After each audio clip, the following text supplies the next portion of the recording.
Let it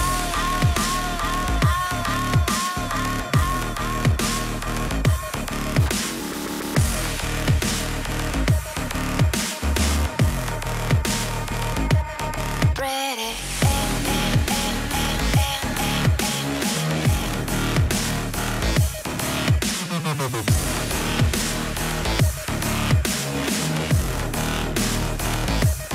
Let it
The standing right now is really close. Everyone wants to win. But we know that when Quitan is coming back, we're going to destroy everyone. This split, anything can happen. There's 3 teams for #1 spot. Being in the last place isn't a good thing, but it's like the matter of 2 or 3 wins and we might get into the playoffs. It is scary right now in the standings, and the pressure is really starting to build on all of the teams that are in that situation. I think this split is way more stressing for us than the last split was. We just try to grab every victory we can. Fnatic are going to take victory once again. If we beat Lemon Dogs today and alternate lose, we will be #1. But if we lose, we fall even further behind. But it's still not done. They still have 8 more games to play each, and they have a lot of work ahead of them. Nothing is decided yet. That's why every team has to fight until their last match. Every single match from now on is going to be like a final for everyone.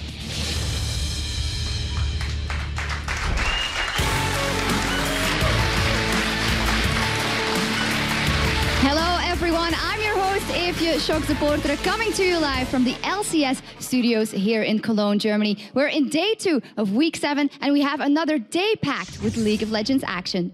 But first, let's just say it, yesterday was crazy. The Fnatic Gambit match alone caused a shockwave across social media, and that was just one game. So before we start today's matches, let's take a look back at everything that happened yesterday. EG and NIP with brand new top laner Mimer square off in the first game of the day. EG put their double teleport to use to secure first blood. Double force used as well. That's barrier coming out from Freeze. Is it going to be first blood? They will finally get it down. Good Aqua Prism from Deficio. In a slow mid-game, EG keep picking NIP off.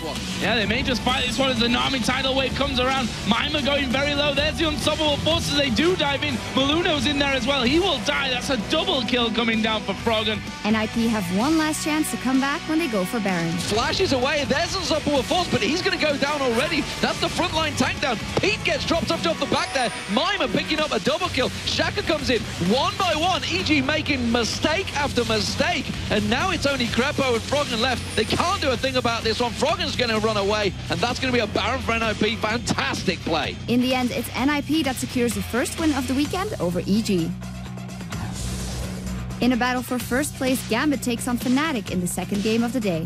Fnatic and Soaz on Blitzcrank don't waste any time as they invade Gambit's jungle. There's a flash grab. First blood comes down for Soaz. First time we've seen him in the support role here. Soaz lands hook after hook, and Fnatic get a 3-0 in the bottom lane. The hook comes in on Darien. There's going to be the power fist. He's going to go down. One more shot. The Ignite's going to do the job. But can they get Soaz? The passive shield, the mana shield coming out there. Teleport comes in. Peke comes in. Diamond goes down. Quickly squatted. Now Genji's in trouble. You can see this. And that's a 3-for-0 in the bottom lane. Gambit is having a really hard time countering the crazy strats and lose fight after fight. Voidal goes down. Alex is the next focus on target. He's going to get dropped as well. It's Pushy that picks that one up. Darien comes around the back. Gets all of them in their ulti there. Has he got enough damage? No, he hasn't. The Ignite running. It may take him. Yes, he does. Pushu with the Ignite. Fnatic have turned Gambit upside down and take home the victory. In the third game of the day, Alternate goes up against last placed MYM. A strong start for MYM as they set up for first blood in the top lane. Flash comes out from Kubon. Is he going to have enough to defile down there? Will he get a double bust? Yes, he does. He takes it away, and that is crucial. But Kerb has his eyes on the double buff. He's actually going for it. He's going to catch him. Kerbskip jumped in there. He's going to surely go down. Yes, he will. And the double buffs, just like that, get transferred. ATN put themselves solidly in first place with their victory against MYM. SK and Lemondogs close out the day. SK invade Lemondog's jungle at level 1 looking for a kill. No, he's going to walk straight in towards it. The stun card gets down. He does manage to flash away. The Aqua Prison not quite going to land. The exhaust is on him. It should be enough. The final kill will be given to Ocelot. The Lemondogs won't let Ocelot snowball. But now Ocelot's in trouble. The Nuke Duck's going to come back in towards this. Rosori Zero pouring a ton of damage down on towards him. That will be enough to take him down. It's 5 towers down, but SK Gaming are not out of this one yet. Nuke Duck will go down. Finally, they get themselves a kill. Sure enough, Cataclysm comes back out again. Uses a simple blocker there. Ocelot, though, does get a stun card down nicely on towards Mithy, and he goes down. Ocelot will be happy to finally get himself a kill there. In the end, it's Lemondogs that take down SK Gaming. Now we still have a 3-way tie for first place with the rest of the field not far behind. We're headed towards the end of the season at a breakneck pace, and we'll see who can keep up and who falls behind. So let's send it over to D-Man and Joe to catch us up with yesterday's madness and how it shook up the standings. Thank you very much, Shocks, and welcome, ladies and gentlemen, to day 2 of the LCS Summer Split. We are in week 7, and things continue to heat up with only 2 weeks remaining before the playoffs. So, let's take a quick look at the leaderboard. We do have a 3-way tie right now for first place. It's no surprise to see Alternate there. They've been up there for the entire season, and Fnatic and Lemondogs do join them. They are both showing signs of getting comfortable at the top spot. Yeah, then we have Ninjas in Pajamas and Gambit. They're both just 1 game behind them. Then in 6th place, another just 2 games behind them is that tie between Evil Geniuses and SK Gaming. Meet Your Makers find themselves rooted to the bottom of the table, but they're not far behind either. It is all very close right now here in Europe. So let's check out what games we do have for you today. First up, it is going to be Alternate versus Gambit. That just gives me goosebumps already. And then following it, Fnatic and Lemondogs, they go head-to-head. So the top spots are all under contestant for the straightaway. Yeah, and then we move down to the bottom side of the table where SK versus Evil Geniuses, 2 teams tied in the table going head-to-head in match 3. And we close up the day with Meet Your Makers, who are going to try and lift themselves from that bottom of the table as they take on Ninjas in Pajamas. So those are today's matches. Let's go over to Shocks for the Twitter question of the day. Thanks, D-Man. And today we want to know, which unconventional jungle champion would you like to see picked more in the LCS and why? You can hit us up at LOL Esports with your answer. And if we read your tweet on the air, you'll win a Logitech G510S gaming keyboard. Just make sure you follow us at LOL Esports and, of course, use the LCS hashtag. And don't forget, you can also make your predictions about today's games by going over to lolesports.com. Now we have to take a short break, but when we come back, we'll see if Gambit can recover from yesterday's whooping in time to take down a rampaging alternate.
I am Erich Weidel Sommermann.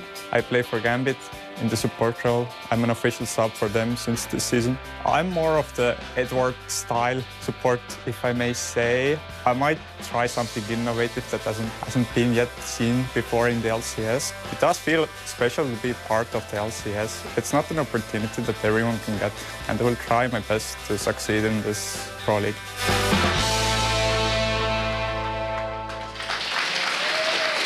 Welcome back to day 2 of week 7 here in the European LCS. Now, Gambit beat Alternate both times they met this season. Can they keep that trend going, or will Alternate get their revenge? Let's go over to Joe and D-Man to find out. Thank you very much, Shock. So, welcome back, everyone. We're about to get things started. It is going to be Gambit versus Alternate. Well, Gambit right now are currently 2-0 in this matchup, and after yesterday's defeat to Fnatic, they're going to need a win to reclaim that top spot. Yes, definitely the pressure is on them. Let's check out those lineups, though. Starting out on the blue side, it will be alternate today. It is going to be Kerp, of course, in that top lane. Trackball and all. Aranea in the jungle for Rellenlord, the mid laner. White Knight as the AD carry, and J-Ree support. Yep, and on the red side for Gambit, we have Darian in the top lane, Diamond in the jungle. We'll see if he throws any curveballs today. Alex in the mid lane, Genja the AD carry, and of course Voidal, we just heard from him there in the video, the support for this week. So let's have a look at how you guys have been voting over on lolesports.com. Who do the fans think will walk away with this one, Joe? Well, they're all voting for Gambit. Well, not all of them. I'd say about 64% of them right now are voting for Gambit, which is not a massive amount, but still a significant one, which is interesting because Alternate really found their form again yesterday. Gambit didn't really get off to the start that they were looking for with that Karma in the jungle. So we'll see how that really goes down today. Of course, as I said, Gambit have that 2-0 over them in the head-to-head matchup so far. So we'll see about that. Don't forget, you guys can visit lolesports.com and vote for all of today's remaining matches. So let's have a look at the finer points yesterday. Alternate, they did pick up a dominating win against Meal Makers, and that didn't really seem to tax them at all. Gambit, on the other hand, were looking far less convincing. If they can't get it together, this could be a perfect week for Alternate. Yeah, I totally agree with you there, Neiman. I mean, they didn't seem to have any problems at all beating Meteor Makers yesterday, and another win could go a long way in building that momentum, which, you know, we all know how tough Alternate can be when they're on a roll. Gambit will be a tough test of that, though, and even with that sub, the erratic play that Gambit bringing into this one, I think this is a good weekend for Alternate to be picking up a 2-0. Yeah, the pressure's certainly on them, though. But I'll say this about Gambit's game yesterday, they certainly put on quite a show. Caught us all off guard. We haven't seen Karma in the jungle since, well, ever. And there is the man on your screen, Diamond. He's been terrorizing the solo queues with Karma, but he didn't quite go to plan yesterday. After giving up First Blood and the red buff, it just all backfired after that. The whole team, they kind of looked out of place for the entire match with their substitute. Voidal, you know, it's a little unfair to put the pressure on him because he was really the only man that was making conventional choices. He didn't have a bad game, but he didn't really have time to shine either. No, and the real surprise for us, of course, was that Karma in the jungle. We didn't quite see it until we loaded into the game, and it wasn't the only surprise, don't get me wrong, in that one, as we saw Soaz and Yellowstar switching around roles as well. But we didn't get the full potential out of that pick, in my opinion. Now, Diamond in particular, he's a guy who doesn't play champions in the jungle that aren't strong. He's always said, I don't like that. I don't think that jungle champion's strong. And he doesn't play it. He's quite simple with that. He plays what he thinks is strongest for him. And the thing is, yesterday, Fnatic played so very well across the board that Gambit were really a non-factor in that game. And I'm wondering how Voidal is going to affect Genja as well, because we saw him yesterday in that bottom lane really strangely getting caught completely out of position. And I wonder if that whole non-familiarity that he has with Voidal right now and the lack of synergy that you inevitably have bringing a substitute in could cause them problems in this duo lane.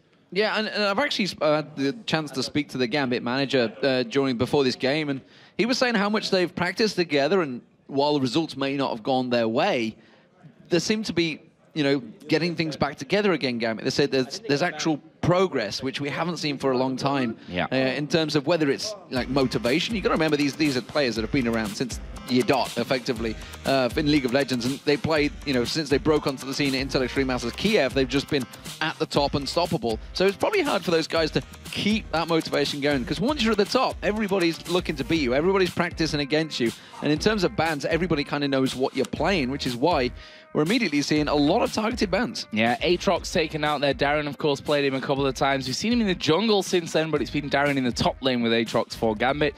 Udyr straight towards Diamond. Zed coming out here as well. TF, Elise, Shen. 3 strong bans coming out there to alternate, but they've left that Lissandra in there again, which both Rellenlord and Kerp can play. Yeah, absolutely. So I'm expecting to see Rellenlord on that one myself. Yeah. It's a champion that he started out the season on. What will Gambit go with? They've locked in Sona so many times. And actually, Alternate, I know, are expecting Karma. They've said, we're almost certain that Diamond's going to play Karma again in the jungle. We'll see whether he locks it in this time around. Looks like it's going to be the Varus Sona. So Genja and Voidal, they're going to get their lanes set up this time around. So happy to go with the AD carries. And Darian, that's a man that always has pressure on him. And I've seen a lot of debate about, you know, that how his Evelyn didn't really work out yesterday. And the people are going, oh, but he never really does well in the top lane. It's like, well, actually, he's beaten CJ Frost. He's beaten plays. He's been up against Taipei Assassins. He's been up against the very best in the world, PDD, etc. And he's always done well. And it's the thing with Darian. He either does really well or he really sucks. It's like, he doesn't have a middle ground. And it really just starts off. It's like, is he going to feed? Is he going to be proxy Darian, or is he going to be unstoppable god like Darian? I mean, I remember seeing like DreamHack week 1. There was an unkillable Diamond and an unkillable Alex Sitch, and then Darian. The question was Mission Impossible underneath. That was Gambit's website as well, by the way. So they all have fun. But look at the picks coming in here, Joe. We've got Graves, which we haven't seen in ages, and Blitzcrank. Blitzcrank, who we saw yesterday in the hands of Soaz in the support role. If you didn't watch that game against Gambit, you should definitely catch that one over at lolesports.com. Check the VOD out because it was just absolutely incredibly off the wall insane. So let's see what Gambit coming for now then. A Renekton, which is a champion that Darian really liked to play. We've not really seen him playing too much Renekton in the summer split, especially if you compare that to the stats that he had with Renekton in the spring split. So that'd be an interesting choice for me to come in, something a little bit different. But again, we're wondering if this jungle Karma will come out, because Diamond has been practicing it. He's been practicing it against a lot of the LCS teams, and there is that Karma. So we're going to see it once again. Well, as Alternate said, RNA was discussing it, was saying we're completely expecting this pick. So let's see what they've actually got in preparation for it. This would completely screw with our minds. We're not having it, Jerry. Get that big grin off your face. We're not going with it this time around. So we'll see what they do finally end up with. Yeah, Victor Shaw, of course, White Knight. You wish you could play that. Don't think it's going to happen, though. So, of course, we're looking towards a jungler and a top laner, or, well, could be mid laner, possibly, with Lissandra being able to play in either role. Yeah, and I'm wondering where they're going with this one, because we're almost sure that Lissandra is for Pharrell Lord. He's played it more than Kerp. Kerp's had a couple of games with it, but you know, generally it's been with Pharrell Lord in that middle lane, which would leave the Malphite then naturally for Kerp in that top side, as it looks like we are going to be having a remake. So, you know, that stuff can happen sometimes. What I do love not sure is what happened. All the players at Alternate, I think they all had TSM icons. Yeah, I noticed that as well. Not wanting to support themselves. I think there was one Velocity in there as well, I believe. I think I just got a glimpse of. I didn't see what Gambit had. Didn't catch a glimpse of that. They've all got Gambit logos, I'm pretty sure. They're pretty sure they've all got They Gambit only logos. support themselves. They're not going to support anyone else, no. But obviously Alternate having a bit of fun. So sound issues actually for one of the players, so we're just waiting to get that sorted out. Not too sure how you discover you have sound issues. I guess it's voice communication is not really working, which is a problem in picks and bans. You know, you don't want to end up with Zillion. It would be a problem, but or do you? But this is actually, I mean, how does this work from a referee point of view? Because they have seen the first 4 picks of Gambit, and they have now extra time to discuss those last 2 picks. And maybe that's what RNA is also saying. Yeah, I totally agree as well. I mean, you've got to, obviously, I'm not 100% familiar with the rule book. That's why we have referees, so that we don't have to even think about those decisions. RNA obviously having discussion here. We do have one of the IT guys just coming in there as well. So they're on top of that problem, whatever it may be, and they'll be getting that one fixed here. And Gambit, they don't look too worried about it. Not that they, I don't think I've ever seen a visibly nervous Gambit before any game whatsoever. They just don't seem to be the kind of people that get too, I mean, they shouldn't probably have that by now, you know. They've been on the biggest stages in the world against the biggest teams, and they've always been a team that look very, very relaxed. Even Voidal, who's got it's literally 0 experience at this kind of level, looks like he is very, very chilled. And interesting that he said in that last video as well, I'd rather compare my style to Edward's, which is always a bold move. It was a bit cautious when he said it. He was like, Edward? I think I'm more like Edward. But yeah, I mean, that would be a great thing for Gambit if he actually because Darker is definitely not Edward, you know. The style is different between those two, but we'll have to see, you know, how Voidal comes into this one, because we said it all the time. You can't judge a substitute or a new player's performance in a team by one result, especially a result which was just a crazy one yesterday against Fnatic with the role swaps, the Karma coming out, and all that kind of stuff. So we'll see how he actually comes into this one today. Oh, there is Alex. Who was the #1 killer, effectively, in the mid lane before, but Peke's run away with that stat this season, so maybe they're going to have to try and chase that one up. Fronlord looking very relaxed in the background there, isn't he? I think he's asleep. Just dozing off. But I mean, we saw the first 4 picks, but as I mentioned, that Alternate had already told me before the game, we know that Karma's coming. He's going to be in the jungle. He's going to run it again. You know, as you said at the start, Diamond is a player that if he thinks a champion is strong, he generally proves it to the rest of the world.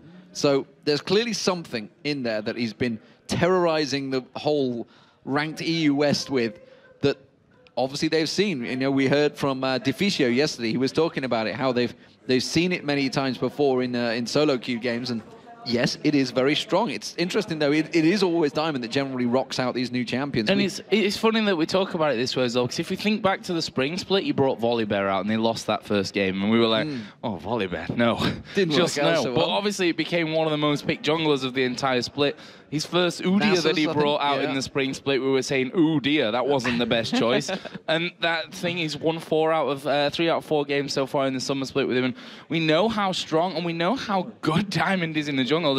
It's really hard to say, I think Diamond's made a bad choice here. Because because he's the guy that just brings out all these champions pretty much before anyone else. I mean, the Volibear, the Nasus, that was all him bringing that out. Okay, it's not like these are unknown champions that no one's ever played and no one could ever bring out themselves, but it's generally Diamond who doesn't really care too much and just says, I'm just going to play it because I think it's strong. And all right, first couple of times it might not work out, but if you know a champion's strong, at some point you're going to make your mark with it. And sure enough, according to all the players, basically that everybody in the solo queue is now back playing Karma. Karma is in the jungle everywhere now. I've already seen tweets to League of Legends. It's just like everyone's like, oh, Diamond, what have you done? I purposely didn't play last night because of that. So what we're going to do here then, we've got a couple of issues to fix out with them. We're going to have a quick break, but when we come back, we'll be jumping into our first game of the day. Alternate versus Gambit. Guys, don't go anywhere.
And welcome back, everyone, to League of Legends. It is the European LCS, and of course, we are waiting to get game number one underway. It is going to be Gambit versus Alternate. Gambit 2-0 up in this one so far in the series over the season, I should say. It's not like a best of three that's already happened. You haven't just missed 2 games, guys. Don't worry. But we were just waiting for, I think it was Alternate sound problem. It was they had to get a headset, you know, an hour before isn't really long enough to practice and test these things. So instead, they find it out when we're going to pick some bands.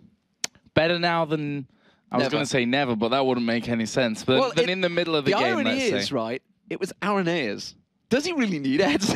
He can shout pretty loud. We've all heard Areneas shouting, and to be honest, probably for the best of us, if he had to shout, which means he'd be quieter later on when he loses his voice. So, but no, that's all been handled here and should be fixed in the coming second or two. But let's just touch on that 2-0, because I think you and Jason mentioned it yesterday that it actually becomes really important as we get through the season, because the way that the standings work when teams are tied, it goes and looks at their, you go then and look at their head-to-head matchups, which, you know, if Gambit win this one, as long as they tie with Alternate, they're guaranteed to finish above them because of how that works. So it's actually really, really important at this stage. Yeah, there's a lot at stake for them. So Gambit with that 2 wins, the last one being in Moscow, of course, which was a big win for them. Actually, was it last one? I don't know. They definitely beat them in Moscow. The first one was Moscow. I think the first one was Moscow, yeah, on week 2. And that was when Alternate had basically gone unbeaten. So they haven't got a good record against them, Alternate. They find these, obviously, the Gambit is one of the teams they have struggled against. And as many teams do as well. Interestingly, actually, talking about those weird stats, and I think it's Lemon Dogs I was looking at earlier, they've got a really good record, apart from against Meet Your Makers. Yeah, and but that's another thing that makes the LCS in Europe right now so crazy, that, you know, the likes of SK, who've got good records against, you know, Gambit and other teams like that, they've really done well against some of the older teams that from the LCS and struggled against some of the newer teams, the other way around as well for some other teams. So it's just a really crazy mix-up, and it's hard from that then just to predict everything that's going to happen. I think the real point is that we can't predict right now. I mean, look at Meet Your Makers. There, we say at the bottom of the table. It sounds so disastrous for them, but they're actually just 3 wins away from jumping straight back up into the top of the playoff spot. So it's kind of crazy how close we are right now. We've got no single runaway team running away with the title. We've got no single team who are so far behind that they've got no chance anymore. And that's exactly what we want. There is Aranea, who's looking a little bit happier now than before. That's a good sign. And like you say, we are in week 7. This is the second day of week 7. So after this, there is simply week 8, which will be 12 matches. So teams will be playing 3 games apiece. And then there's a week break. And then there's Super Week. So they're straight back into Super Week. And Super Week is on the 3rd weekend, or 2nd weekend of August. 2 days later is, or 3 days later, I believe, they're into the playoffs at Gambit. At Gamescom, at Gambit, at Gamescom, which you know is massive pressure, because that Super Week, there's 5 matches. And like you were saying, they're only 3 games away from swinging it completely. Yeah. Every one of the teams currently in the European LCS could be anywhere at the end of that Super Week. It's a scary situation, and obviously the top 2 spots, they get the bye straight through in the playoffs to the semi-finals. It gives them a big advantage, so everybody wants to be in that spot. There's a lot of people saying, oh, the league doesn't really matter. And even the likes of EG, I remember we were talking right at the start, it's like, as long as we're in the top 6, it's okay. But getting in that top 6 is not easy right now. No, and that's the real problem. We're obviously back in Champions League, as you've surely noticed. So we'll get back into those in a sec. But that's the thing. I mean, if MWM win today and you know, win at least one or both of their games in the next week of games, and it comes to that Super Week, and literally everything is on the line in one weekend of play, which is, for us as League of Legends fans, just absolutely fantastic, because you've got no idea then who's going to go through and who's not. So we're at the stage that we were at last time then. 4 picks already in for Gambit. Alternate on their last round of picks. They were with Malphite earlier on. We'll see if they actually stick to this one. Well, Fizz has actually been a popular pick lately. Started to come in Europe and actually Korea. I think there was 1 Fizz pick, just only the one though, not so far. But we'll see what Alternate do go with. They've had all this time to make your mind up, and now they go straight back into trolling. Honestly, this just annoys me. Well, it could be good though, Demon. We might get Malphite to cast in the top lane. They had Vi yesterday. Oh, and Malphite's going to get locked in, so they are going to be the champion. So we're seeing slightly similar what we've seen in Alternate, but that's going to be Kerp on Malphite, we assume, and Freljord on Lissandra. Yeah, I definitely think it's going to go that way around. I mean, they may end up switching lanes themselves, but I think in terms of who's going to be holding what champion, that's how it'll be for this one. So let's see what Gambit finish off then. We've got Karma for the jungle, Renekton for the top lane. It's going to be a mid laner here to be going up against that Lissandra. And interested to see what Alex's call here is for this one. Obviously, there's no Zed in there, a champion which he really likes to play. But Kassadin, of course, was open. We see him time and time again as this last pick, and it looks like Alex is going to go that route again. Yeah, he's actually done very well with Kassadin in the past, so yeah, it's a pretty interesting pick, though. The fact that he's up against Lissandra this time, I'm trying to think whether he's done it against Lissandra. He's normally against the Twisted Fate, countering it pretty well. It is a very mobile champion. It does mean, of course, as we've seen with Froggen yesterday, Alex Kassadin will be just zipping around the map and pretty much doing most of the free farm. Hasn't gone for the teleport that we saw Froggen using. In fact, no members so far, as I see one actually just getting selected, have gone for it. We'll see whether that stays that way, and we'll see whether anything changes up, of course, as was the case with Fnatic Gambit. Even a minute into the load game, we were just like, wait a minute. Didn't even notice that Soaz was playing Blitzcrank till about a minute into the game, I think, yesterday. But yeah, Kerp looking like he's going to be running. There is the fabled ball. What happens if that ball rolls out at some point and he loses it? Can it roll out? I don't know if it can. See, I actually used to use a track ball myself. I used to use a track ball long, like 20 years ago, I think. Yeah, I think that's the point, right? The technology kind of grew with the times. Like, we all used to listen to tape and mini disc and stuff like that, which didn't mean that it's not quite the best anymore, but whatever works for you. And Kerp said that in one of the interviews. I think it was a video we had in Tenerife, where he said, you know, if you're used to something, then it's fine, but I have to wonder still. I still have to wonder, you know, how he would be if he went with, you know, a conventional mouse. Certainly, he has got a very muscly thumb. Yeah, he has got a very muscly thumb. So that's good news for Kerp. He's definitely used to that one, and he's been playing brilliantly as well for Alternate in this top lane. There's no doubt about that one. Obviously, going to be bringing the Malphite to the table. Looks like he's going to be running that support, so he should be getting involved. I mean, we saw EG's double support tactic yesterday going down there, which, you know, to be fair to them, worked out really nicely. And that's the great thing about Malphite, that the unstoppable force when you teleport in is just a massive spell to have in the team. Yeah, and it's a bit of a change around, because we saw him play a fantastic Kha'Zix as well yesterday, but obviously they feel that the team requires the Malphite, so sure enough, we are about to get underway with that. J-Ray, of course, rocking out the Blitzcrank. Third Blitzcrank we've seen this week already, so he's been a very popular support pick. But it is Alternate as the blue team, making their way in towards the middle, and Gambit as the red team as we get things underway. Not looking like we're going to see too much shenanigans coming out this time around in the level 1. I'm just seeing to see where this middle lane pairing's going, whether they're going to jump across. White Knight having to back away from that one. Nope, not going to get the resets on there. J-Ray, of course, trying to possibly throw out the hook, but they have no vision of Darien there, so it's going to be blind. Yeah, for me, with a Blitzcrank, you're going to be looking to steal a buff. It's so easy to take them out of the camp themselves. And if you've got any kind of vision down, if you've got any idea where the jungle's starting, then you can generally, you know, tie yourself up with a buff early on. But it looks like Gambit are actually going to try and call Alternate out on this one, and they are within grab range right now. Alternate have no vision of it, though. But a ward over the top here could change that one very, very quickly. We'll see how fast Jerry is. He's having a dance at the minute just to get warmed up for maybe a bit of pulling going on later. And, well, up until now, Alternate stands still. But they have a good ward in place, and they're pinging it. And I'm pretty sure Alternate realise it's there, but they will be going across in a moment. They've got 20 seconds for that timer to count down, and almost certainly putting all their eggs in this blue basket to see where they can get it. Of course, we saw Diamond already putting some shots into that bush, expecting it to come, despite the fact they had vision there from the start. There they go. Pink ward goes in. Ward has been cleared out. Gambit immediately start to back away from this one. They realise the situation.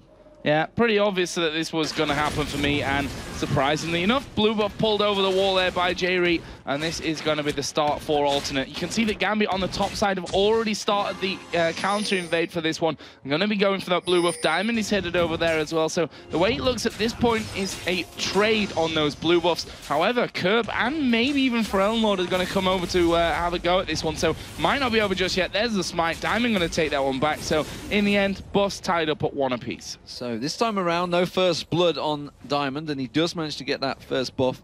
So this is really where it started going wrong already for them against Fnatic. So we'll keep our eye on Diamond, see how well this Karma works out. It is, to my knowledge, the first Karma, certainly in the European LCS, but maybe even in China and Korea as well. Of course, those scenes, and maybe even the Brazil and Turkey tournaments that have been happening for the international events. If you haven't caught them, they will be, of course, taking part in Gamescom in the coming month. We are almost there. It's getting scarily close towards those playoffs right now, and the World Finals will follow. But the top lane is going to be Kerp in a 2v1 against Genja and Voidal. And Voidal, we'll see how Edward-esque he plays today.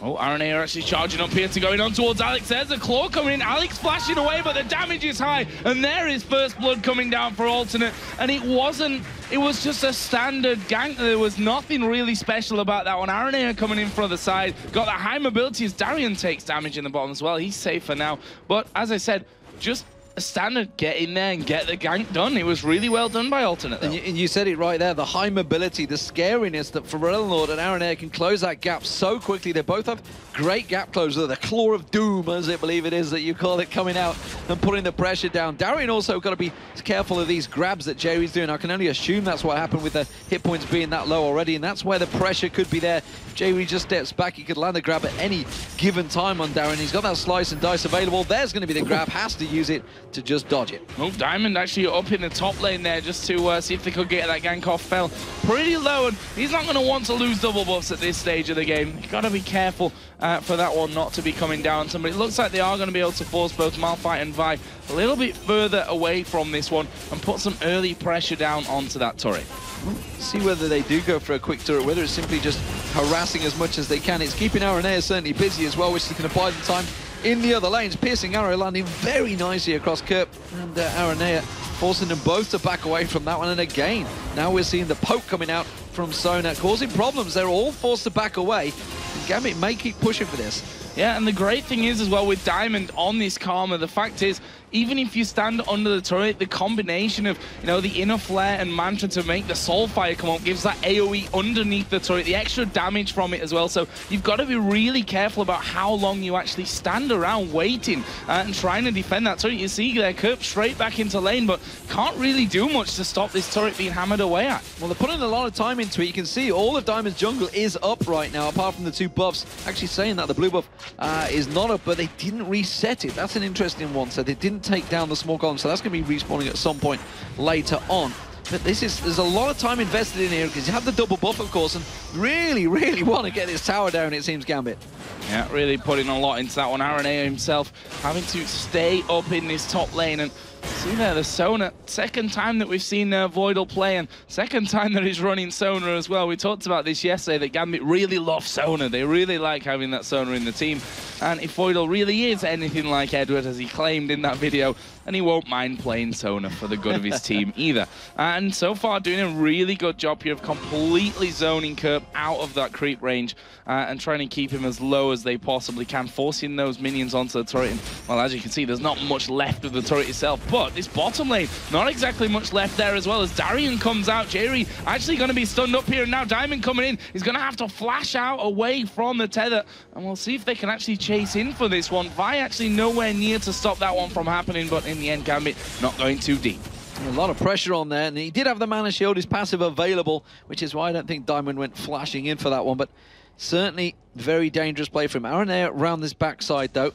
Diamond is there, and they're trying to camp out, and Diamond's realised, well, oh no, damn it, I forgot to clear out these things, so we're not going to have blue buff for a long time, and now Aranea goes aggressive on, and Diamond immediately backing away from that. That was the top turret just going down, so first turret of the game has gone. It was Gambit that put so much time into getting it. And look at that as well, Aranea, sneaky Spaniard, actually left that last small lizard up in the camp. He's still not down, so he's not going to be spawning for them anytime soon here. Alternate with 4 men down on the bottom side of the river. This is their dragon. Nothing going to be able to stop them with that one. I think Darian has actually just realized that camp wasn't cleared out, so that's going to be finished. But Alternate get the dragon from it now. They're approaching a 1,000 gold lead. Yeah, that's a big turnaround, and at the moment Aranea doing a good number over on Diamond. And to be fair, Diamond did pay a lot of credit to Aranea back in Moscow as well, if you recall, in his interviews. So he said he called him the Spanish Lee Sin, the Spanish, yeah, it was the Spanish Lee Sin. Spanish insect. Spanish insect, that was the one. Effectively the same thing. Although insects in the top lane these days are not quite the same. But blue buff is going to be invaded. Alternate want to come around for this one. Diamond does have his smite available should they require it, and I think he may well use it. We did see Alex it's slowly coming across, but it's not going to happen. Used the smite again and managed to take it away, which kind of doesn't surprise me. Karma with blue buff is kind of handy in the jungle. Yeah, very nice indeed. And the thing is, that blue buff on the Gambit side is not coming up for a little while still. Obviously, they did finish it off themselves, so they know exactly when that's going to come in. They're going to want to control that here and stop Alternate, you know, switching that back around them and really leveling things up when it comes to that blue buff control. Alex actually pushing a big wave out, and funnily enough, despite his death, he's really close in there with minions and actually has got a level advantage over Forellan Lord as well. Yeah, but Darian, he's doing a good job in this bottom lane. He's kept hold of the turret, which has been harassed for a very long time by Alternate. He's also managed to get that level advantage now. You can see he's just hit level 7, used his ultimate to clear out that wave. Actually, with the rest of Gambit coming round, where is he going to go here? They're maybe going to try and sneak around. They caught a glimpse of White Knight and Jerry in the bush, and now Darian is coming around, doesn't have his ultimate available, so kind of unwise to stick around. Not really sure what he's playing at. He's just causing pressure for Alternate. He's going to have to get in towards that top lane, but as I said, he's managed to build himself a level advantage over Kurt because Kurt was zoned out in that top lane. In terms of CS, he's got a big advantage over him as well, so he wants to get it back in towards that top lane as quick as possible, but it seems Gambit actually have different ideas. They maybe want to shove this turret down as quick as possible. Yeah, it looks to me as like they want that as well. 3 men there. We're actually going to see the pull coming out. Genja in the turret range actually had to flash. Here comes Diamond as well from the side. Jerry took a lot of damage there, and Gambit might have done enough with that to force them out. We can see Forellan Lord here headed down through the Alternate side of the jungle, and they may try and turn this one around. Voidal not level 6 yet, so there's no crescendo available for him, but in the end, they'll just back away from it. Yeah, trying to force the pressure down. Alex Ich actually didn't leave lane, had no intention of, and that maybe bought him a little bit of time to try and regroup and get some farm back on Forellan Lord because he's being left alone, despite the fact neither have had blue buff so far either. Kerp in this top lane, he's getting a lot of free time as well in this minions. And I mentioned how much of an advantage that Darian had built up. That's kind of falling away already. Now it looks like Alternate going aggressive. Yeah, so teleport coming in. Kerp actually going right down. Genja is in so much trouble. Finished off there by Kerp, who in the end didn't even bother with that unstoppable force. Had it off cooldown, but decided they didn't need to use it in that scenario. He picks up a kill, which is really going to help him for that top lane. And Alternate might be able to completely switch this one around and get a turret. Well, I mean, it's very low anyway, so minions will do that on their own. One hit in the end will finish that one off. So nice pushback from Alternate and being able to pick up the kills. And there is the Malphite teleport again. Super deadly when you don't realize those wards are behind you. Yeah, and that was just off cooldown, and he used it immediately to create that advantage. But as we were saying with Kerp in that top lane, it's given Darian some free time. They're not going to mind though. They have got that turret down that's going to make things all even. And in terms of gold, you can see that Alternate have built themselves up that advantage. The fact that they got those 2 kills and the Dragon giving them that advantage in terms of lanes, still pretty even. 65-66 to the AD carries, so pretty close there. The mid laners, it's a 10 CS difference, not a massive amount. Alex fell behind a little bit of that, but it doesn't surprise me. Alessandro versus Kassadin, gonna expect him to farm out quicker. And we talked about Darian at the start. You know, sometimes he'll absolutely feed at the start, sometimes he'll do great, and it really does dictate how the game completely goes the whole way. And so far, hasn't been in too much trouble. No, certainly hasn't, but that might change right now. We've got Aranea coming up to this top side. He's actually avoided the ward that Darian put down before. He is going to come in there, pummels him down, but will they be able to finish it for this one off? Darian pops his ultimate. It's going to slice his way out of there, and he will stay safe for that. The ultimate obviously used, as we see Frelnor putting down the claw. I mean, as an AD carry, you just see that claw coming, you're like, nope, I am getting away from that one. Do not want to play, and decides to back away. But Alternate have, again, 3 men there, and they've got that great thing in the Blitzcrank hook as well, that they can pull someone out from underneath those towers that they're trying to protect. And they're buying themselves some time, but look at this. Look at this. Genja. He's built differently again at last, finally. Oh, my days. He's not gone for the tier on Varus. He has gone straight for the BF sword, so finally he's not going to be putting on that, despite the fact he likes to play them all as caster champions, basically. But the pressure on this mid turret is pretty big here from Alternate. They may well take it down. We do see Voidal going in, still hasn't got Crescendo available. The hook just flashing past the backside of Diamond's cape and not managing to land. It does mean they're going to back away, and it's all buying time for Alex in this bottom lane. He needs to get that farm rolling. And he's doing exactly that. I mean, Alternate have 3 or 4 guys around that area, so they're going to be naturally sharing that farm to get rid of it, as we are going to see Aranea going in there on towards Diamond. But you see the damage. Tether comes down, piercing arrow comes in away. Aranea has to flash from that one, and Gambit doing a really great job of turning that one around. There's a hook from Jerry just skimming by Diamond. They will stay safe and forcing Aranea out, almost taking him down. Yeah, Darian was so close to getting that ignite down. He tried to get the slice and dice across, but Aranea flashed the second he got there. We do see, of course, Alex sneaking around that backside. He thought he could maybe pick up a kill. Spotted in the wraith. Looks like Gambit are going to try and collapse onto this turret. He's going to rift walk across the moment he sees any opportunity. Look at the poke difference there. Piercing arrow, followed by the... it's not the solar flare, it's the inner flame. That's the one coming out from Diamond. The Q effectively managing to land, doing that damage. It's a bursty combo that did half the hit points to Frelnor. That's a jungler and the AD carry doing half the hit points to your AP mid. That's dangerous. Yeah, very dangerous, and they need to be careful. There's Diamond going to get pulled into this one. He did actually flash, but he flashed completely weirdly there. Went back towards the lane, and that will be a free kill almost coming out. Props to Jerry. We've seen him miss 2 or 3 of the last hooks that he's thrown out there, but we say it often enough. It only takes one to turn things around. Absolutely. Fantastic hook there. Hadn't really landed anything in the lane phase either, so I wasn't exactly sure how to rate Jerry's Blitzcrank, but that was fantastic. Look at Alex Hitch, though. He's waiting in the wings to put some damage down instead. Just backs away. It will be Alternate taking the mid turret. That's going to be the second one of the game. Really, really nicely done by them. Gambit, of course, have one of their own in that top lane. Oh, we see now, Alternate headed down. That's because the Dragon is up. Gambit, sorry, didn't see it go down, so they're going to be working a little bit blindly off spawn times here, and they're coming down one by one. We see Darian just outside of it there, not going to be able to stop that one being picked up, and Alternate looking like they're going to make a swift back away from that one, and that will be the second one of the game, and it's 3,500 gold already. That is building up very quickly here for Alternate. Yeah, going to be interested to see how it goes between these two teams. Of course, Alex is going to be looking at assassinating.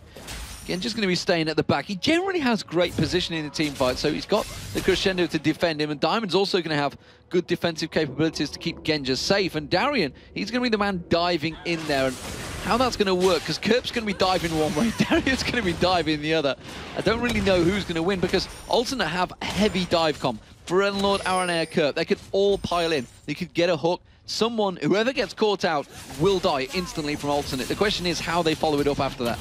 Yeah, that's going to be the big thing, and Kerp's unstoppable forces, as we always see from Malphite, they've got to be right on the mark here for this one, which I don't expect anything less from Kerp, to be honest. The way that he's played so far here in this summer split, as Frelnor actually catching out Voidal here, that is complete mispositioning, uses Crescendo, flashes away. He's actually going to survive this one, funnily enough, but lost all his health, used that Crescendo out. Frelnor did use his ultimate, but he'll probably take that trade. He may well take that trade for Eleanor again, walking through the tri-bush, pinging on towards him. Gambit again being focused on. This time around, though, Diamond is there to help him out. Darian does get stunned up, but he's happy to fight this one through. Takes down for Eleanor. Curv's going to be the next focused target. And just you see the burst potential that was there. That was Alternate trying to set up their gank and backfired horribly. Yeah, Spirit of the Spectral Wraith being built up there as well for Diamond, and that's something they need to be wary of, that Diamond can do a lot of damage at this point already, and you just saw it there. We saw it earlier on underneath the turret when Forellenlord took probably far too much than he was hoping, and Kirby even being chased down here. Diamond got the leash on him, but that won't actually do too much for him, but it may just force him away and give Darian and Diamond time to have a go at the turret. Yeah, they're going to keep putting the pressure down. Kerp does get the help from J-Ree, and they are backing away from this one. They have actually no vision, but what is going on in this bottom lane? Alex Ich is a long way down, and actually coming around the side is White Knight. Alex may well go straight towards him. No, happy to continue just farming between them. Now he's going to try and put a little combo. Dodges out of the way of that bookshot nicely. And keeps the pressure on them, but neither of these actually going for a crazy trade against one of these. Every time that Null Spheres gets thrown out, he just backs away, not going for the full combo, and he's just buying time because here comes RNA. He's going to come around the side. He's waiting for Forellenlord to join him as well, and Alex may well be baited into this one, Joe. Yeah, he's going to have to riff walk very well from this one, but I'm not sure he's going to manage it as RNA follows through with the ulti max range. And that's the danger with the Rift Walk. If you're in range, he's going to follow you straight through. And now Voidal here being chased down. Hook going to grab him. He's going to get knocked up in the air. The ulti comes out. Forellenlord here is coming in from the side as well. And that's another kill for Alternate. Forellenlord picks that one up. But here come the rest of Gambit. Aranea just about... No, he's not going to get away from that one. There comes the ultimate out of Genja as well. But the teleport from Kerp comes around. This is a crazy little fight. Darian out of position as he gets locked up by Forellenlord. Hooked back in from J-Ree. Where's the knockup? He's actually been chased down. Darian getting a kill from that one, but he will in the end fall down, and that will be a 4-for-1 for Alternate there. And if the rest of his team maybe would have come in support Darian, I think they could have turned that one around. He put a lot of damage down on towards the roster of Alternate, but they'd already backed away. Obviously, the hook didn't help on towards him, but if Genja would have got involved there, that could have turned around. Diamond taken very low already, Unstoppable Force not landing. That's going to go down, so Kerp now could throw out the Chain of Corruption. Hasn't got it available quite yet. It is on cooldown to tell a lie, so there's not going to go out. Alex Ich is continuing to chase. They have a good harass team to chase them down with Alex and Diamond, but instead, they let them go. Messy stuff. And I think it was a 3-for-1, by the way, not a 4-for-1. I called that one wrong. With Alex being already respawning by the time that fight actually ended. That's how long it went on. You see Genja there pushing out that mid lane, decided not to go any further with things, though. Didn't want to be caught out and giving a kill over to anyone if he could help it. Let's have a look now while we've got, hopefully here, a few seconds to break down some items. And AD carries in particular, because White Knight now at 3-0-1. Similar CS, in fact, almost bang even with that of Genja. Bloodthirster, Zeal in there as well. On the other side, just the BF Sword and Vamp Scepter really finished off for Genja. Yeah, but look at the top lanes. This is an actual big advantage for Darian in terms of CS over Kerp, and he's putting the pressure on him, which is why, again, we're seeing Forellenlord coming up here, and it's going to be a 2v1. Another dive onto Darian, pops that ultimate. Has he got enough in his tank this time around? Diamond is coming in, so he just needs to delay them, but RNA is also heading off. Alex Ich also heading up. Everybody coming in towards his top lane, being drawn in towards his fight, but the moment Alex passed that ward, everybody stepped away from Alternate. Yeah, but Darian actually coming back into this one. Interestingly enough, they're going to keep going head-to-head, but there is Diamond from the side. Look at the damage on Forellenlord. Uses his ultimate on himself, but he's not going to escape this one. Darian picks up that kill, and now the chase is on. Kerp's got no tower. He's got no friendlies there to be helping him out. He has to flash away over to the tri-bush. Diamond trying to just catch him over the side with that inner flame, which didn't quite have the range, and that will be a nice kill back for Gambit. Very patient stuff from Darian, but baited completely Alternate there. I mean, that for me should have been fairly obvious that something was going to happen. And also important there, Alex Ich, the first blue buff of the game he's actually been able to get. So we'll see how he makes use of that. He is about to go back and buy a Rod of Ages, I believe, will be coming out from him. He's just stepping back. Boots of Lucidity coming out for Darian, so interesting. Stacking up there. Oh, he hasn't quite got enough for that Rod of Ages yet. He went for the Source Boots instead, so he wants that mobility to get around. So Alex still lacking a little bit in terms of build compared to the likes of Ferelnord, who's already got that Abyssal Scepter complete. And Alternate, well, they're setting up for that Dragon once again, the third one of the game. And the thing about Alex is behind completely in the farm early on.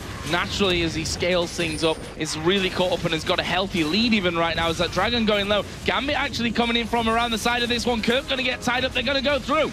They're going to go for Kerp. Are they going to be enough, though? The Crescendo didn't really do a great deal. There's a good chain of corruption, but the Unstoppable Force comes out and finds his target. Aranea, though, he's getting focused. He gets cut down. Diamond picks that one up. It's a nearly 3-for-1. As soon as they Kerp, how the hell he got away with that one, I don't know. Got away and absolutely nothing, and it was a 2-for-1 trade. It looks like Gambit, though, they're going to turn into the middle and take themselves the mid turret. They need to. I mean, losing Dragon from that one, yes, they got the kills with it, but they need to push some objectives at this stage as well. They're 3,300 gold behind from this one, and this turret's going to help a whole lot for that one. We can see how many wards were put down by Dragon for that last fight, and that will give a bit of a boost back towards Gambit, who, you know, we can't even call this match, in my opinion, so far in favor of Alternate, because now Gambit against that stage where Alex is going to be farming a lot more. We know him as a very prolific farmer, and that gold difference that we have is going to be caught up very quickly. It is indeed. And gotta give credit to Darian. Look at him now. 4-1-1, 149 CS to 105. Big advantage gained. He's over 1,000 gold ahead of Kerp. And this is Kerp, who's played magnificently throughout the split. He's 1-0-1, so he's not doing a lot wrong himself. But Darian's playing well. We've said it at the start. He either plays great or he's not so good. Or not so great. Yeah, I mean, he's a player who he gives up pretty easy, I think. When it comes to falling behind in the early game, we saw...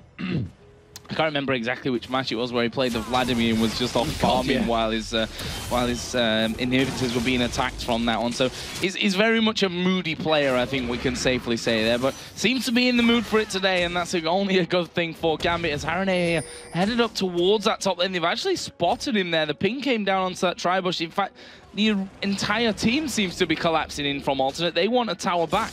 They want a tower back, and it's going to be the top turret. It's the only outer turret left for Alternate to get down, which is why they've put so much pressure onto this one. The rest of Alternate have reacted, though. Alex Ich is just backing away down that bottom. He's got himself home guard boots to go with that Rod of Ages. There's the turret. They're just happy with that one. Look at Darian. He's not like, no, you're not going to back off. Tries to buy the time, pulls out the ultimate, tries to bait them in there. And now the rest of Gambit are going to collapse on towards this one, Joe. He's tanky enough as well now with that Spirit Visage in there as well, as he gets locked up by Ferelnord. But this fight is not over just yet. Gambit have got good mobilities. The pull comes in onto Diamond. That's going to start the fight up completely. Aranea up in Diamond's face as Darian gets exhausted, taking a lot of damage. Diamond here going very, very low, but he's still alive. Actually manages to kill. Look at White Knight. He's in the wrong place. Ferelnord goes down. Kerp now got 5 men on him. He's not escaping this one. Are they going to push through for an ace? Jay Reed's the last man alive, still healthy, but wide push for the ace. You can turn around here and go for that Baron. Well, Jay Reed thought about actually coming in there. He thought about, I need to try and interrupt them as much as possible. Get Gambit. They countered that brilliantly, and again, it was Darian that started off. It was the tank, the force that went through the midline, started off the fight, went straight in up against them 5v1. They hooked in Diamond. He flashed out of it instantaneously and turned that fight around. And then Alex coming in with them home guard boots at the start. A great chain of corruption as well from Genja there. Can't underestimate that one. It seemed to land and find its home. And for Ferelnord, he only locked at one person in that fight. Really needed to be looking at gathering everyone up there. Just managed to lock up just Darian. And that's not really the target you're looking for, despite the fact he is a juicy target. You would get that big shutdown bonus, but you need to be looking at going towards Diamond, Alex, or Genja in that fight. And it's nice squishy targets, or Voidal, who landed a fantastic ultimate in that fight. Yeah, and that was the problem for Ferelnord. He hit Darian with the W to stop him chasing through. Didn't actually use his ultimate in that fight, which... You have to wonder. I mean, it's a free Zhonya's, if nothing else, before he went down. And I think that's why he was quite surprised at how quickly he ended up getting bursted in that fight. Not able to get his ulti off in time to really have any say on that. But as I was saying, you know, Gambit are going to slowly but surely claw back. As it happened, wasn't quite so slowly, but definitely surely. 35.4 to now 34.4. So they find themselves with 1,000 gold lead and the Baron buff on, which means these next coming moments are going to be hard for Alternate to stay in. And looking at Diamond, he's no longer a straight jungler. He's become a second AP champion, a terror from the jungle as well. No longer, obviously not going to have the support. They're not going to have a Runic Bulwark, it seems, at the moment. Gambit, not really anyone building towards that one, so they're happy to go without that, but they have a lot of damage to be dealt out. Alex is going to come up this top lane. You can see him speeding in there with his home guard boots, while the rest of Gambit, they start to stack down that mid lane and see if they can try and catch someone out once again. Well, let's see. Alex is going to push out that top, and well, if that keeps pushing through, we could see them going. Actually, Aranea, knowing that Alex is in that top side, is actually going to go through. They're going to go for Voidal. There's Kirk coming through with the Unstoppable Force. Another great crescendo. They're going to try and turn this around once again. Darian right in the middle of the pack as they snipe Aranea. Can't quite get the finishing blows as Darian taking a ton of damage. But again, it's just not enough. That was everything that White Knight could throw at him. The collateral damage and everything. There is the tankiest man of the team, Kirk, who's been chased down, flashed away. Alex goes in. Needs just one more hit onto him. There we go with an ult sphere to finish things off. And now they back away. They're happy with that 1-for-0. And they can even stick around here and go for those turrets. But again, Darian in the middle of the pack, so dangerous that Alternate had to turn and run. And he was a 4v5 when that started. Crazy play to me, that one. Alternate, they went aggressive, and they went aggressive against a team that just picked up Baron.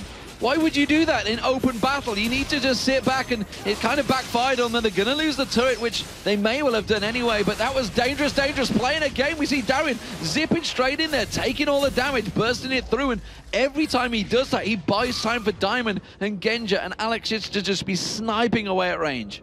Yeah, it's so very tanky right now with that Spirit Visage in there, with that Sunfire Cape. Got a second Giant's Belt as well, so he's done a fantastic job so far this game. Way ahead in CS, way ahead in kills at 5-1-3. There's another Dragon coming down for Gambit as well, and they're currently sat on a 3,000 gold. I say another Dragon for Gambit. That actually was their first one of the game, the first one that they managed to actually have any control of course, as Alternate have done a good job of doing that, but you can see when it comes to these fights that Gambit most clearly have an edge on them. Yeah, and they've turned the game around really on its head, because they were, what, 4,000 behind at one point. Now they're a good 3,000 ahead. They've managed to swing it completely in their favor, and in terms of items and champions, it seems to be swinging their way. Gambit have done a fantastic job, and I talked about Runic Bulwark not having it. Diamond's like, no, I'll get that now. I'm going to just buy an Aegis pretty much outright after that battle. Of course, he picked up a bunch of kills. So 3-1-6 so far on Karma from the jungle. All the doubters he had yesterday, everybody is saying, has Diamond lost the plot? Well, why the hell would we ever question this guy? Because so many times he innovates and brings things out. This team has brought out so many new things to League of Legends throughout the last 2 years. It never surprises me when we see something new, and I really will never ever question it, unless it's Genja using Tira the Goddess on Varus. Which, by the way, he's not doing here today. So someone's had a stiff word with him and said, look, Genja, I hate to break it to you, but it probably wasn't the most viable item before the tier was changed, but certainly now it's not going to be. So, well, he's shied away from this one, going more of a standard build, which is something we're not used to really saying when it comes to Genja, but he is fulfilling that support AD carry that he does a lot at 0-1-8 right now, not being in picking up the kills, but has been instrumental in getting those 10 kills that they have right now. As we see Alex here from the side, Gambit going to go for this one. There's the ulti being used on Alex, but because he'd Rift Walk, he got the stun, but was outside of the damage. Crazy stuff there, which, for Unlord basically wasting that ultimate for that one. Lightning reactions, flash straight afterwards as well, and this is Gambit without Baron. They don't care. They're still going to siege down this turret. Baron has run off. Not ordinarily, you'd see the teams just back away, but we've talked about the aggression that Gambit do show from time to time. Double slice and dice coming out from Darian, really trying to get straight through in towards them, and they have got themselves another inner turret. 5-3 in inner turrets right now. 2 of them going down. The mid one as well went down a moment ago, and Gambit are not done yet. They're still going. They're still going, and Alternate have to stop this at some point. They have to put up some kind of fight, otherwise they're going to get put so far behind that they can't actually react to this one. The problem that they have, of course, is that team fights, when they've gone in these 5 versus 5s, or even 5 versus 4 as that one in the middle was, they've come out on the sour end of that deal. So they need to be really careful about what fights they're picking from this one. We can see the blue buff has respawned there. Gambit, they look like they're going to be backing them. I'm imagining that they've sat on quite the stack of gold right now. Yeah, and that Baron is up in a minute's time, so they're going to be well aware of that timing. Let's see what they go back to buy there, so there's going to be a chunk of items coming out, all for Gambit, all popping into view in a moment. Void Staff being picked up by Alex Ich, a Warmog's being picked up by Darian as well. So some big items. There's the Runic Bulwark being completed as well by Diamond Prox, and we're just waiting for Genji. I guess he'd be the last one to go back. Bam! Infinity Edge from a pickaxe. Sure. Yeah, as I said, a lot of gold for Gambit before they went back from that one. And well, you don't have to be a genius to realize how much of a change that's going to make to these next fights coming in from that one. That Void Staff out of Alex It's going to be absolutely deadly for them. Baron up in 15 seconds, and honestly, Alternate got no ward coverage of the immediate area there at Baron. They put the wards that they had around that blue buff to make sure that they could actually get in there for the first time in quite a while. But they've got no vision of the Baron, and Gambit may just be able to take this one. Yeah, they're in a much stronger position. You know, they were happy to just bully them on the tower a moment ago, and the fact that they've just gone back and got such a big power-up, there's no way they're going to be fearing or shying away from this fight, but they are going to get Darian hooked in. Is that really the one they want, though? Because the rest of the team follow through. There's Alex's Rift walking away. Darian happy to just pop his ultimate and take a face tank effectively all the damage. We're going to have to see Kerp. He's going to have to back off here or teleport in because the rest of his team are getting chased down. Genji wasn't really with the fight, though, so Gambit couldn't follow through on that one, but it does force Alternate back away again. RNA are actually going straight through. He's going to walk over the top of the ward, but he's like, guys, we need to at least check what's going on over there. In the end, he's got no wards to put down anyway as Darian comes in from the side. RNA saying, nope, don't want any part of that one. And Gambit once again turn around towards Baron. We see the Voidal there having a check through. And now that the Oracle range has been changed, by the way, you have to go a little bit deeper into that Baron pit to actually check if there's anything being put down at the back, which is what he was just doing. We saw Alex go down to the bottom lane to clear things out, and Alternate here are moving in towards Baron. Kerp still has that teleport up. Yeah, Alex, within a millisecond of catching Kerp, he was trying to teleport back in the bush, and a sort of force pulse in there on the mini-map, but he just didn't quite catch him. I think the damage went through, but not just in time. Alex is Rift walking away from the hook there, but now we see Darian once again, that big brick of a tank going through at the front and taking all the damage. He has took half the health off, though. Now we see Alex catching on towards White Knight. Everybody pops through. Unstoppable Force was used, but honestly not to a great effect. Chain of Corruption fantastically fired and layered on with a crescendo. Absolute immaculate team fight there from Gambit, and they walk away with a 3-for-0. And it's almost certainly going to be another Baron. Before this game, I said I'm not sure how Genja and Voidal are really working together. That right there was perfect from both of them. Chain of Corruption came in there in the right position. The crescendo hit 3 men as it came through. Darian does not care about anything right now as we just see him go in there. Even managed to get away from the hook. And this is going to be the second Baron of the game coming in for Gambit. Nothing that Alternate can do about that one. Yeah, and looking at Gambit, they're all laughing and joking. Big smiles on Voidal's face and Alex Itch there. They're very happy with how that all worked out. What got me was Genja fired that Chain of Corruption through the bush, through the trees, and completely from the other side. It caught perfectly. Sometimes it doesn't work out, but when it does, it looks fantastic. And Alternate now feeling strong. Look at this, though. We're going to see Voidal coming around the corner with a bit of a surprise. Seeing the Dragon in there. He's actually going to put pressure on RNA. He's not too worried. Considering he's on his own, miles away, he's just putting the pings down, and he's actually fighting on towards RNA. RNA is tanking this one up. He does manage to get it down. That keeps the pressure on towards him, though. Really nice harassment there from Voidal. As much harassment as you can really do at this stage of the game to the vibe. But you know, RNA knew that he had to be right with the smite there because you never quite know. Q coming out of Voidal in that scenario after he's failed the smite could have actually been the steal. So props to RNA where he's deserved. And you wouldn't live that one down either. You would never live that one down. That would be all over Reddit. Multiple times that video being posted. So Gambit right now, Baron buff on, charging down that mid lane. Gonna be hard for Alternate to hold on. Yeah, they have a minion wave coming in the moment. We do see Alternate. They have a lot of wave clear potential. The bookshot for Eleanor as well. Oh, for Eleanor took one burst there from Diamond, and it chunked a third of his health off. Diamond doing a hell of a lot of damage already. Piercing arrow landing through as well, but they have good wave clear Alternate, and that's what's keeping them off the inhibitor turrets just now for at least the time being. But I'm not too sure Gambit, after seeing their shenanigans already when they've just piled straight onto turrets without the Baron, I don't think they're going to be kept at bay too long.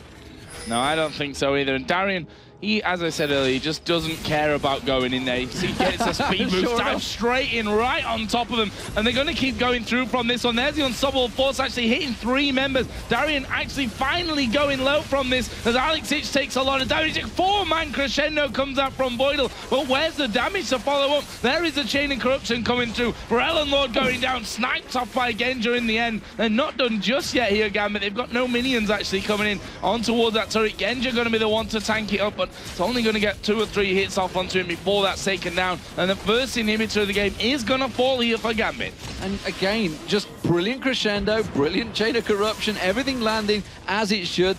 And all that being harassed and backed up, and you see the snipes, everything comes out on top. Gambit really are firing on all cylinders today. So many times we see different teams from day to day from Gambit. One day they're absolutely impeccable, perfectly playing. The next day, you don't know, you just think, what's just happened overnight? But it seems today that it is the strong Gambit.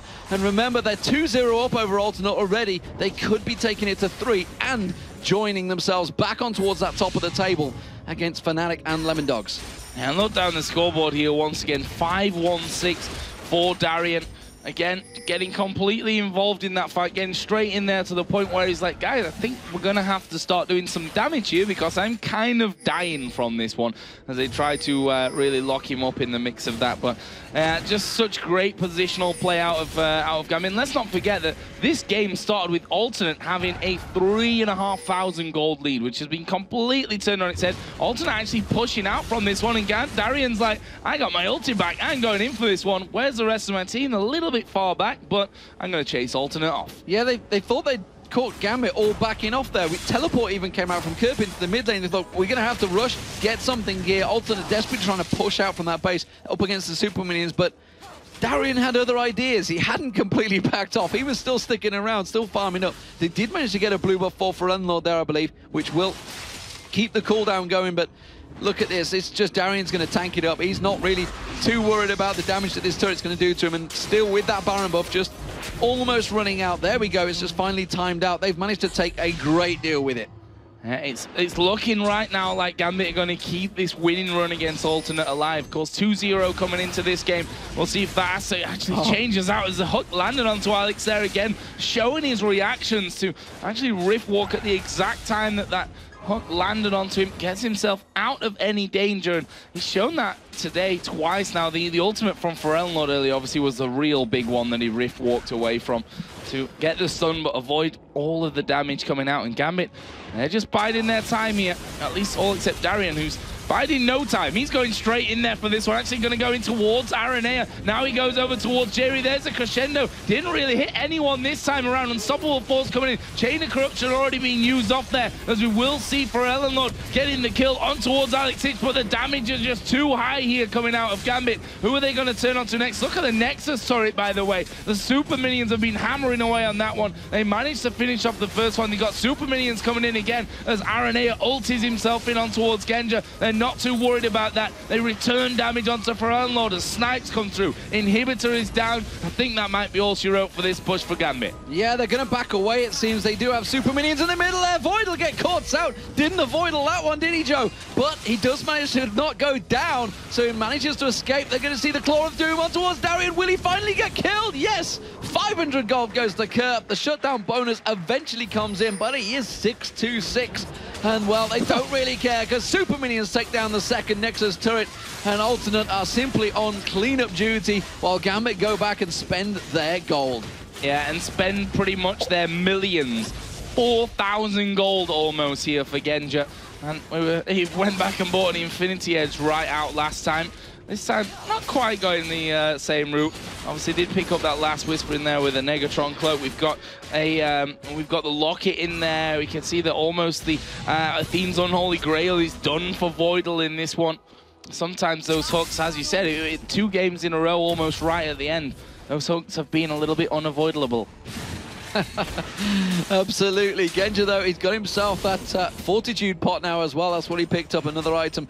And, well, Gambit are strong right now. Dragon's up in 11 seconds, but I don't think they care about that one. The fact that all three inhibitors are down does mean the double super minions will be piling down all of those lanes. You can see the big, long lines tanking their way through. Gambit, they are coming along with that mid lane. Look at that. More of the Malmortius now being picked up by Darian as well. He's got damage on top of resistance. Aranea caught out of position. Alexic is going to come in. Riftwalk and Null Sphere does take half his hit points down there. That's a lot of damage considering he's one of the main tanks for them. Yeah, that's worrying as well. I mean, we got 2 Lockets in here now as well, Alternate, just trying to outlast the damage that Gambit can do to them as they start to move in once again. There's the ult on towards Alexic. He's just going to Zhonya's away from all that damage. Pharrell Lord goes down. This could well be it. Alexic's taking a lot of damage, but they've not got enough to finish off. Aranea will fall afterwards. Kurt going to be the next focus as we see the snipe coming straight through. Nexus are going to be focused down, and that is Gambit taking down Alternate here. Fantastic comeback from them. Let's not forget, Demon, 3,500 gold they were behind. Yeah, that's fantastic performance. That takes Gambit now to, what, 11-9. They're going to be joined on with Alternate once again. And, you know, despite the fact Alternate knew exactly what was coming against them, they couldn't do a great deal to stop it. And you got to hand it to Diamond. He's pulled another champion out the bag of tricks, and it seems to have paid off. Karma in that top lane. And really, all credit to Darian. He had a fantastic match in that game on Renekton. It was a champion that he played a lot of during the Spring Split and at Season 2, and it seems to have just fell back onto it, and it's worked wonders for them. Fantastic performance. Alex, he spent a long time having to just farm and catch up, but as soon as he did manage to finally get in there, sure enough, they all turned it on. And big credit to Voidal. He landed some absolute impeccable crescendos in there. Yeah, there were some really good ones. I mean, the 4-man that we saw, there was that one that he combined with Genji. I think it was 3 men with the Chain of Corruption coming in while they were fighting on the jungle just outside of Alternate's base. Like, he really stepped this one up today. And that's the thing about Sona. If you can hit your crescendos when it gets to team fights, you've pretty much done your job right there. Yeah, absolutely. I mean, it was just amazing stuff. And so many times we've seen different players in the past talking about using crescendo for just 1 player or 2 players, but he managed to hit 3, 4 quite regularly. And whether that's a credit to him or a discredit to Alternate not stacking up in the right way, they weren't really avoiding the damage. But I guess Kurt landed a number of unstoppable forces.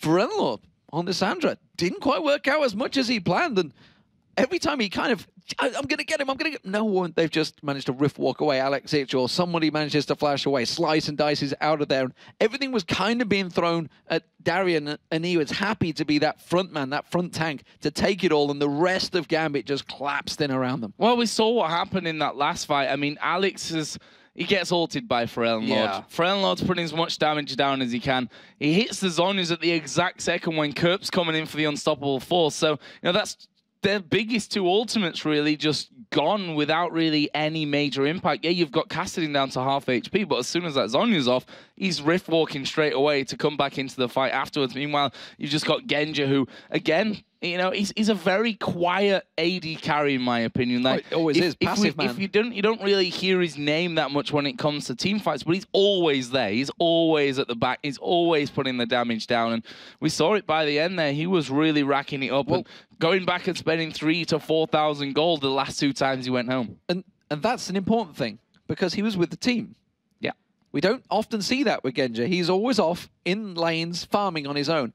He was always with the team there. Darian was going in, and he was always hovering around behind with Diamond, with Voidal, and they were as a 4-man unit while Alex was off, instead of Genji just being down in the bottom lane, down in the top lane. The rest of the team are fighting. He's not in the fight. He's at 0-0, 30 minutes in. This time around, he was always there. He had he didn't manage massive amounts of kills, but he had massive amounts of assists. He was always involved in those fights, and consequently, like you say, he could go back. He had like 2,000, 3,000, 4,000 gold to go back to. Yeah, and I'm glad we talked about Darian as well before the game, because this really fit in perfectly timed, because this game, he was at his best with that Renekton, and wouldn't surprise me to see that Renekton coming out a little bit more in the future, heading the farm pretty much the entire game, always starting off the fights, always being that big, scary, tanky crocodile that Renekton is right in the middle of it, and a massive contribution today for the Gambit win. Yeah, fantastic stuff. So, we have an expert standing by alongside Jason Kaplan. His name is Crepo. So let's see what they're going to say about this match. Thank you for that, Joe and Demon. And fantastic, I think, might be a little bit of an understatement in that game. We saw some crazy new picks coming out. Why don't you walk us through those new champions we saw? Well, really different compositions by both teams. Really weird to see two like unused junglers by both teams. I think Diamond did really well with Karma. It fit their high mobility playstyle. Had enough sustain and shields. Combined with the Sona heals, the shields and mobility allowed Kassadin and Renekton to just be really influential in all the fights. And then at the other side, you had Aranea trying to introduce another viable jungler. It worked out really well for them in the early game, but in the late game, Gambit took the upper hand. Okay, and speaking of early game, let's walk through that because you wanted to talk about specifically who was where and why in terms of lanes. But before we get to that, sorry, I actually got ahead of myself. Let's talk about the level 1 action we saw out of Alternate. Yeah, definitely Alternate came prepared. We know Gambit usually doesn't invade at all when they're playing the early game. Usually when you put a ward in Gambit's jungle, they will instantly pink ward it, so that ward will become useless. What Alternate did was really well. They hid in one brush, waited on 149, moved forward, placed a pink ward, and then they knew whether they were spotted or not, hooked the blue buff over, and instantly started well. They predicted Karma at blue. In the end, Karma had to move all the way to the other side of the map. Reacted really well, though. Gambit, in the entire game, was always reacting really well to Alternate's plays, but yet it was always Alternate making the plays. Aranea then followed into his red, still had the pink ward up at the right side of mid, so he knew his gank path was totally free to take. Went mid, got first blood on Alex, and started off the game really well. And the weird thing was, it didn't even seem like that mattered in the end, because we looked at the CS at the end of the game. He had over 100 CS leads still, even though he was ganked early on, even though he had the first blood over Lissandra. I mean, it was really hard for him to get back in the game, but how did he kind of go about doing that? Typical Alex. You don't see him the entire game, but then you look at his CS, and he's suddenly 45 up, 50 up, 60 up, keeps farming, and Kassadin scales so well, especially against their comp. If he just survives a fight long enough to get his rotation off 1 or 2 times, and then he just wins those fights. Okay, well, we do have a replay for you, and it's about 23 minutes in, and we want to kind of get that on your screen and then walk through something, particularly as we saw here, because it was really important on how it kind of developed. And we want to start up by talking about the team compositions for both these teams and how they kind of worked in these team fights. If we're gonna talk about the lineups, Alternate's lineup is all about picking guys off that are clustered. They have the Graves AoE damage, Pharrell Lord's AoE damage, Vi picks that one guy off, Malphite ultis 1 or 2 guys, but then you have, on the other side, Gambit's lineup. They spread out and they pick up whoever they want here and there. They chase them down, they have the mobility coming from Sona E, they have Karma speeding up, shielding them as well. And it's basically, Alternate sets up for a push on top lane, but that's when Darien says, oh guys, like I'm tired of this, I'm going in. All right, well, let's start that replay up and just kind of walk you through exactly what happps here. And you can just walk us through step by step exactly how this goes in favor of Gambit. Darien just starts fighting them. He starts chasing them, and teams realize, okay, Darien is doing something. Let's chase him. He keeps going. They keep chasing them down until a point where the fight actually splits open, and it's like 2 or more seconds from now. Actually, Diamond does get hooked, and he flashes out, and this is where the fight breaks open. You have Darien holding up 4 people busy of Alternate lineup. Aranea has a good call as well. He tries to turn the fight around, but then Darien is up against 4 people, and he will chunk Lissandra to like 60%, while Aranea is trying to turn. Aranea turns on Diamond then. The fight is still split up, and then if you move it a little forward, you see Kerb trying to get back into the fight as well. And this is what's going to happen every fight later on. They catch one guy, and then Voidal replies with the crescendo. I just wanted to speed up. It's really hard to speed up. But this is what happens. Like, they catch one guy, and Voidal says, no, you're not hitting that guy. He always crescendos 1 or 2 people. Later in the game, it would always be Kassadin going in. He gets Malphite ulti, gets Vi ulti, but then the crescendo comes in. They nullify the fight, and like the fight split open at the start, collapsed again, but now Alternate is just doomed. They tried to burst one guy, didn't succeed, and this is where Gambit starts hunting them with Renekton, with Karma, with Alex and Kassadin, and it was just, at this point, the game was turned. Yeah, it was. I have to say, it was a really weird team fight, but like you were saying before, in terms of how they kind of go into each other, you actually talked to me about this late game, is that Gambit, they're a team fight kind of composition a little bit, well, in terms of they want to pick you off 1 by 1, but they need to group up to make these fights happen. But Alternate has a good team to kind of break that up. And can you explain what you were saying to me exactly about it? It's a little weird because basically Alternate has to be all the time together as 5, because if they don't, Alex will just jump on the guy that's alone and chunk him. And then on the other hand, Gambit can't group up as 5, because if they do, then they have the chance of being Malphite ultied by more people. Vi can engage on you, Lissandra AoE can come on all of you. So both teams actually have to do the opposite. Like, one has to stay together, the other one has to spread. And I think Gambit just played it better. They spread out, chunked whoever was alone, and then the crescendos were really vital, but especially Darien. Like, he decided, like, we're fighting. Sometimes he didn't even care where his team was. His team was 2 screens away. No, he's like, pop my ulti, turn around, I'll see who comes. And it scared Alternate. You could even see when they had 5 against 3, they got scared. But suddenly Renekton turning around with ulti, they were like, "What the hell is going on? Like, they're just setting up a trap." And yeah, definitely MVP, Darian. Yeah, I mean, yeah, it's really weird because usually we see him overextending, but it actually worked out in his favor this time, and it was really cool to see that. Yeah, definitely really confident, and also props to the new support, Voidal. Like really good crescendos every time. Waited for Alex to get caught, so to say, or for Alex to get focused by the enemy team, and he shut that down. He gave him a 2-second window, which allowed him to jump out again, and then the sustain came in, and they won the fights like that every time. All right, Crepo, thank you very much for joining us and giving us your thoughts on this game. Good luck in your game a little bit later on today, but for now... We'll need it. You'll need it. But for now, we do have an interview with Shox, who's with Diamond Prox. Thank you very much, Jason. Diamond Prox, congratulations on that nice victory against Team Alternate 3 times already in the split. You played Karma, of course I have to ask. Why did you choose for her again today, and what did she bring to your team comp? I chose Karma because I think it's like one of the best support junglers. You really feel that you are doing a game, a part of the game when you're playing her, not like Jarvan only Q, E, and R, and then you're just after attacking. You're like always helping your team. You got a lot of CC, a lot of utility. You're good at pushing, counter-pushing, at ganks. Like we killed 2 versus 2 with Darren twice, I think. That's why. So why do you think it didn't work yesterday versus Fnatic? Is it because it never really got going, the Karma jungle, that you never really had a chance to come into the game? Actually, I think we lost yesterday because of a lot of mistakes, like really, really hard mistakes. I fed first blood, then we fed double buff to Shen, then just everything went wrong. And even with 11,000 gold disadvantage, we killed them because of our team composition, but then we made mistakes again, and then we lost. That's not because of Karma, I think. All right, so we see you guys here now playing flawlessly, great team fights, and then yesterday, just nothing of that. So how come that you kind of turn up the one day with a great team, and then the other day, not at all? We just discussed a lot after the games, like for hours. Then we came back here, practice a lot, point out our mistakes, and like now we're playing really better. Okay, and finally, how do you think Voidal did here in his weekend? First time playing in front of that LCS crowd and in your team. He's playing really, really well. I really love his way of playing, his play style, how he's doing a support. He's waiting for crescendo on like carries, like AP mids or their AD carries. He's really a great player, and I think he has a big potential. All right, thank you very much, Diamond, and congratulations. Now, yesterday, Fnatic proved they're not afraid to pull out some crazy strats to get the win, and they'll need every trick in their bag to put an end to Lemon Dog's winning streak. We'll see which team stays #1 after the break.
everyone. Welcome back to our studios in Cologne for day 2 of week 7 here in the European Summer Split.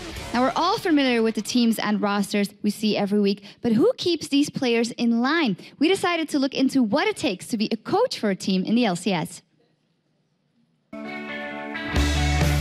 I think the coach is the one who tries to help you before the game.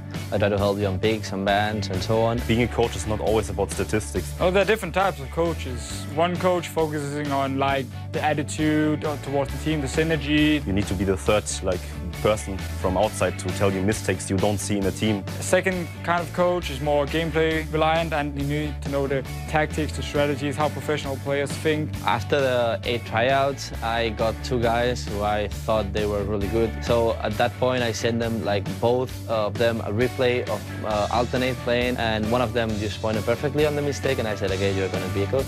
I'm a big fan of getting a coach if you can find one who's good enough. That's right now the issue in Europe. There's a big lack of coaches. Right now, I think Mithy is more like the coach of the team. He's like analyzing mistakes in scrims from replays and everything. Coaching, I could say, basically, I just try hard all the time and be the one that try hards the most in scrims in our team, and I am not shy to point out mistakes of myself and of my teammates. The people that make good coaches are these people who know the game really well and know to like handle a group of people who might not always get along perfectly.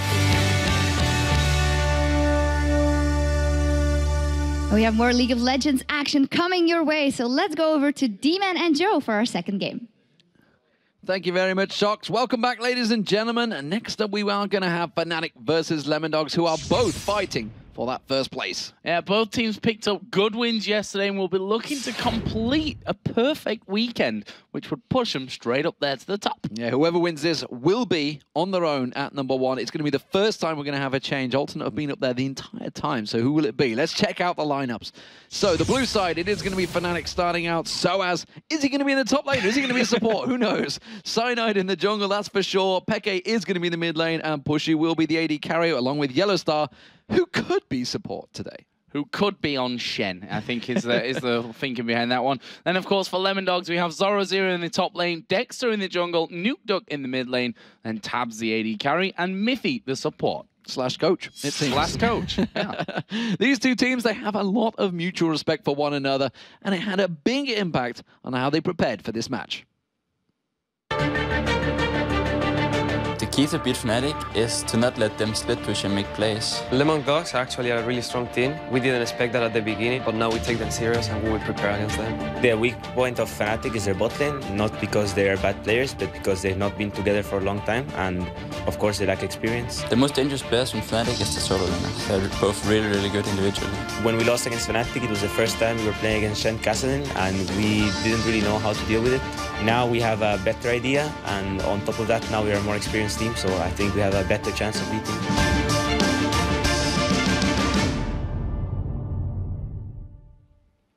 Clearly a great deal of respect between the two teams. Let's see what you guys at home, though, think about this game. Over on Lolly Sports, how's the voting?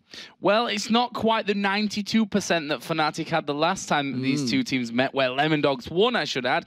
A little bit less this time around, but it's still pretty massive. 81% of you thinking that Fnatic are going to be able to pick up today's game. It's a big vote still, 81%. Yeah. That's a high pressure considering both are in #1 spot. Of course, Fnatic, they are coming off an incredible win yesterday. They executed everything perfectly, and no matter where you looked, they were shutting Gambit down. Yeah, and they came up with that really interesting composition as well. Gambit got burnt by their unconventional choices. That Karma, of course, not really getting off to the right start, but Fnatic made theirs work. You had Cyanide in the jungle with Aatrox, Soaz and Yellow Star swapping roles, and XPK and Pushu just hammering away on them the whole time.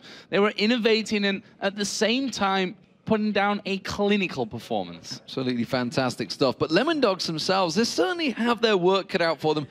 They looked a little bit sluggish at the start of yesterday's game, but they played smart. They shut down Ocelot's Twisted Fate until they pulled ahead with some pretty damn solid team fights. Yeah, and Lemon Dogs are looking really strong in my eyes, but they're going to have to be firing on all cylinders from the start of this one if they want to take down a team who themselves are on a great run of form. I mean, the current head-to-head between these two teams is 1-for-1, so that just shows how evenly matched these two teams are, really. Yeah, there's been some fantastic games between them so far, and it's going to be interesting to see which one this goes. I mean, picks and bans-wise, just let's take a look through it. We can see that man on your screen there, Zoro0. He's played a bit of Lissandra. He's played a bit of Malphite. In fact, all he played was Malphite at the start of the season.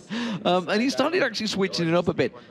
But then you look at Fnatic. How do you do picks and bans against these guys now? After what they saw yesterday, that's definitely thrown, surely, a monkey wrench in the plans of Lemon Dogs. Because Lemon Dogs would have looked at this game as the week's gone on.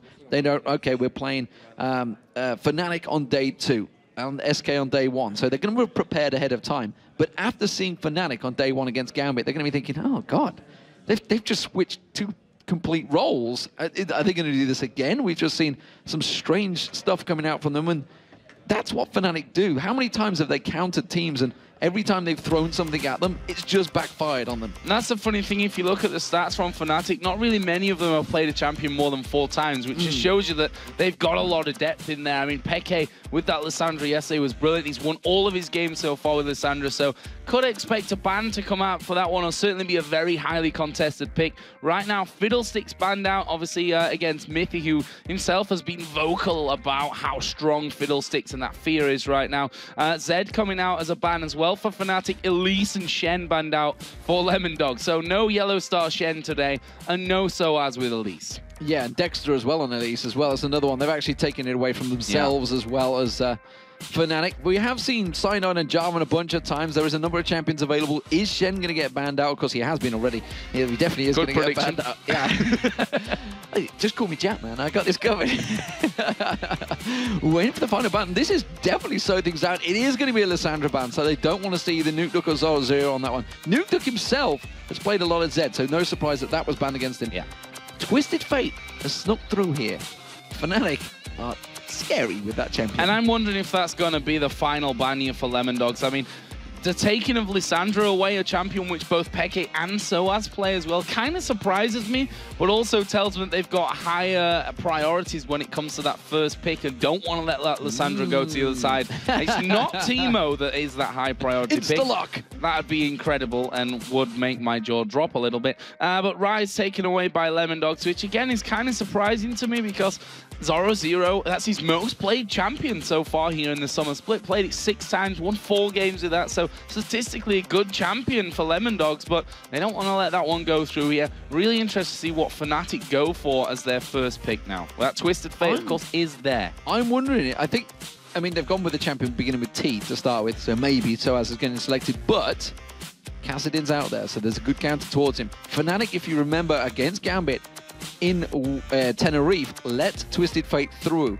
Nuke Duck hasn't got a great record on Twisted Fate, so maybe they're just thinking, okay, we're going to leave it out there, and it seems that that's what they're doing. We're going to see whether it filters its way through towards the end. The fact that they have gone with Varus, so Pushu's going to be happy. They've still got the top laner. I think it's going to be Kennen top laner, and of course, they've taken away Jarvan from Cyanide. Yeah, I think that will be Kennen in the top lane. Zoro0 played a lot of him already. Same thing for Dexter here in the jungle with Jarvan 4th. On the other side, Fnatic locking in that Varus, which is quite interesting when you look at the stats, because it's both AD carries have played Varus the most in here for this one. So Fnatic obviously valuing that one, coming down for Pushu. Let's see what they add in here. That Thresh certainly wouldn't surprise me at this point of things for Yellow Star. The speed of the picks and bans here tells me a lot. These two teams are actually realizing what's at stake. This is coming into the last 2 weeks in the top of the league. This is the position that both of these teams have been looking towards. Fnatic, when they made the changes, this is what it was all about. Lemondogs, at the very start, we said these guys are little cocky guys, but sure enough, when they changed Mithy as their new man, and effectively, as you just heard them say, he's effectively the coach for him now. He's very vocal. Great to have a chat with, by the way, because you'll get a lot of information out of him. Not too sure that's good for the other teams, because he'll just give them everything and tell his story, but it's great to have a chat with, and he seems to have imparted a lot of knowledge onto Lemondogs and helped them really settle down in the league right now. There's the picks coming through, and again, Twisted Fate not been taken, so Fnatic have their final choice here. Will they go with him in the mid lane? I'm not sure that they will, with Lemondogs having that final pick. I think there are safer options here for Fnatic, you know, the likes of the Orianna maybe that Peke has brought to the table in here before. So we'll see about that one in just a second. And just to touch on the whole cockiness thing from Lemondogs, it's fine to be cocky if you can back it up. And that's what Lemondogs are doing right now. They could go top of the table. First time that we've ever seen anyone apart from Alternate at the top there. Gragas and Heimerdinger, I'm not sold on that just yet. I suppose Gragas is a very real possibility. Heimerdinger, I'm still not going to say anything about. No, it's not going to happen. Maybe when the remake finally comes out soon. TM. Right, please. It will be coming, though. Don't worry, guys. 8 seconds to make the changes, so they're not going to get caught out by this one. Are they going to go with Kassadin? It hasn't been locked in yet. Gragas has been locked in, along with Karthus. Soaz is at it again. Soaz is at it again, and you can see there, Mithy's like, well, I am now the coach for the team, apparently, elected into that role from my try-harding in scrims, are his exact words from that. So we'll see what they do with this one in terms of Gragas. Not expecting him to come in there with the Kassadin. The good thing is they can switch those two around pretty easily. And a Talon being locked in here for Lemondogs. What? Statistics. Out the window. Don't matter. Tear that page out. This one's gone out the window. So we have Fnatic at it again, ladies and gentlemen. But Lemondogs have thrown their own little flavor into it. What do we have? Things are going to swap around. It's going to be Peke on Kassadin in that mid lane. Of course, we're going to see Thresh as the support. Cyanide in the jungle. Standard champion for him. But Soaz on Gragas in the top lane. Not a champion we've seen in the European LCS so far. This split in the top lane. I don't think we've seen him at all. We saw him at the All-Stars in the jungle from Insect. That was in the finals against China, but that's the last time we saw it. But Talon, have we seen a Talon so far in Europe? I don't even remember one in the spring, let alone in the summer. Suddenly there's another new champion being brought out. Talon versus Kassadin? Mine is blown right now. Yeah, and it's great that week 7 of 9, where things are so close, we're seeing Gragas and Kassadin here for Fnatic, and a Talon being brought out on the table by the Lemondogs. And it's kind of unfortunate for us, not just for us as casters, but for everyone, that we don't know exactly every single champion that these people have been playing on, under their real accounts, their alternate accounts, their in scrims and everything like that. Because this is obviously a champion that they've been practicing. You don't just go in there wildly with something like that. So, Talon coming in, you see there Soaz kind of grabbing his nose, and I think there's a little bit of confusion there from Fnatic's side as to, this whole Talon pick and how that's going to work, who's going to be up against who. And from Fnatic's side, is it going to be Gragas or Kassadin up against this Talon? Both of them, in my opinion, early on could have a little bit of trouble against him.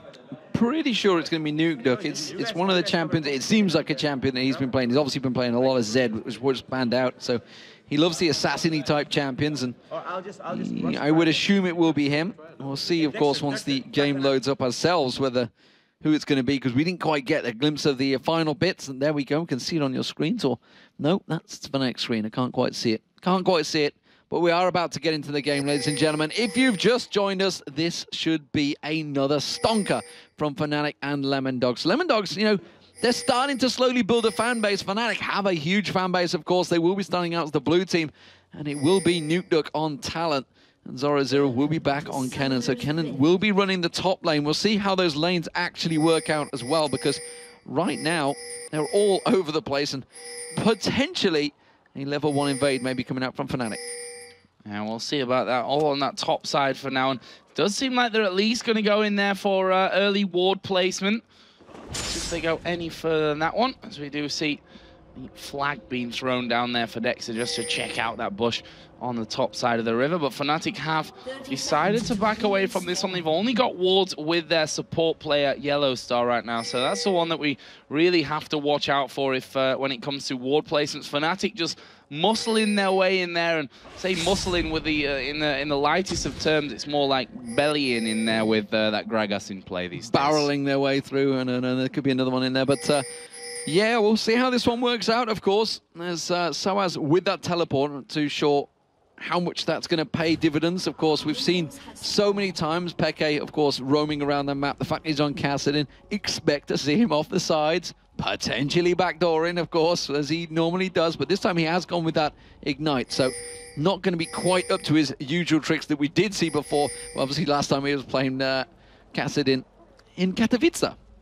Yeah, that was something that one team in particular here in the LCS will be wanting to forget. But Fnatic are very determined here. They're like, we are invading. You're not going to be stopping us from this one. You see Lulu there and Caitlyn. Actually, Flash Hook coming in, missing out there. Well, I say missing. Mithy flashed away from it to make sure they didn't go down. They're sticking around for this one. We could see a fight breaking out. Fnatic concentrating on that red buff. They've got vision of them thanks to the flag going down there for that one. And there is a smite coming down. Actually finished off by Cyanide in the end. Yeah, there's a miss smite there. Dexter came in, did it a little bit too early, and you can see they both used it out there, and Cyanide managed to catch it off at the end. Soaz does teleport himself down to that bottom. He's not going to miss out on too much experience.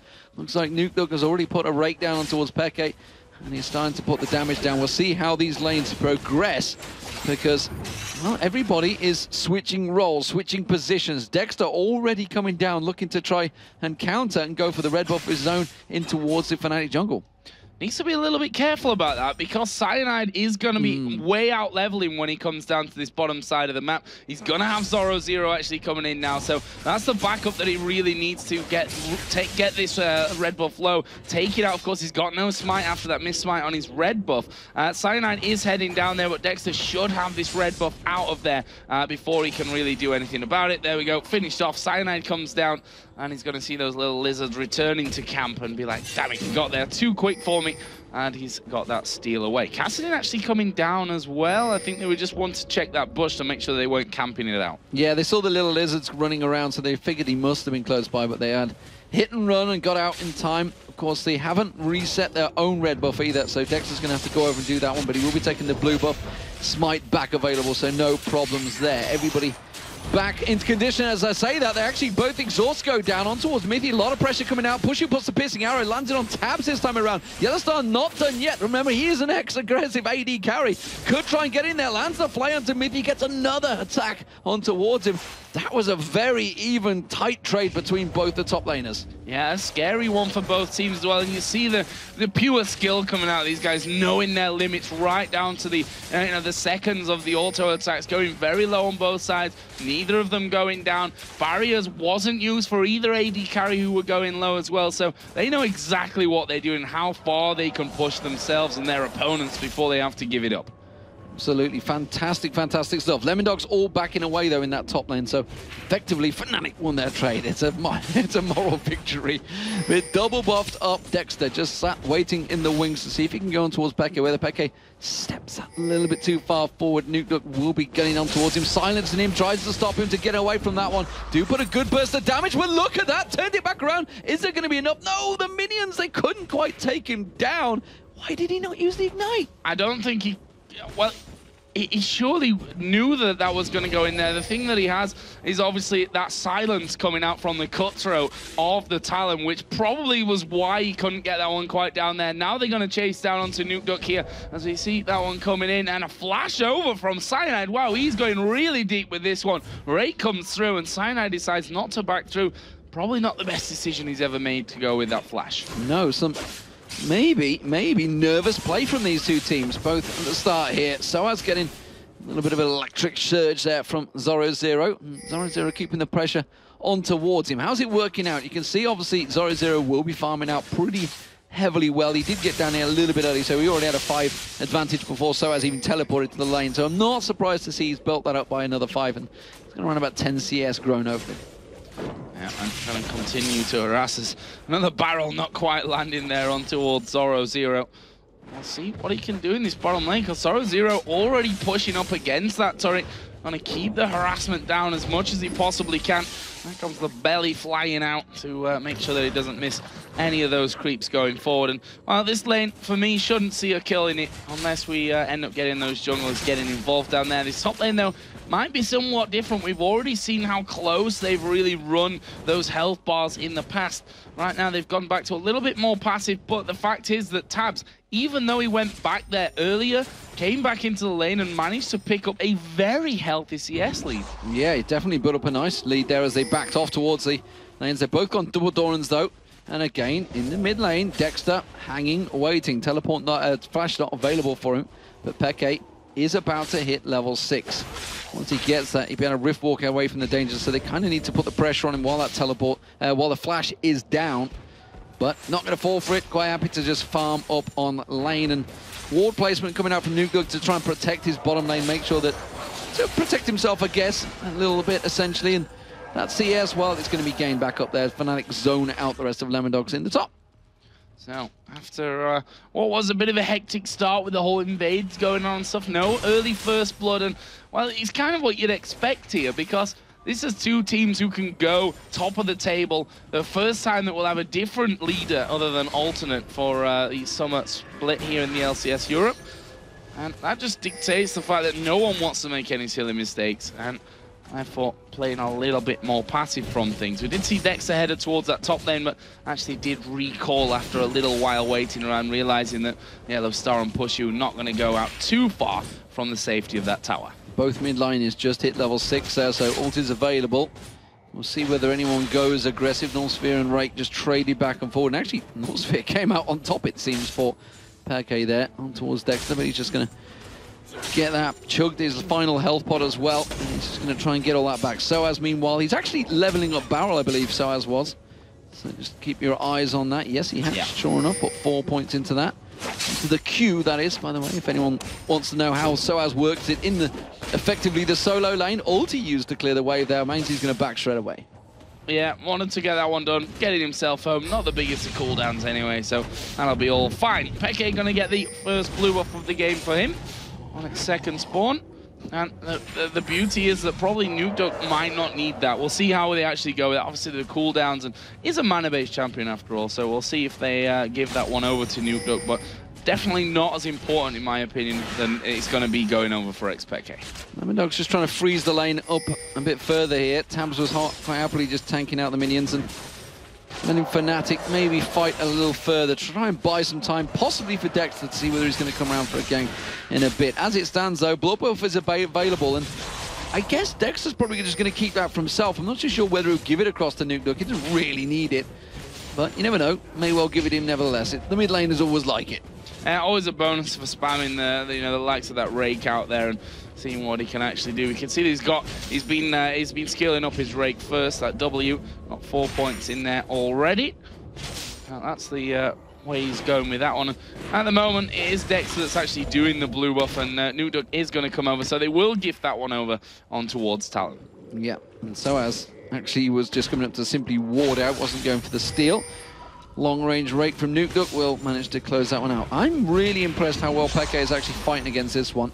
The fact that he started with the cloth, he knew he was going to be against Talon in this mid lane, and I'm wondering when it comes towards end game, Nuke's going to be focusing on Pushu, I would assume. Soaz and Peke, they're always the ones that are causing the harassment, so Pushu, I don't think he's actually going to be too worried about that, because Yellow Star's always going to be at his side, and Nuke looks to potentially have a tough job pinning him down. And the thing is, with this cell that Lemondogs have got, you know, the Ken and the Jarvan, the Talon even going to be going right in there, and they've got such great dispersion and lockdown in fights. Fnatic from the barrel obviously coming out of Soaz to blow them away, for Cyanide to move them all out there. Then you've got the Chaining Corruption to single out with the hook, and Now, that's going to, for me, make it harder for Lemondogs when we get to those team fights to really be getting on the target that they actually want because of the disruption that Fnatic are running in these fights. As it seems now, though, we could be quite a way off from seeing any big team fights happening. No turrets down, no first blood, no dragon. It's a slow start to this one. It's a slow start after a little bit of an invade, etc. that came out. There's a hook being flung out, so not for one to try in from the teams. They're certainly trying to create the opportunities. It's just that both of them have been overly cautious and not really letting anything slip. So as does have Dexter waiting in the wings at the top there, in the bottom lane, sorry. Which means he may well try and go for something. As it is Cyanide, he's continuing the farm path. His farm is actually just cleared. No, to light, the wolves just spawned. And Soas just dashes away. Yeah, that's the thing, is Gragas, despite being the chunky man that he is, he's actually pretty mobile, obviously, with that body slam, or belly slam, as I'm going to petition it to be. Moves quick for a big lad. I think quick for a big lad. Is what we'd say in England. Yeah. He's certainly got the moves to be escaping from that one. He's doing a decent job here, but the fact is that Kennen, starting off Doran's Blade with those auto attacks, with the range that he's got, is building up a very healthy lead. 20 CS that he's got right now. Quite soon, about 300 gold for him. Between the AD carries as well, 85 to 100. So Tabs is maintaining that lead that he kicked off with from the early levels. Yeah, it's definitely kept it flowing, and Tabs has actually done a great job at keeping that wave always up towards his turret. Doesn't want to press out from this one, don't want to go too aggressive, doesn't want to get caught out by anything. This time around, though, Dexter is waiting in the winds. He's just out the side of that tri-bush. They have a pink ward in the tri-bush, so they know that that's clear. They don't want to go in towards it because they know that Yellowstar has just returned to lane with a pink of his own, so doesn't want to get spotted out just yet. And this may be, just maybe, where we're going to see the first point of action. We do see Peke backing off. That hook didn't land. Almost certainly would have created the opportunity. But actually, Dexter's backed off. He's doing the red buff right now. So we'll see whether he decides to return back to top lane. Yeah, I'd imagine so. I mean, junglers are being really quiet when it comes to the lanes. I mean, Dexter, we saw down in the bottom, tried a little bit, but not much going on from that one. Let's see then if we can get in. There's that ward down on the side. Of course, they've got vision control of the tri-bush thanks to that pink ward, but I'm pretty sure that Fnatic are going to be able to just walk away from this one. And you can see that Dexter is taking a lot of time in from that one as he land the hook onto Mithy. They see now Dexter coming around the side, chain of corruption put down from Pushu as Mithy going to go in there, uses the ultimate on himself. Yellowstar going to get locked up now inside of the Cataclysm. This should be first blood coming down, and it is going to go to Tabs as Pushu starts to fight back with this one. They've actually flashed in, exhaust coming down, double kill now coming out, and Soa throws the barrel down. That's going to get him one kill. Tabs getting away with the net from the body slam, but the chance of him completely getting out, and no, he's not going to get away from it. We saw there XPK going into mid, he did get the kill.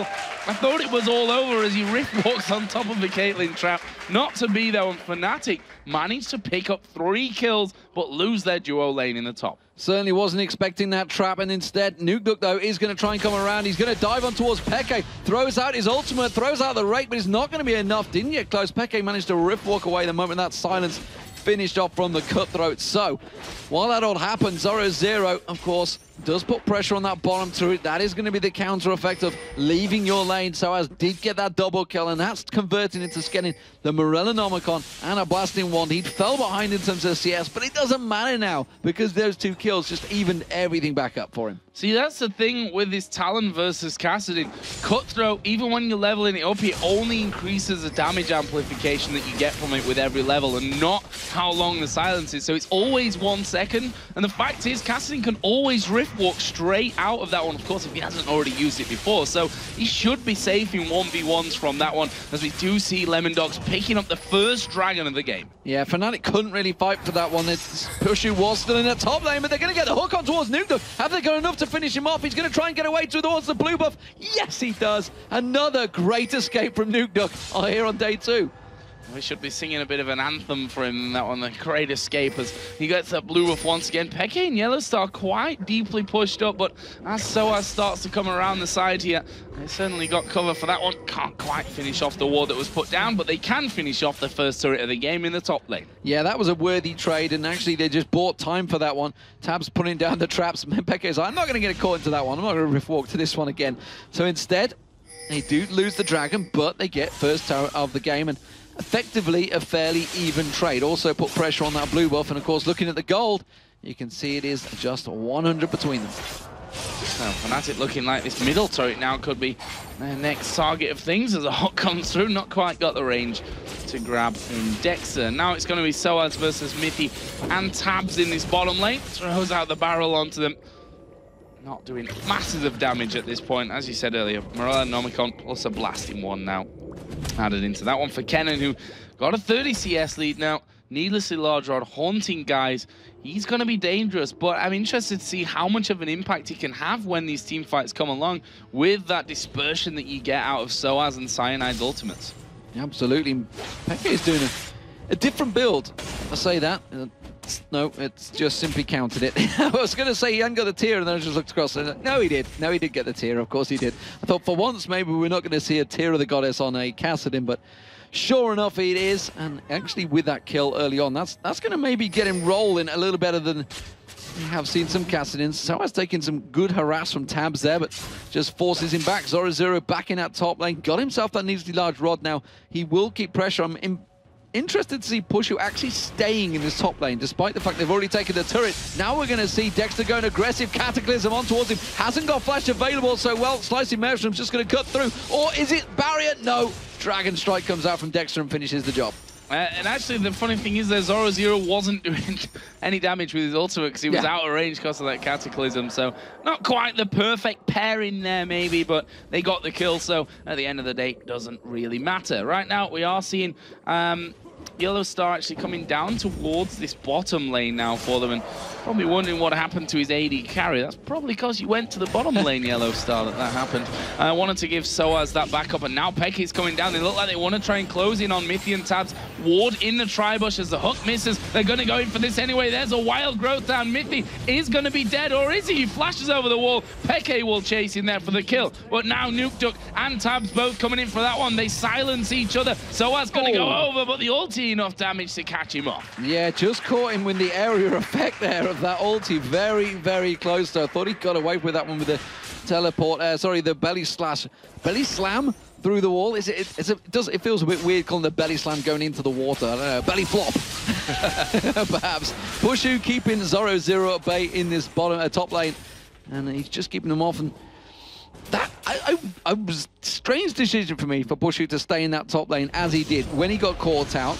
Obviously, Fnatic were trying to buy time to push and try and get aggressive on that bottom, but look at this in the middle lane. Dexter's coming in again. Yeah, going in on towards Cyanide, the easier target of the two. Nuke Duck actually finishing that one off with the rake. He got knocked away by the ultimate, but they picked the target perfectly for me there. Obviously, Kassadin, no point in even trying to lock him down because he's going to get away with that Rift Walk. They picked off Cyanide. Nice free kill almost there for Lemondogs, and now they're pushing this mid turret. Well, Pushu's doing a good job of trying to keep them away, clearing out the waves. He's just got one more minion there, which is why you see them having to back off from that one. The shield will be enough to prevent the tower damage, but at the bottom turret, Soaz doing work on that one. And Fnatic look like they may get themselves another turret. As I say that, Zoro comes out. He'll clear out the wave. They are fighting tooth and nail for every single objective. Yeah, it's a very, very close game. The gold doesn't really represent that. Zoro here going to get locked up. He's going to put his ultimate down, but Gragas has got the barrel available. Well, it's going to knock him straight back into them. Yellow Star almost died because he's like, whoa, Soaz, calm down. Nearly killing me in that one, but they managed to get away. The ignite damage not enough, and that's another kill back for Fnatic. The tower going to go as well. I mean, would it be whoa, Soaz, calm down? It'll be something in French. I don't know. Maybe between. It's a French lane in that. Sacre bleu. And then they managed to back away, merci. But it's about the extent of our French. Good old English guy speaking French. Oh, nevertheless, it is going to be the mid lane cleared out, and Fnatic do have the advantage right now in terms of turrets, but the gold advantage is still with Lemondogs. It's just 1,000 gold in their favor. The Dragon will be up in 40 seconds, and sure enough, everybody is going to step away and maybe start preparing for that one. Lemondogs still sticking around in this mid lane. Yellow Star's been throwing out those flash hooks. Let's see whether he's going to do it again here, or throughout the dark passage he's expecting to launch someone in instead. I think it was just more trying to be defensive there. It's like, I can put the lantern out, someone will come. Someone will come and help me. Back away from this turret, you pesky mid laners. I was trying to think of the nation, I can't think where they're from. Yeah. Didn't quite work out since one of them is Dutch and one of them is Spanish. That's the one, yeah. Kind of hard to lock them down in one term. But yeah, I mean, just trying to get the shield off it there. And as you said, maybe they put that doubt into their mind that something might come flying their way. Gragas, for example, would be scary flying your way with the belly slam going on as well. Dragon started off here, and Fnatic got the position on him, but you can see they're not comfortable with this one because Gragas on the top side, Soaz doesn't have his teleport available. Doesn't want to get caught out here. That could be dangerous. No, he's going to roll out the barrel. Does manage to find out Zora's 0. Doesn't explode it on him, though, but Fnatic now, with that 5-man defense, are they going to try and clear out the sides? Lemondogs tried to force a wave of siege minion in towards that, try and put pressure onto the turret. Fnatic quickly defending it, and we're going to have a little bit of a dragon dance here. Well, Dragon Tamer Mithy may be able to help out in that one, but he's been setting up the plays so far, using that wild growth on himself. I don't think I've seen it used on anyone else yet. A little bit selfish, maybe, just maybe, but he's been setting up the plays, so why not? Yeah, I mean, he did well in that one. The first one we saw him do it actually was in that top lane, which was a great move. You know, he actually flashed in there, wild growth himself to get to the knock-up. It's kind of like an unstoppable force, but a little bit weirdly done for a bit more in terms of your summoner spells as well. But Lemondogs here, they're going to pull out Dragon. Gonna be like, nope, I want to go back. Not quite got it tamed just yet, Mithy. But Fnatic are coming in from the side from this one. Cassidy on the top, and, well, they threw everything at it, but Dexter this time will be on point with the smite as they go in towards Peke. Peke just rift walks away from that one. Barrel coming out. Dexter is low, needs to get away, gets a wild growth, and now they've caught Peke. Noobduk going to get on top of him for this one. Another silence coming down, and, well, you can't really do a lot with that talent if you're going to get silenced up, but Mithy out of position. Soaz will pick that one up. Well, it was an Oracle caught out, but of course we are in 3.9 now, so that will persist through death. But nevertheless, it was a kill for a single dragon. And, well, honestly, Lemondogs are still looking good. They're still putting pressure in that mid lane. Peke, he tried to get around the side. He tried to do the damage, but the combo of Tabs and Noobduk just wrecked him, and he had no chance of getting in to do any damage at all. Pushu is doing picking up the raids there, but Noobduk, look at that. He's heading straight down the bottom. Soaz has got to be careful here. Yeah, I think so as well. That ultimate going to be coming off cooldown in just a second for Noobduk. Got no ignite right now, but he's going to go in towards him. There is Soaz going to body slam his way back towards the turret, but look at the damage coming out there. Almost all of it going and getting the kill, but Soaz turning things around now. Pushu coming in, the Chain of Corruption was used. Soaz has the barrel and he's got flash. Is he going to trust himself to flash barrel, which for me always goes horribly wrong, and in the end decides, you know what, let's not do that. No, didn't go for it. He did have the backup of Pushu, and if that Chain of Corruption would have landed, I'm pretty sure Noobduk would have dropped from it, but instead, wise to back away. Of course, Mithy's still with that Oracle on him. He's going to continue clearing out all of those wards that Fnatic have placed around there to try and help out in that fight. But farm-wise, Noobduk is still keeping a good, sizable step, and now that the fact Black Cleaver has been completed along with Last Whisper and Brutalizer, he's going to be doing a hell of a lot of true damage. Yeah, it's going to be scary. That, I mean, he's already, as you said, at 2 for 0, and that ultimate on such short cooldown as well makes him really hard to lock up inside of the fight. The good thing from Fnatic's side, though, they got the Zhonya's already finished for Soaz on Gragas, and, well, Peke not too far away either. Got that Seeker's Arm Guard in, did finish off the Rod of Ages as a matter of priority to get that one stacking up as there's a Lantern thrown over. Not quite able to be getting Mithy as he goes. Yeah, I thought best of not hooking him straight in there. Didn't really have any support or help to try and get the damage down. Cyanide's just the man that's been fighting out that mid lane, building up towards the Aegis Legion. You can see that Dexter's already got that, so Runic Bulwark will be picked up by both junglers, as is Standard. Just popped into view right there as Dexter goes back to buy it.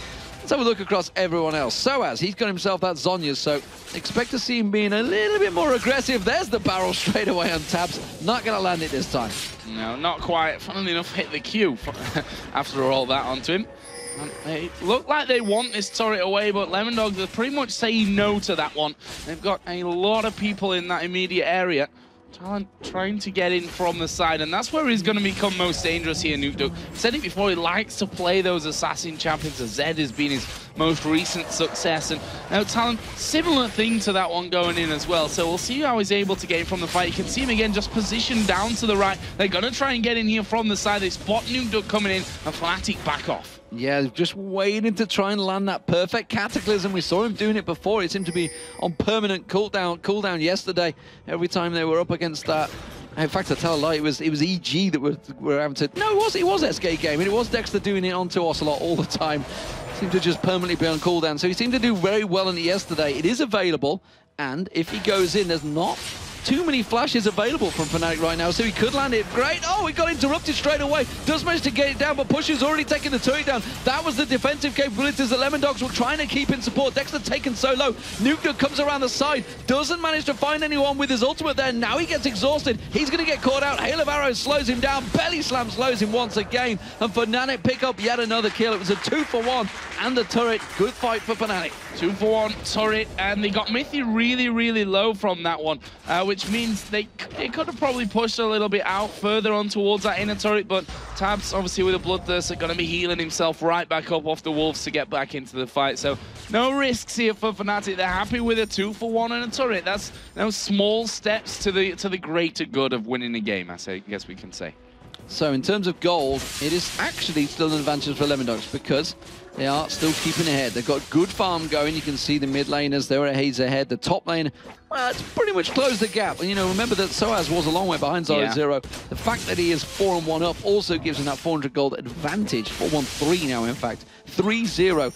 And actually just mentioning that itself, the top laners and the mid carry, sure enough, Soaz and Peke, they're the ones with the gold. They always are, and it always works out for well for Fnatic when they are. So this is potentially becoming a dangerous situation for Lemondogs because every time Nuke tried to pop that Shadow Assault, trying to get those kills, it's just not quite working out. He got it on towards Soaz. He's the only person to take him down so far. But as Peke starts to get stronger and stronger and stronger, and of course Soaz with that teleport, they're going to be looking to roam. They're going to be looking at starting that standard Fnatic split push. Yeah, there's no doubt about that one. That's what they're going to get going. And you just have to wonder who's going to be able to stop that one here. There's no teleport whatsoever. There's nothing really to solidly counter that one coming out because Soaz himself, you know, he's going to be clearing out waves pretty quick with the body slam and his Q, the barrel. He can do that himself and then just teleport straight into the fight. And Lemondogs are going to have to be forced to deal with that at some point as Mithy are battling against the the timer on that ward just about gets it away. And we are going to see Dragon coming up. So this is the next big fight coming around here. As I said, Soaz is at the top and he has teleport. So let's see if he gets involved. Let's see if he comes down here. There's a good ward to teleport in. He is coming around the side. He's going to take the Dragon already. Belly slams through. Is it going to be enough to catch on towards Dexter? You bet your life it was. There's going to be Chain of Corruption popping on him. Is it going to spread? No. He actually manages to get away from this one. And Zoro Zero with a good slice in Maelstrom hasn't got a Sonya's Hourglass, so couldn't survive through the fight. But it's a good turnaround here. It's a very close fight, and Fnatic actually got to be careful now because Nuke's coming back into the fray. Yellowstar taking very low off the side. He gets dropped. Whoa. Double kill comes out from Nuke as the just rakes his way through the rest of their team. There's the triple, and as I said, you got to be careful. The moment that Peke got taken down off the side, Soaz rolls out the barrel and catches Dexter, turns it to a 4-on-2 in favor, but nevertheless, Lemondogs also got the Dragon. Big win for them. Yeah, big win that fight, and Gold showing that as well here. And as you said, Nuke causing so many problems, chasing down the Kassadin out of the fight. That's a big portion of damage out of it for Fnatic. And then coming in from the side, and that's where these assassins really excel, when they come in and you don't expect them to go down. Obviously, you can use that Shadow Assault to take that, the stealth to come right in from it, and you just kind of like, oh wow, Nuke's right on top of us right now, and there's not a lot we can actually do about it. Good thing is, I suppose, that oracles persist now through death, so you're always, if you've got an oracle, gonna have vision of him. But well, they last a little bit less this time, and well, they not exactly cheap if you have to keep buying them. No, and especially when, well, generally the supports have to buy them. They have both got Philo Stones though, so they can at least get a little bit of a gold ticking, but it's 3-3 in turrets, so not a great deal of global gold. Global presence come down from that to help out those supports to keep on buying those oracles. You can see Yellowstar and Mithy's had one pretty much the whole time. A lot of wards actually placed out from Fnatic in the top river this time around. You can see them all laid out towards that Baron, so maybe expecting Lemondogs to try to push for that. I'm not too sure still who has the strongest team presence in terms of fights. In terms of split fights, Lemondogs almost certainly, and Zoro Zero, now with that Sonya's Hourglass complete, will be a real pain in the backside for Fnatic, because you saw how well he placed that slicing Maelstrom in the last fight. It was all over them. They did finally take him down, but not before it finished off. So let's have a look then at the positions of both teams right now, because you can see there are a lot of wards down from the middle by Fnatic. Lemondogs obviously not feeling too comfortable about where they are in the game at this point. I mean, 3-2 in turrets, 10-10 in kills. They've obviously knowing that they're going to have that slight advantage because they've had the better dragon control out of these two teams, plus the fact that, well, AD carried 50 CS in the head, in the lead, 60 CS in that middle lane. Funnily enough, Soaz is just about to even that one up now in the top as well. So they know that they've got that advantage, but they're obviously not feeling super confident about the position that they're in to keep chasing through. And then you see the piercing arrow doing a lot of damage down onto Tabs. And Fnatic have got good waves, good ways to clear out those waves here as well and poke back onto Lemondogs when they start to push. You've got to remember, though, the start of that big fight that happened, Soaz had used his ultimate just on Dexter. Yeah. He hadn't used it on any of the carriers, so that weapon will be available next time around. Oh, yeah, I wouldn't want to go into that bush either. The moment he does manage to put that ward back on top, he will clear out. It's a proper ward fight going on here between these two carriers as support carriers, maybe, who knows. We haven't got Edward here anymore, so maybe we've got to find a new one here in Europe. But Soaz, as you mentioned, that farm is keeping up on top of him. He has got that Rabadon's Death Cap along with the Zhonyas, so 3 Zhonyas now on the map, actually. And that's going to be some little trolley fights.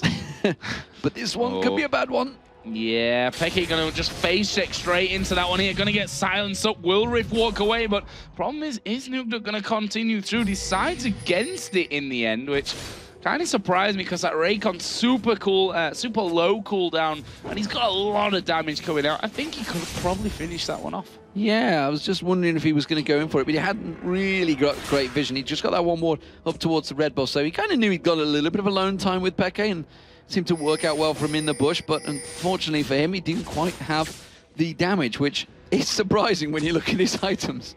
Yeah, not quite. And alone time in the bush with Peke, so a lot of people would kill for that, I'm sure.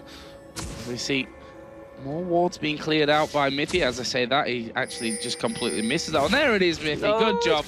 And he got gets it just in time, getting that ward picked off in the end. But missing the one right on top of Baron, funnily enough, after all that. So, Fnatic coming out of the base. There's the Caitlyn line defense set up, which Fnatic say, nope, we're going to clear that one straight out. Cyanide actually taking hits from the side, and look at Nudog, he's going to go in here. They're going to go for Soaz. He's used his Zhonyas to try and negate all that damage. Mithy getting a lot back as well, and in the end, a lot used, but no kills resulted. And again, you saw the damage that Nukduk can do. It's a scary, scary thing. Yellowstar has to use the boxing defensive formation there. Zorazuru didn't go aggressive. There's everything still available, really. Only thing was used by Lemondogs there was simply Nukduk's ultimate, and that's almost off cooldown already. Yeah. Fnatic had to throw everything just to help them escape. Yeah, not got much cooldown on it, that's for sure. As Lemondogs looking like they want to try and get onto that blue. As, wow. Well, that's one way to do it, I suppose. So I just throwing the barrel over. As there you go, Peke, no problem. I'll help you out with that one. And he will just be headed back home anyway to be picking up Sorcerer's Shoes after that little thing. We see a couple of pink wards being picked up as well around the map for Fnatic. So they're going to want to get all this vision back on Baron. Mithy doing a good job earlier on with this Oracle getting things done. He's built now up that Chalice. See where he goes next with that. Nukduk pushing out that bottom lane as well. Fnatic look like they might want to try and capitalize on him being down there. Yeah, and they are, again, this is what worked out, or not worked out for them last time. They are going to finally get the Chain of Corruption on Dexter. They get the knock-up, they get the flay, they take him down. Slicing Maelstrom across everyone, pulls that Zhonyas. Is going to be able to get away from this one. Yellowstar taking low, that's going to be the ace in the hole. It got through! I don't believe it. Nukduk gets in there, gets himself a double kill. Pushu taken low. One Shuriken will finish that one off. Tabs managed to get the shot instead, and Mithy comes in. Even Mithy going aggressive on Peke there. It's another 3-for-1, and Lemondogs are starting to come out really good in these team fights. Yeah, 3-for-1, really strong finisher to that one. And again, Nukduk was down at the bottom. Fnatic want to use that time that they've got, but they were a little bit slow. Nukduk came up there again, attacked them from the side, and was able to pick up more kills. Now sat at 7-1-1 with a 40 CS lead. Items, he's almost approaching a 6-item build at this point, and now he's probably going to be going home here with a lot of gold to spend as well. So see what he actually adds in from this one. Right now, sat on a pretty devastating combo already. Yeah, just went to see. He's actually waiting for a gold tick, I think, to come in there. He's just saying, I'll be with you in a minute. It's going to be a Hex Drinker. Why not? Of course, he's up against double AP, so he needs to help him out, give him that little bit of a shield when he requires it. And again, Dexter, he was the man, he was the creator. He dove in there, selflessly died in the act, and pretty much Fnatic threw everything at him, and then the rest of the team just came in and said, all your abilities are on cooldowns, and now Nukeduck's just going to wipe the floor with you, and it's working wonders for him. But it's a danger. It's a danger for Lemondogs, because if Nukeduck gets singled out, he manages to put one little misstep and gets taken down early on, where else is that damage going to come from? Will it come from Tabs? Well, of course, once Nukeduck goes down, he's almost certainly going to be the next focus target. So, Lemondogs still have to approach this one carefully. They're not home and clean just yet, because despite the fact they've won the last 3 team fights and they have that 6,000 gold lead, Fnatic still have a good team fight presence. Yeah, it's this one really balancing, to be honest, on a knife edge. Neither team really feels that massive confidence, although you can see it building with Lemondogs. They're not scared to get stuck in when they feel that primarily Dexter, I think, has a good start to things going in. And we should probably mention the Wild Growth, something that Mythi's used brilliantly up until this point, which I think gets overlooked just for the fact that it's not the most visible thing happening in those team fights. As Dexter goes in once again there, slides out, didn't quite get the knock up on towards Soaz, but Nukeduck waits again off towards the bottom side. He's going to try and trap Fnatic out of it. He's a sneaky, sneaky little assassin, Nukeduck, and he keeps, like you say, just coming in as the fight starts out, and that's the beauty of Lemondogs right now, because Dexter's thrown himself in their self-see. Zoro Zero puts the Zhonya's Hourglass and the Slicing Maelstrom across them, and it's just buying all that time for Nukeduck. Look at him, he's just off of the Wraiths, he's below, he's sat ready and waiting, like a true stealth assassin, ready and waiting to dive in, while Fnatic actually finally spots him out. Pekka's like, whoop, hang on a minute. What are you doing around here? Back away, everyone, and they do step off that mid. So Lemondogs have a good team fight and a good initiate, and it seems to be working well for them so far. Yeah, and I think Fnatic can still win these fights, but it's all about the ultimates and getting them in the right position at the right time. They have to get those, you know, the cannon, the Talon that go straight in on top of them. They need to push them back out of these fights to be able to single out the targets that they want to take down. So it's still a very tough call, because Lemondogs' positioning is what's really been winning them these last fights. Yeah, and it's causing problems for Fnatic, because, as you saw, they just had that standoff in the mid, and they realized we can't actually force Lemondogs back right now. They don't seem to be stepping away from this one. They don't seem to be backing away like they were, and now it's gone. Everyone's gone back to clearing the waves, picking up the buffs. Do you see Nukeduck doing there? Going to keep his cooldowns low. And why not? Because he is the main killer. He is the main damage threat right now, and he's causing so many problems. Peke not really been able to quite get going. He's at 4-1-0. Great score, nevertheless, for Kassadin. But every time he goes in there, he has this ninja up his backside. And he's not in pajamas. He's not in pajamas, not no. today. It's just a robe. Just a lovely robe. A deadly robe, as it has been so far, I think we can say. And just continuing with that one up to 311 farm right now, which I give it to Peke. He's actually got back into that one very well. I think last time I talked about him was 60 CS, the actual difference between them. Same thing goes for Soaz, who's actually in the lead right now. Is clear out of Baron Pit here for Lemondogs. Are they going to actually think about starting things off? Fnatic are stood on top of a ward. Mythi's just headed over towards the blue buff side of things, and they're trying to outposition them once again. Yeah, blue buff up, but look at Soaz. He's managed to get himself in his bottom lane. They will be losing out the blue buff. They're not too overly worried about that one, because Soaz is buying time. Ace in the hole will land on Yellow Star. Not too. Oh, throws out the hook towards Nukeduck. Nukeduck just gets defended off that piercing arrow. Doesn't land. Soaz is going to take down that top inner turret. The rest of Fnatic are going to continue pushing forward for this one, but Lemondogs, they're not going to let them lie. They're going to drive them in towards that side. Look at Dexter. He's going to come down from the top. They're going to try and sandwich him. Can he get the Cataclysm in the right place? This is very, very dangerous as Peke actually goes in towards Nukeduck, and that's the time to do it. Get the big silence, as it really is, off onto him there, as we do see the Cataclysm come down. Dexter takes a lot of damage, but here comes Kennen. Wild Growth comes down as well. Fnatic being melted, and there's Nukeduck diving in on top of them. Pushu going low. They'll actually die off in the end, and Peke finds himself as the last man left alive. Only one man down here for the Lemondogs. Ace in the hole. Zhonya's sneaky. Oh, he's got away from it. Riftwalk there straight after, and in the end, Lemon Dog saying, you know what? You go back, Peke. We've had enough of chasing after you. We're going to push this advantage. They're going to try and go. Are they going to go for the inner turret? Will they go for Baron? No. Yes, it is going to be Baron. They're going to run towards it. Have they got time? That's the question, because Dexter's pretty low. Peke's going to come back. He's got them home guard boots on him now, so he's going to be coming back very quickly to this Baron, and he is going to be a sneaky threat. Hasn't got flash available, but the Riftwalk in there and a Force Pulse will do a lot of damage to anyone trying to get around that Baron. He might try and put damage on towards Tabs. Takes, look at that, a third of the health off him as well, but it was a good combo trade for Tabs as well. Yeah, he's got that Bloodthirster in there. He's quite happily just getting that lifesteal back in there to keep him going. Baron is very low, but both Dexter and Miffy are not super healthy at this point. There comes Zoro Zero, and the Baron will be picked up by the Lemon Dogs. Yeah, they couldn't afford to wait just those extra 3 seconds for Nukeduck to spawn, so Nukeduck didn't get that, but they managed to get it nevertheless, and that's a good turnaround. So that's 4 team fights now running. The Lemon Dogs have won out, and won out convincingly this time around. So it is big danger signs for Fnatic here. Both teams, remember, fighting for first place here in the Summer LCS coming into week 8. Just 2 weeks will remain, and whoever can keep that hold of that first place will get themselves that bye along with second place. So there is a lot up for grabs for this match right now.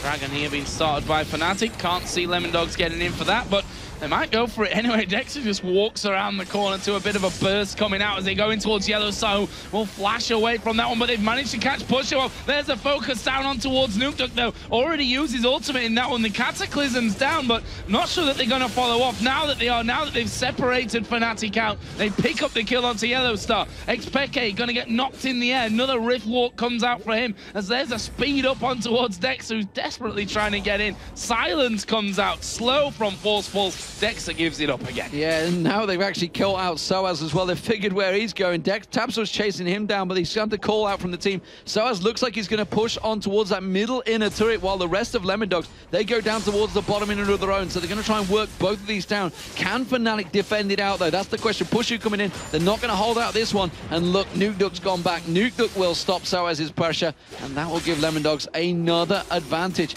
A sloppy team fight this way from Fnatic. They're starting to feel the pressure. And Soaz is like, screw that, not messing with that little ninja. Nah, not going to hang around for that one. You know, he's got the Zhonya's available, but honestly, don't want to use it. I mean, he's pretty far in his item build right now. Got more farm than his mid laner, and you can see that in the items there going forward.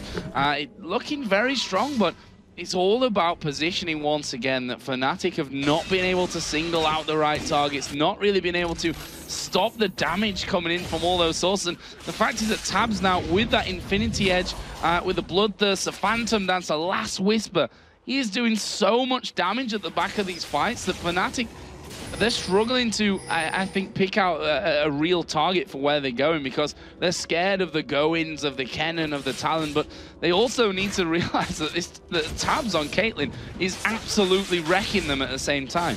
Well, Lemon Dogs need to take a little step back right now, because they're kind of short on ward placement, so you have to go back and get some wards to place down, get some good vision of Fnatic, because let's not rule Fnatic out of this just yet. The gold advantage is just coming up to 8,000, which is big in itself, but this is Fnatic. Fnatic have turned this around a number of times. Lemon Dogs, though, looking fantastic so far, and Nukeduck really leading the charge. So many times at the start of the season, we talked about Nukeduck was the hero, the leader of the team, and really was the man that, honestly, at DreamHack, everyone was cheering, but since then, the likes of Zoro, Zero, and Tabs definitely come into their own. Dexter's grown in that position since we saw him at Dragonborn's last spring split. And Miffy, since Miffy's joined there, it really has seemed to have glued the team together. And it's just bought Nukeduck the time to just free roam once again. And as he pulls out Talon, the first one we've seen in the Summer LCS, it's working brilliantly.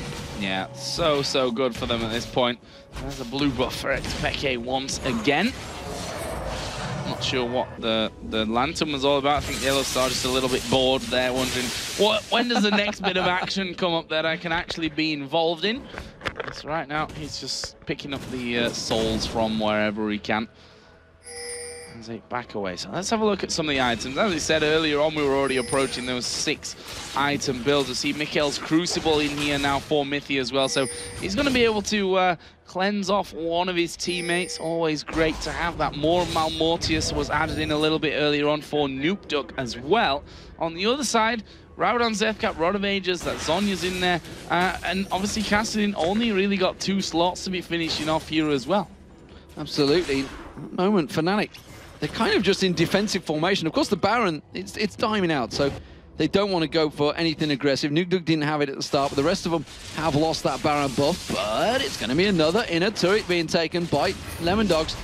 Fnatic are looking at to fight for this one. I'm not too sure it's the right choice to make. Look at Nuke Duck poised off at the right-hand side, ready and waiting to go for this one. They did defend it.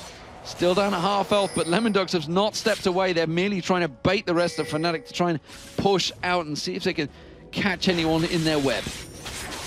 They're going to push out this mid lane as well, so they're definitely closing in on the Mia. As the wards get put over the top, they actually pinged where Nuke Duck was on that earlier little push onto the turret, so they know that he's going to be just waiting on the side of things to jump straight over the wall and blow someone up. But the problem that they're finding right now is that Fnatic are not really willing to give up any ground here. They're defending everything that they can. Yeah, they're just not backing away though either. That's the problem. Neither team want to step down. Nuke Duck did get caught. He's going to use a bit of lifesteal. Yellowstar's coming around the side, actually bringing Peke in. They tried to hook onto Nuke Duck there, tried to assassinate him. They realize they have to focus on him. Soaz does get caught out. He manages to belly slam out of it. Cyanide was locked up, and again, Lemondogs ace in the hole coming out. Soaz has to block that one, but that's going to buy the time for Lemondogs to get the tower down. Chain of Corruption came out. A lot of ultimates used. They catch on towards Zora Zero. They do manage to finally get themselves a kill, but is it too little too late? Mithy now getting caught out. Peke putting the combo down onto him. He's struggling to level him down. Does manage to get himself a second kill. They're going to continue chasing. Nuke Duck is still pretty low here. He's going to come in. He's trying to assassinate. Uses his ultimate. Does manage to get Yellowstar down, but is it to the detriment? No, because Tabs comes around. That's going to be a 3rd kill for Peke, but now Tabs focuses on towards him. Zonya's Hourglass comes out. Cyanide's doing work on towards him. Peke Rift walks away, and now Cyanide in trouble. He's waiting for his combo. He's going to Rift walk back in a force pulse on towards them. There it is. Tabs taken low. Not low enough, because he turns around, puts the shot down, and the double threat combo of Dexter and Tabs works wonders and picks up the ace. And that's exactly what I was talking about just a couple of moments earlier there with Tabs, that he's such a high damage threat right now. He's healing pretty much. He's healing back faster, I think, than Peke can really burst him down from that one. Again, brilliant micro play coming out of him. And Lemondog's going to try and push this advantage. They've got 28 seconds until the AD carry and Gragas come back into this one. So this should be an inhibitor in the top lane. Absolutely. There's the turret gone down. Tabs should be able to work this one. He's got enough time. It's a 3 seconds, but it's only going to be Yellowstar spawning, so he's not going to be able to force Tabs away, because you just saw he's actually not scared of Peke. He's quite happy to try and go up against him. Remember, this is a former mid laner, so he knows the exact mechanics that Kassadin is going to have. He knows how much of a burst and how much the cooldowns are going to be on right now. So he knows how much, the fact that he's going to get burst probably about half his health, but he's going to get it all back in lifesteal in that time. Soaz, though, with the home guard boots, teleport, trying to go into Tabs, took the wrong turn, comes in. They do manage to get the belly slam down, but look at the damage already turning back around. He's just hit. He's gone down like roadkill. Yeah, no problem there for Tabs. He's like, well, okay, you come in, focus me, rest of the team are there, and look at him, healing up 100 plus 40, one after another, and they're going to be taking away a Baron here. Fnatic sat back from it, know that they can't really get involved, and Lemondogs can go straight back in on the offensive, and Tabs must have so much gold right now, it's not even funny. And look at the Guardian Angel on Nuke Duck now. That's a scary, scary thing. He's at 10-3-3. Ace in the hole comes out, puts a dent in Cyanide's back armor, and now it is going to be Lemondogs with that singular minion. They're going to tank it up. They're going to go in towards that middle turret. That's going to get stripped down very quickly. Dexter trying to lock up. It was Peke just off the side, but they are driving their way through. They're going to go for their second inhibitor turret, and I don't think Fnatic have got anything to stop them. Well, we're going to find out here, because they're either going to fight or completely have to give this one up here. And I'd imagine fight is the way that they might go for this one. Try and get someone hooked in, but turret actually is going to go down. They go towards Yellowstar. We see the Shirelia's being used there by Yellowstar, but he has got dead man. Tabs taking him down. He is now godlike, and there is inhibitor number 2 going down for the Lemondogs. Well, Peke was simply a spectator at the side there. He was just hovering around the side of the map, just waiting to bide his time, but he just never came. Nobody was really available, and with Soaz already being going down towards the Baron, it was simply a 4-on-5. They were just onlookers as they lost their second inhibitor turret. And statistically speaking, you don't come back from a second inhibitor going down too often. It is a very, very rare occurrence, but it's Fnatic. It's Fnatic after all, the backdoor kings. I'm not really seeing an opportunity to backdoor. That's the problem right now. There's only that bottom wave. That's the lane they're going to be looking at, but that's the lane that Lemondogs are now going down to push. So, I don't know if you were watching there, but Tabs went back, sold his boots, bought a Banshee's Veil pretty much outright, and bought the Zephyr in there as well. So, you know, he's at full build right now, and we just saw what he can do, almost up at 400 CS at this point of the game. Pretty scary stuff. They need to lock that Caitlyn down. They've got the Mikhail's Crucible to, you know, remove that CC from him as well when that comes in.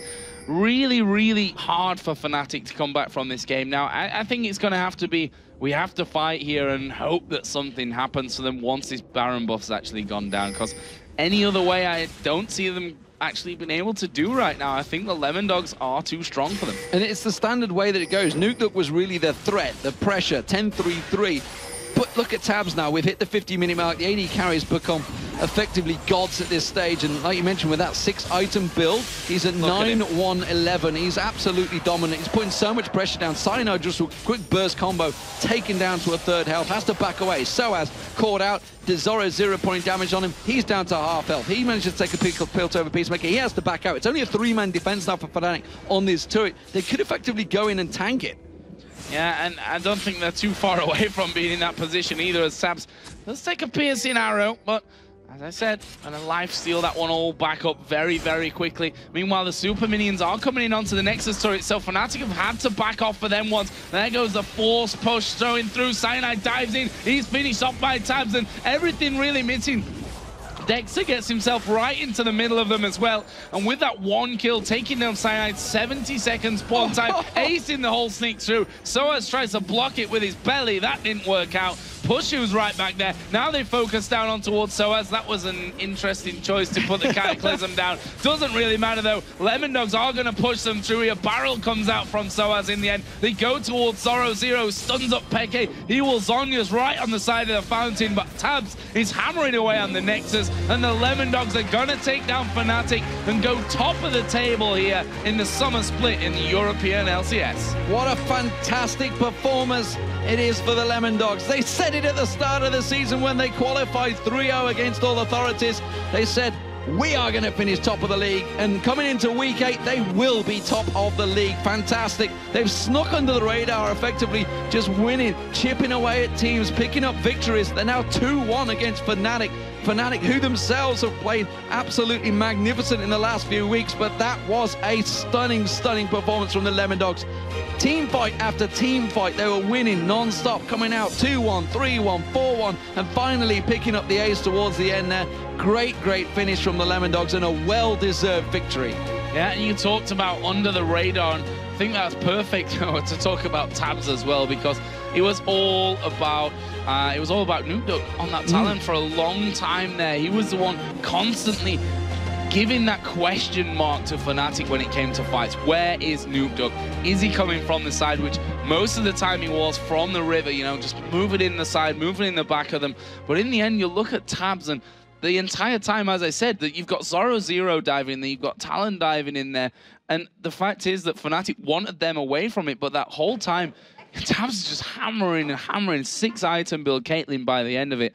Not much you can do if you can't take him down. Yeah, once he gets onto you, and you actually start to see it around about the 30-35 minute mark where Peke went in towards him, and Tabs is just like, I am not scared of you. Yeah, you're gonna one burst, and then I've stole it all back up, and I could just keep fighting. Yeah, no problem. Just didn't seem to worry about it, and that was the tipping point. And the fact that again, like, you know, there was a couple of team fights, and Dexter was just throwing himself in there time after time, selflessly. Fnatic were throwing all their abilities at him, and then Nukeduck was just sneaking around the side every time he was getting in there. The moment that Guardian Angel come out, you know, he's like, Nukeduck's not going to die anymore. He's not going to get focused. They can't focus him anyway, because he uses that ultimate and just disappears and stealths off and just annoys everybody. But fantastic play overall. Lemondogs, you know, we were a little bit unperturbed by the picks, and again, it was a strange game of picks and bans for both teams, pulling out surprises. The Gragas in the solo lane, we haven't seen that for a while in the European LCS, but the Talon in the mid lane, not a champion we've seen at all in the Summer Split so far, and it was a fantastic stats for him. 9-11, I think, at one point. I don't even know what he ended up towards there. It must have been like 10 or 11 kills. Yeah, really solid. As you said, strange picks, but very solid as well. I mean, Soaz on Gragas didn't do bad. He farmed it up perfectly. He was picking up kills, and I honestly think that the problem there for Fnatic was the targeting and where to put down that dispersion when it came to the barrel and to knocking people away with Xin Zhao ultimate. And they're the problems that they really had. But you know, you have to talk about the positives of this game, and that's Lemon Dogs at the top of the table. Crazy stuff. I mean, absolutely insane stuff. The table, funnily enough, I think is closer than it was at week 1 now after 8 weeks. And, you know, it's not over yet. Lemon Dogs could still finish bottom and MWM could still finish top. Yeah, and one person that's not going to be too happy about giving up that top spot because Alternate have been up there for the last 7 weeks is going to be Aaron Ayer. He is standing by, though, with Jason to take us through the match.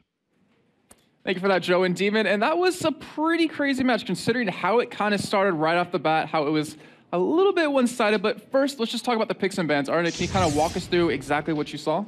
Well, I predict almost like every pick from Lemon Dogs because we play against them and we know like... Wait, even the Talon? Yeah, even the Talon. Wow, okay. Like Nukdek is really, really good player. One of probably the best mid laners in Europe right now. And he was really impressive this game. And also Talon is kind of counter of Kassadin at some point. Like Kassadin need to get silenced so you can one-touch Kassadin, and Talon has that silent with E. Okay, and what about Fnatic's side? Because we've seen Soaz obviously playing Blitzcrank yesterday. Now he's playing Gragas at the top lane, which we've seen in OGN a lot. Yeah, I didn't expect Gragas. I mean, in OGN they play Gragas, but it's always Gragas mid lane. It's never Gragas top lane. So I didn't expect that, and still it was really good pick by him. He played really good, but still... It was like some kind of team fight that they didn't pull out the objectives enough and they didn't pull out the good focus. And what was the whole idea of the compositions of both teams? Like, walk us through, like, for instance, Fnatic. What were they going for, the composition? Fnatic has Xin and Gragas to pull away Kennen and Talon. The team fight, like, if Kennen and Talon try to go in, Xin is going to ultimate and pull him away, and Gragas is going to ultimate and kick him away. So they have this kind of kick out of the team, and also Kassadin is trying to clean out all the team. And in the other side, like Lemon Dog is always playing with the same style. They use like let Nukdog split push one side, and when the enemy group up, Nukdog just come from behind, always from behind, because he's always playing these kind of assassins. And in the moment like Lemon Dog start initiating, Nukdog just come behind and try to get one shot anyone, and then start the cleaning. And it pretty much came to that point where he had the ability to do that. But we have a replay for you. It's about 27 minutes in, actually about 28 minutes in. It was a big fight around Dragon. So let's get that on your screen and kind of walk us through exactly what happens here and kind of how Lemon Dogs took this fight and it kind of eventually helped them take the game. Well, at this moment, I think Fnatic was completely out of position. I mean, they start Drake without a Fnatic cooldown contested at all, even though Gragas has ultimate and was in the top lane. He wasn't on time. I mean, he teleported, but really late on Drake. And even that, they tried to engage on them, but they waste everything, or almost everything, on Dexter, on Jarvan. And at that point, let Nukdog just free time to kill them all. And that was exactly what happened. At some point, they got like 4 kills on that. We're gonna see it now. Gragas is teleporting. He's trying to steal the Drake, or at least get it. At this point, they get it already. Gragas go in and try to kill Dexter. And they waste everything on Dexter. I mean, all the cooldown from Kassadin, all the cooldown from Gragas on Dexter. He didn't die. At this point, Nukdog is now coming for the whole team. And even Kennen had a full ultimate on all of them. And that was pretty much what happened. I mean, they just make a bad decision in the team fight, only killing Zero, and now after they will kill Dexter, but Nukdog is still there. Right, yep. Nukdog is coming, and he's gonna just one-shot 2 of them. Yeah, it's actually very beautiful to see. It's kind of really funny. And that's probably the most funny moment, when Jarvan is trying to recall, and Gragas... No, please, keep on.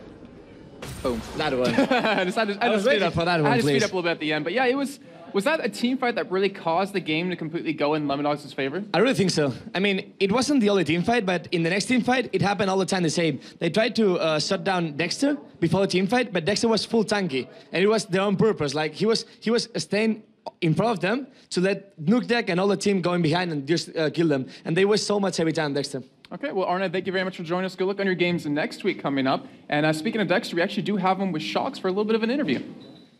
Absolutely. Thanks very much, Jason. Dexter, congratulations on your victory, first and foremost. And secondly, first off, the talent pick. Not something we see that often in the mid lane in the professional games. Is Nukeduck the kind of player that says, I'm going to play him, and you just let him? And how did it eventually work out? Well, if Nukeduck has an idea what can work out in the scrim or something, he's gonna play it like solo queue 5-6 times. And he was like, okay, I need another assassin because my assassins are getting banned from time to time. And we were like, okay, what about Talon? And then he was like, yeah, I'm gonna spam in solo queue. We scrimmed alternate a bit, and EG, I think, was Talon. And it worked out pretty well. And we were like, okay, this is the time to pick Talon now against Kassadin. Against Kassadin, yeah, the farming game was pretty equal, but despite Fnatic having the early game, you guys were able to come back. Why was that?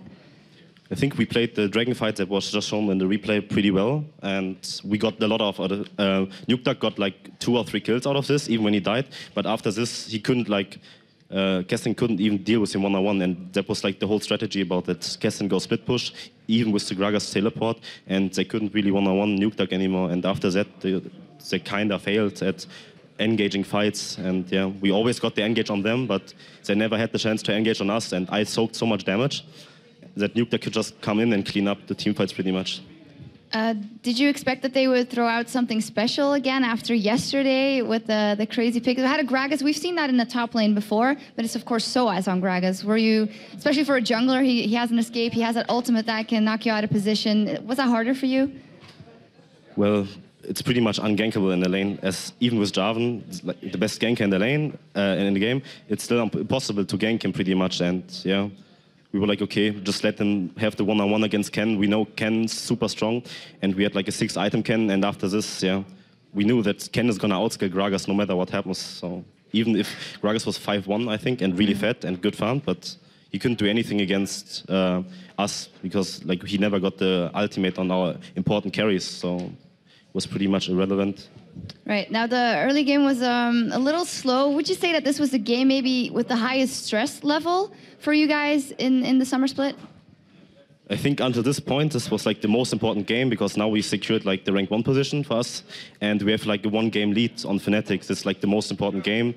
Like we never had so much stress, but we knew like as soon as we went into the game and we got the first kills, we were like, okay, we got this. So yeah, it was pretty cool. You got this. Now, talking about the rest of the season, just a couple of weeks left. Who do you think is your main threat to jeopardize that rank 1 position you have? Which team? I don't think there's a main threat right now, but I think like every team can still step up their game, and I think like 5 or 6 teams are still in the position to beat us, and could maybe like with a good week or 2 good weeks could take the spot of rank 1. So it's really hard to say who's like the main enemy of us, but I think everyone is still in a position to take the rank 1 position right now. All right, thank you very much, Dexter. Now, both EG and SK have shown flashes of brilliance this season, but they can't seem to stay off the bottom of the standings. We'll see them fight to keep their playoff hopes alive, and that's coming up next. And of course, there's still time to answer our Twitter question of the day, as we asked you, which unconventional jungle champion would you like to see picked more in the LCS and why? We'll be reading our 5 favorite responses later in the show, and if one of them is yours, you'll get a Logitech G510S gaming keyboard. Just hit us up at LOL Esports and use the hashtag LCS. We're going to take a short break, but stick with us. You won't want to miss the next 2 games, and we're going to be talking to Enrated after the break as well.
welcome back, guys and girls. Now, before we get into our next game, I'm joined here by EG's analyst and Rated to talk about the recent changes in the team. But first, take a look at this.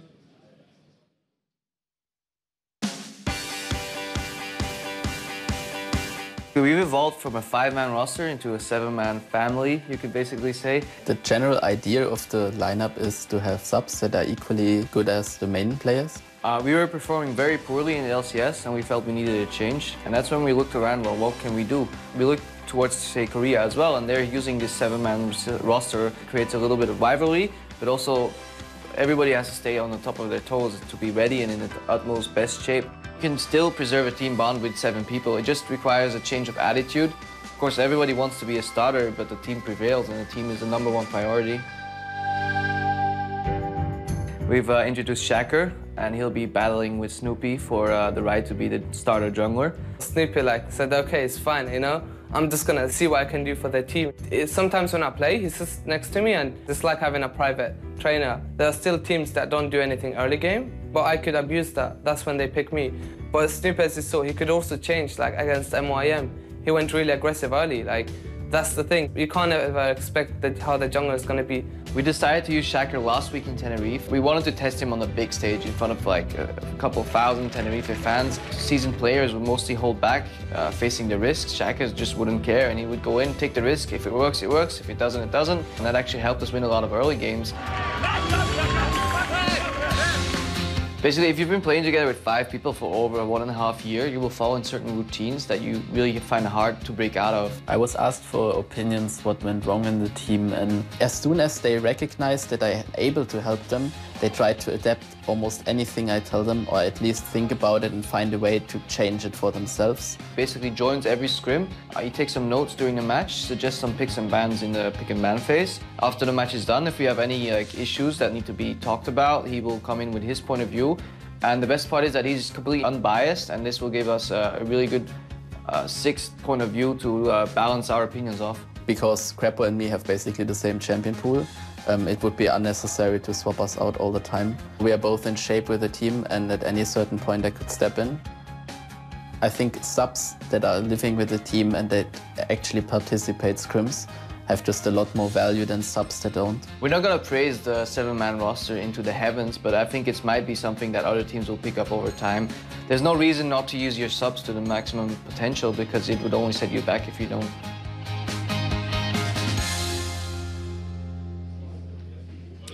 All right, now, and Rated, thank you for coming here to talk to us a little bit more about those changes. Let me start off by asking you, on a personal level, how did the transition go for you, looking back on it? You know, you have to move out of that house and then go live with the EG guys.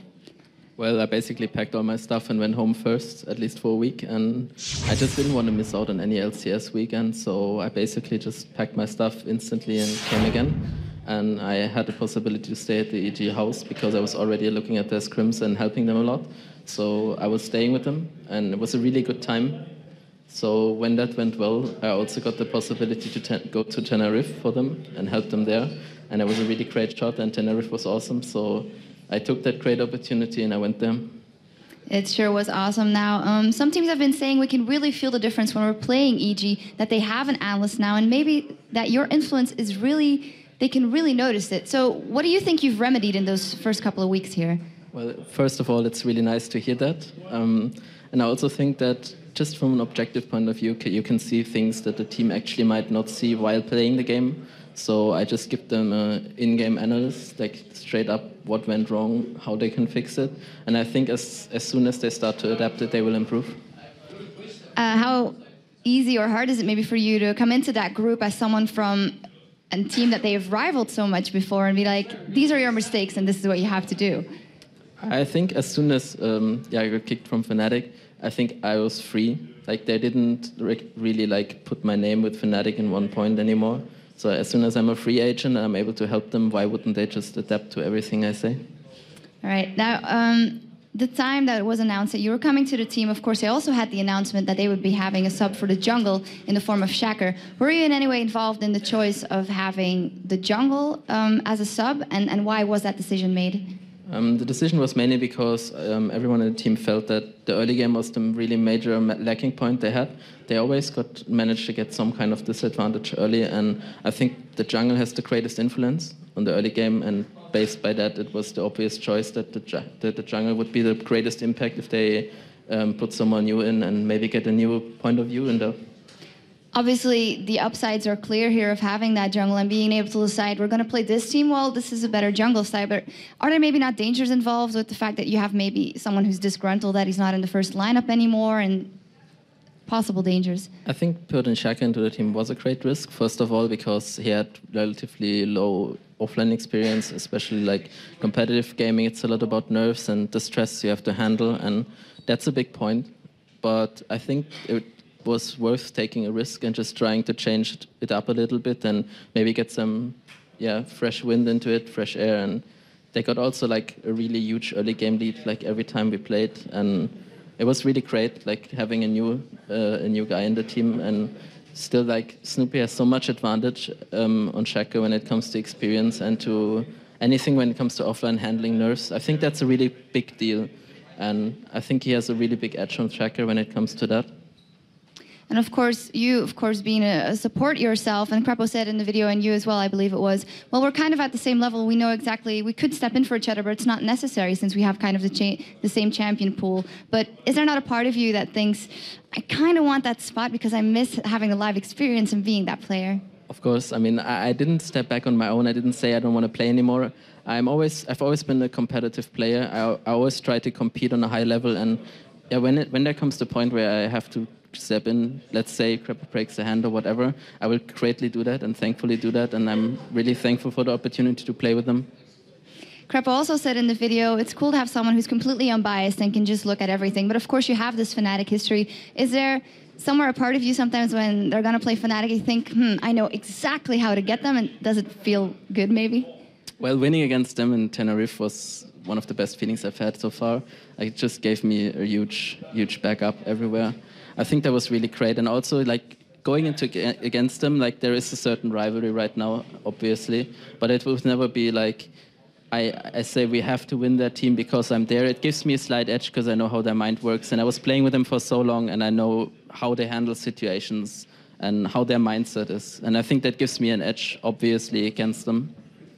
So maybe for the last couple of questions, talking about the standings in general, which you have a great view of now, coming from two teams. What do you think about the situation? Do you think there are some teams that you think will just rise up again and go in that first position, or the teams that are in there now won't last? Or it's up to any team. Like a lot of teams have like a lot of potential. They might not make everything out of it, but I think there are a lot of teams that just have great players and individual play, and they just need to step up in terms of team play. They can do that by practicing and so on. I think the standings right now are so close that you barely can say like who makes it and who doesn't.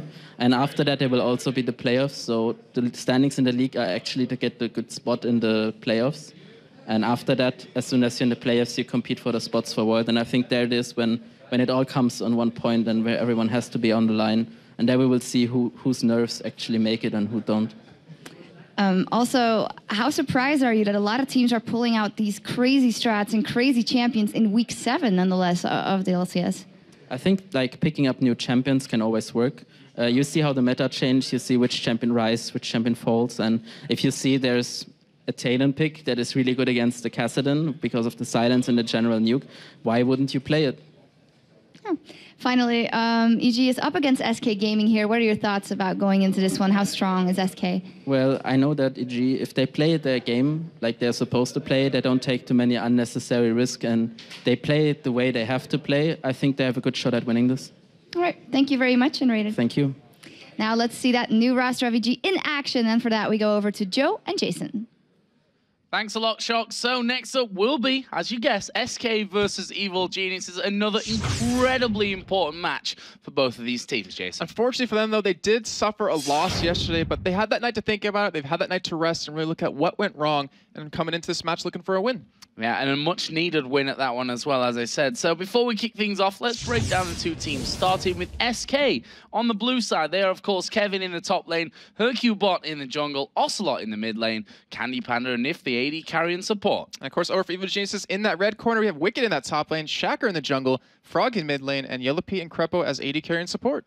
Well, you guys have been voting all day long for who you think is going to win this one. Jason, who did they pick? The vote currently sits at 59% for Evil Geniuses, and that is ridiculously close. I would have to agree with that. I can't say it'd be any different. Now, obviously, these two teams tied up down near the bottom here as well, but only a couple of wins away from the top standing, so still crazy, crazy close. Let's have a look at the game a little bit deeper on then. SK, of course, got off to a good start yesterday against Lemon Dogs, but didn't do too much with that early lead. They needed, in my opinion, to take advantage of that first blood that Ocelot drew with Twisted Fate.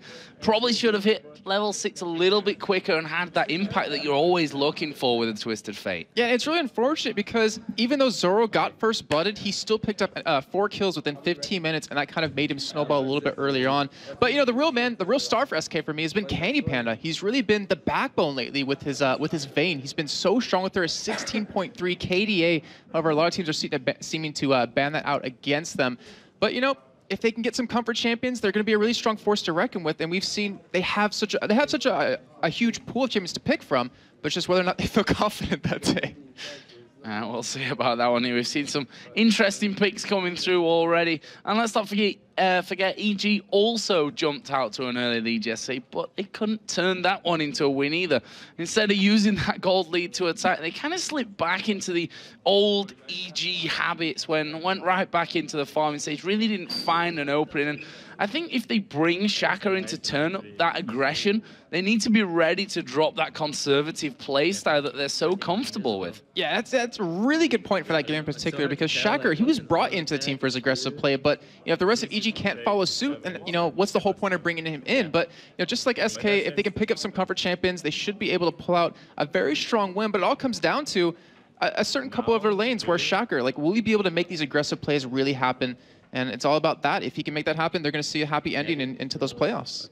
Yeah, certainly something that they'll be looking for in this one. So let's get into our featured matchup of today. And it's going to be Yellow Pete and Candy Pan and the two AD carries. Now, both teams, no real secret. They're struggling if you look at the table itself. But my opinion, realistically, they're not far away from the level that they need to be. It's all about consistency, I think, for both of these teams. Now, it's no other surprise that the AD carries have to be a very, very strong role in the team. They have to be that backbone that you talked about for Candy Panda earlier.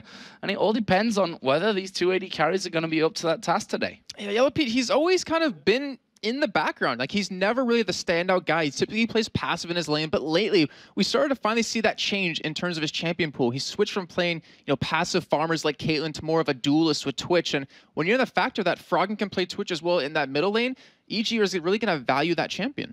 Well, Candy Panda himself there. I see him on the left side of the screen looking very, very happy today. He's used to taking that back seat almost when Ocelot is driving the game. And, you know, if Ocelot is not having the best game or is feeling frustrated, as, you know, these players that work from momentum and the feel of the game sometimes do, he's going to have to step it up in a big way. He really is. And the thing is, it's all about that Vayne. He's kind of in the same boat, though, for me, like in terms of Yellow Pete, where he was never really stand out at all as an AD carry, but his teamwork with Nif lately has just been fantastic. It's been phenomenal. His Vayne having a 16.3 KDA, which I mentioned a little bit earlier, has really helped him step up his game. And SK, they haven't been scared of picking that Vayne as their first pick to show their cards a little bit earlier. But the thing is, the problem he's going to run into, like we saw yesterday, Vayne was banned out. He has to bring another AD carry to the table at that same level and really kind of use that to snowball.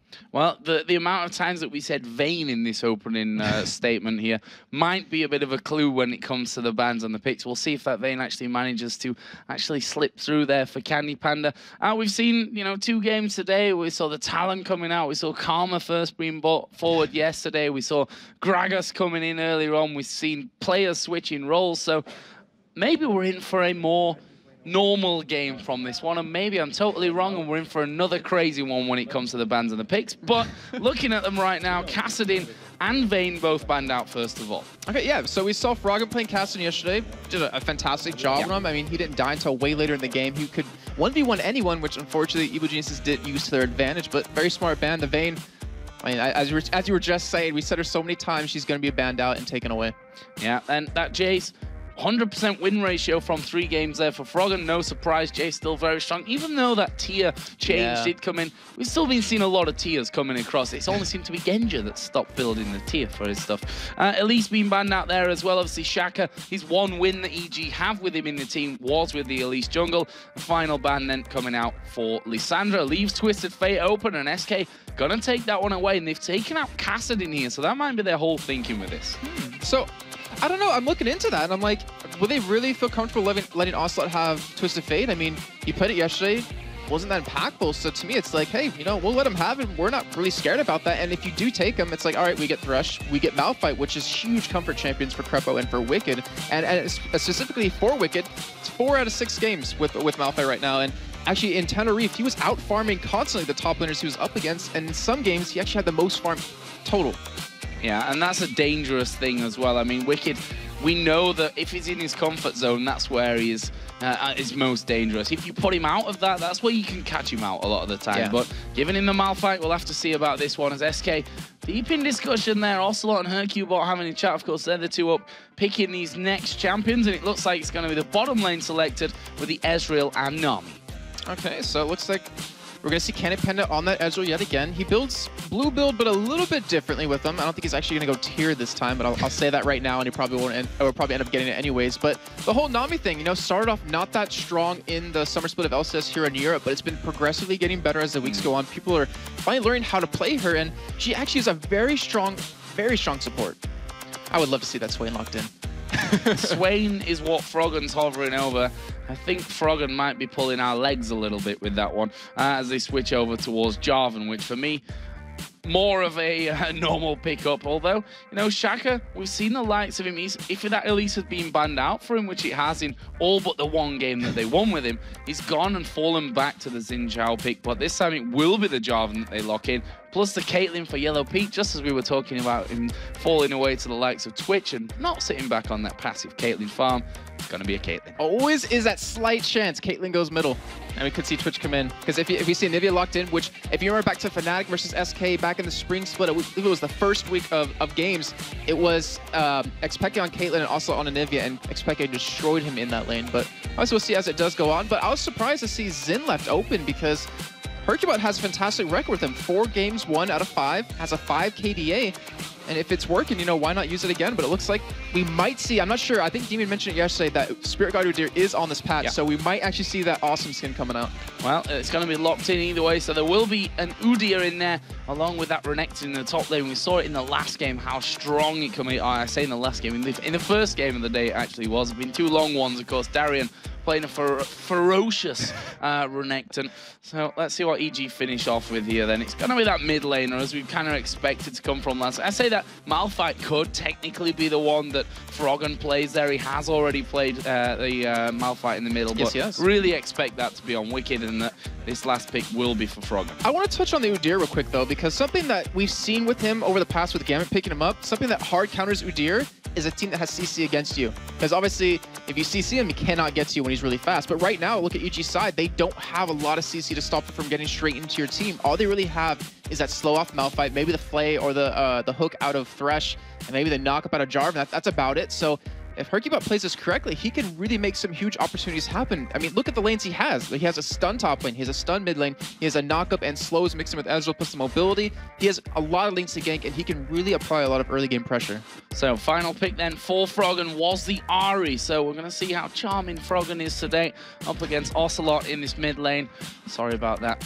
Freak may have left us in, you know, in physically, but not in spirit. His mark has been left. Let's just say that here in Europe. But yeah, the Ahri coming out here for Froggen. Obviously not feeling the Anivias and the Luxas these days. Actually has played 5 games combined with the Anivia and Lux, and has a big fat 0 when it comes to win percentage with them. Yeah, it's a bit unfortunate, but that's kind of how the meta's gone. I mean, those champions not really going to work out too well. Obviously, the burst is really nice, which I would expect the Lux is still possible to be used. It just doesn't really want to use it. Yeah, just doesn't want to use it. Just doesn't want to go that way. So there you see SK on your screens.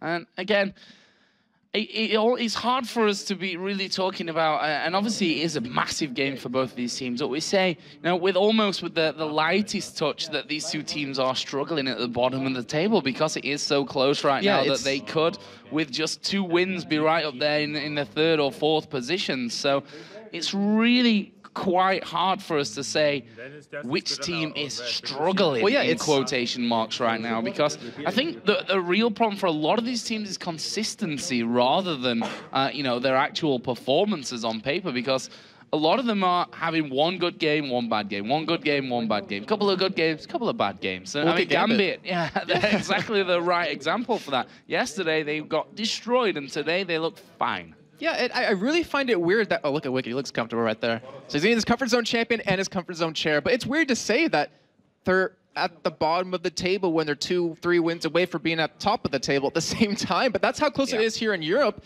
And either of these teams, like, as the weeks go on, we'd only have, like, 2 weeks and these 2 games left to play. You need these wins if you want to make it to the playoffs. And I talked to Crepo a little bit early in the analysis desk, and he's just like... I was talking to a couple of teams, and he's just like, we might not even make it to playoffs. And just hearing something like that from Crepo, from EG, kind of hits home. Yeah, and that's the problem, that no one really knows if they're finishing first or last, with just 2 weeks to go after this one, is really quite crazy stuff. So, level 1 here, what can we expect? You've got the likes of the Charm coming out there, the Hook from Crepo as possibilities. On the other side, stuns from Hercubot, from Ocelot, from Kevin even, and the Bubble as well. Wow, that is an early flash from Wicked, actually in the back of the Tribush there, which for me is dangerous positioning anyway. In the front of it, you're going to see him usually a lot faster coming in. In the end, he's forced to use that flash, which Hercubot's probably rubbing his hands together for. Yeah, it's kind of really hard to measure where you want to be in that bush, because if you're in the front of it, then if they ward it over the Baron wall, then you can be stunned right away. But if you're in the back, you'll see the ward, you'll be able to escape. So it's kind of hit or miss. I mean, you're absolutely right. There's 2 sides to that coin, but SK, they just run right through the jungle of Evil Geniuses. They ward it up as well, and they're heading back down to the red. And EG, they're kind of poised for this. Only person that's not here is Wicked, who does have teleport available if they want to. Oh, there is a fine charm coming through from Froggen through the wall, landing onto Hercubot. Can't charm the man-bear pig, I'm afraid, who right now is going to be with the rest of his team on the bottom side of their jungle. There is a ward there, so EG know where SK are going, know exactly what side the jungler's starting, know where that duo lane is going. Just that one single ward really giving them a lot of information right from the very get-go of this. And EG right now, they kind of seem to be a little bit all over in terms of, all right, are we going top with the Caitlyn, or are we going bottom? Where are they going? Right now, it looks like they will be sending that duo lane to the top, Malphite to the bottom, but SK are going to mirror that. All right, so yeah, we're going to have the duos up against each other, and with the Caitlyn lane, it's pretty easy for you to stay away from Nami. Obviously, you have that range, but if Caitlyn, I guess, gets really aggressive and hits you with the E on him from Nami, that extra slow, it's pretty easy to land that Aqua Prison. But we're going to see how it's going to develop. They're going to get to lane a little bit later, so EG will have a little bit of a level advantage. So, starts for the junglers already well underway as Udyr moving in towards his blue buff, and Jarvan on the top side going in towards his red, and a ping right on top of Jarvan's head there as Nif being bullied out of the lane here by Crepo. Fresh getting the better of that one. Hercubot obviously starting off with that Doran's Blade start, which you've seen becoming the most common start here for these Udyrs. Yeah, so they go Tiger Stance just for that early single target damage. He's going to be heading actually into the jungle of Evil Geniuses. With those words, he knows exactly where Shaka is, and it looks like he wants to hold him back a little bit, or maybe even swing around towards that top side. Well, Shaka is not what you'd call low right now. Got about 3/4 of his health going, and Hercubot just walks in like, bam, 5 gold. Thank you very much. And going out again. I thought he was upset. He's like, I'm just going to hit something because you took the rate before I could come over and take it away. But he's going to zone Shaka a little bit longer. And with those wards, it's really making it so this top lane can be aggressive and farm quite well.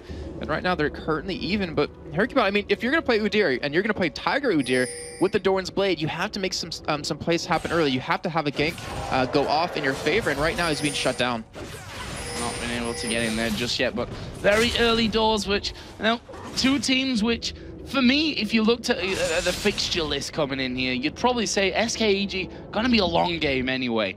But on the other side of it, they're so close. They're tied, obviously, in the standings right now, and we are in week 7, which I feel like we're saying time and time again. But it is incredibly important at this stage, because we are going to see Shaka come around, actually misses the knock up there on towards Ocelot, who actually dodges the charm out as well, and he'll be happy that that went the way it did.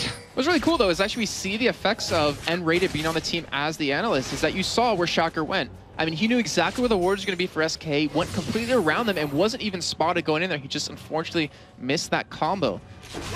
And we heard as well from N-Rated that it's not really a fight between him and Crepo as to who gets that support role, but he also did mention just in case Crepo breaks his hand. I'm not sure if he was referring to any particular situation which might come up. Here, Crepo, just hold this nail while I hammer it into the wall. Oh, there's your hand, sorry. I'll have to play this week. But yeah, I mean, as you said, N-Rated in the team who, one of the bigger brains, so to speak, in League of Legends as well. Really, really intelligent guy, and you can see that he's doing a lot here for this EG side. Yeah, it has. We've seen quite a big change in their roster, quite a big change in their, I want to say, energy of the team, where Wicked right now might be getting ganked here by Hercules. I don't know if they have the damage to kill him. He has his flash almost available, and here they go. There is the bear coming in. Kevin gonna get down that stun as well as they put a lot of damage in, down to half HP. Turtle Stance is in there for Hercubot. Flashes in for the stun, and they're gonna get the kill here. First blood does come down to Hercubot. Kevin just getting away with his life intact as well. Solid start for SK. And Wicked's flash just came up right as he died right there. He would have been able to escape that gank, but as we were saying earlier, Udyr, you have to be effective early on. And as we just saw, Hercubot making the big play happen, taking down a tanky Malphite who had a Doran's shield on him. That's honestly a big win for them, because now Kevin, who has teleport to keep up with where Wicked's going when he's already out farming him, he's going to have an early chain vest over him. Yeah, and Giant's Belt just picked up there as well. And as you said, it kind of surprised me that Wicked did, in fact, die to that one, but that flash that was burnt at level 1, if that was available, that was a survival for Wicked. So just showed you how important that can be. And remember what we talked about earlier in the pregame, where yesterday versus Lemon Dogs, SK, they killed Zoro early on. He had no flash to get away, but they didn't punish him for that. But they were able to do it here, so that shows overnight they've been able to look that over and see what they did wrong and bring it into this game completely different. So let's have a look at some early CS then. And, well, quite frankly, it's really, really even at this point. AD carries mid lane and the solo laners there. The Renekton versus Malphite, it's all pretty much bang on the mark. Obviously, it's that early first blood here that's giving SK that advantage that they've got going forward. Hercubot waits over at the side of Ocelot here, and well, right now Froggen is level 6, which obviously gives this Ahri a lot more mobility as he puts down some good damage onto Ocelot. Sees the Tiger coming across, as we are going to see Nif now under all kinds of pressure in the top lane. Shaka came down for that one, but again, not quite able to finish off. Yeah, and that was a great job by Nif with all that commotion happening, to dodge the hook coming out of Crepo so he didn't get locked down, because that would have been a death for him. But right now, because he doesn't have flash available, he's got to play a little bit safer with that ward down. He knows exactly where Shocker is going, so he's going to be able to do pretty well here, not really be forced around. But Wicked, he's going for that cake middle. Oh, they're going straight in for this one. Charm comes down and Ocelot goes down as well. And I mean, that is just absolutely crazy stuff. Wicked just coming up, and I was pointing at the screen like, where is Wicked going right now? He's coming up towards his mid lane, and he just goes straight through from the Wraith camp with unstoppable force, landing perfectly onto Ocelot. And now Yellow Pete in all kinds of danger as well. Had to use his barrier. Candy Panda going to get exhaust from this one, as the Piltover actually missing from that. And Candy Panda here getting that speed out of Nif, tries to get in there for some extra damage as well, but in the end, no kill coming down in that top lane for now. And that was just wow, because that Wicked play, I mean, that was just so smart, knowing that, all right, well, I need to make something happen. They know how strong Froggen can be for their team, and then to pick him up a kill like that, to get him a little bit of an early lead, to shut down Ocelot, as we mentioned before. Like, once he gets shut down, the momentum of SK kind of gets shut down, and a great start in the beginning for them, even though they did die, right? Well, Wicked did die in that previous gank from Hercubot. So, both junglers on their red buff at this point. See that Tiger stance of Udyr really ripping straight through it there, no problems on that front. Froggen doing something he really likes to do here, which is back off while he has that time to the race, get that extra farm in there, and get it back in towards mid lane. Right now, got a 12 CS or 10 CS lead over Ocelot, who now up at level 6 already. We mentioned that earlier on, not being able to use the Destiny so far to get involved. Yeah, this is the downside to being up against R, to picking Twisted Fate this early, is that the other team, okay, he does get it, but the downside is when you're against an Ahri who can push the lane so quickly, if you do teleport to another lane, you're going to lose a lot of health on your turret. It's going to be very hard to gank Wicked, who will have his ultimate available very shortly, has his flash available, and then the top lane, you have a Thresh, so you have the possibility to go for some ganks there. It's just all about if Nith can land that Aqua Prison. But a nice pull comes on the Candy Panda. There's a hook coming in. Flay comes down, but the Hercubot coming around the side. Look at Candy Panda, though, going very low from this one. They're focusing down Crepo right now, who's really not got much health left whatsoever, but he saunters on out of that one. And in the end, again, no kill coming down. That was a great box turn out of him, too, because you saw Hercubot is like slowly running into him, and unfortunately wasn't able to catch him early enough. But Shakar's here. He's going to help try to stop this dive. Yeah, Hercubot coming around. Teleport's coming in as well from Kevin. Can they get on top of him? Kevin's full HP, and he'll just walk straight in there, gets that kill. Now they go in towards Hercubot. Good Cataclysm. Ocelot here in the mid lane. Is he going to be able to survive this one? Stun card comes down. Froggen not done as he flashes in, takes another turret hit, but he's going to walk out of that one. Nicely done. But SK, they're going to come up with a turn off of this. So they're going to get the first turn of the game. They're going to extend their goal lead even further. And yes, Ocelot, he is 0-2 right now, but you have a 1-0-1 Kevin. You have a 1-0 Hercubot. And then you have 2 assists given over to your AD carry and support. So in the end, it was a pretty... I kind of want to say equal trade, but SK did come out ahead in that one. So not equal. So not equal. No, one-sided. I was thinking about it as I was saying. I want to say it's equal, but no, Jason, you're wrong. So as they look down of the gold, you can see that Froggen, as you'd expect, CS lead, kill lead. He's got a gold lead to go on top of that one as well. Meanwhile, Kevin coming back down to this bottom lane does have a lead in there as well. He's up at about 600, 700 gold to his advantage right now. Dragon has remained untouched here, which probably won't be for too long because, you know, we've seen so often that Udyr at these early levels, I say early levels, he's up to 7 now, but, you know, this is a point where you can do Dragon as if by magic. SK starting off. Right now, Ocelot is going to get pulled here. They're actually going to commit to him here, and here comes Froggen. Yeah, Froggen coming around the side. Charm has landed. The bubble not quite landing onto Froggen there, and EG not really got the rest of the team. As Wicked coming around the side, Shaka's there as well. And actually, Wicked flashing away there, decided not to use Unstoppable Force. It's still available to him. There he does use it to get in onto Ocelot at the backside. Ocelot is trying to walk away. Levels up to give him a bit more health, and now Crepo gonna fall down from this one. It's a 2-for-1 right now in favor of EG. In favor of SK. And in the end, deciding not to chase any further from that one. Dragon is still alive. Ocelot is still alive after going incredibly low from that as well. Yeah, EG, they were just trying to wait for as long as possible because you saw Yellow Pete was nowhere in the vicinity to help out. He was still top lane, and that's why SK went for that Dragon right away. They're going to try to take it down here. They don't have a smite available, but Shaka, he has his up. Oh, Shaka, he's waiting off towards the side, but he's super low. It's going to be a suicide mission for him if he decides to go in. In the end, he dies before getting onto Dragon. Kevin going onto Froggen right now. He is going good amounts of damage onto it. Yellow Pete comes in. Couple more auto attacks will win, but Candy Panda turns around. Barrier baited, and Yellow Pete picks up a kill. Great turnaround, and Froggen goes to the charm over the wall there as well, knowing that SK were very low. Maybe stuck a little bit too long around for that one. It leaves us at 5-for-4. Dragon still alive, but a 2,000 gold lead for SK Gaming. And in the end, that was just a 2-for-3. And Evil Geniuses, yes, they lost 3 members, but they kept him off of that Dragon. So they're going to try to go back here, maybe make another fight happen right off the back of that. I was trying to say that, you know, Wicked, he was trying to stall for time. He flashed away from the fight in the beginning, and then he used his Unstoppable Force only onto Ocelot, who ended up escaping either way. Yellow Pete was still just a little bit slow in getting there, and SK were able to come out pretty much ahead in that fight.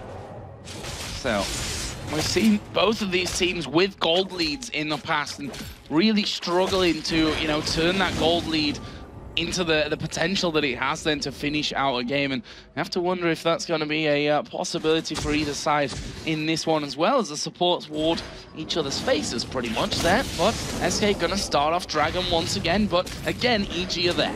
Froggen's not here to help out though, and they need his damage. He's 2-0-1. He almost has a DFG done, and SK looks like they should be able to get this Dragon for free, Joe. Well, Froggen is not even at the halfway point of the map just yet. SK doing their best to hold everyone back as Shaka goes in there. And Shaka is going to steal the Dragon. Can they get away? They've locked in onto Candy Panda. Unstoppable Force comes down. Crepo's going to die. And Froggen coming in from the side as well. Might mean that EG can keep going with this one. Bubble will lock up Yellow Pete, but Froggen's got charges left on the ultimate as he goes in towards Kevin. Ace in the hole. Going to be the kill there for Yellow Pete. Ocelot will get the stun down onto Wicked, and that's the signal to stop pushing through. And what a move out of EG. Not only do they get the kill advantage, they pick up the Dragon steal as well. Just wow, shocker right there. I mean, no holds barred, just going straight in. Guys, I'm going for this. Steals it away. And then, of course, Wicked with that nice Unstoppable Force set up that fight. Great job by them. Come out with a high amount of gold right now because it's a Twisted Fate. Obviously, they get a little bit of extra gold for every minion killed, but EG, they're not out at all. They just showed right there that, yeah, Shakker's made an improvement on this team, and they're not afraid to fight. Froggen is down in this bottom lane once again. Nif was just about to recall and realize, okay, bit of farm for me, possibly. If he can actually hit, would be a bonus, I'm sure. Ocelot going to get himself a blue buff as well. Same is up over on the EG side of the map, so Froggen should be getting that one as soon as he comes back into that area. Does have that DFG now finished, and it's running a solid lead in terms of the gold as well. And there's something we have to point out. Look at Yellow Pete's score.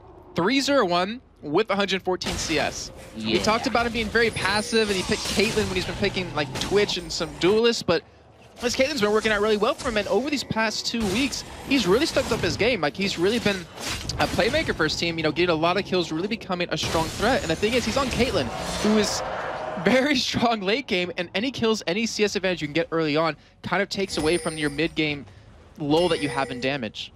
Yeah, Azrael obviously going into that man immune, which kind of helps things out when it comes to stacking it anyway. You know, the tier itself is obviously slower to come in, but with the fact that you can get it in with the auto attacks as well, is always a bit of a bonus coming out there to get it up to the level you want for that Mura mana.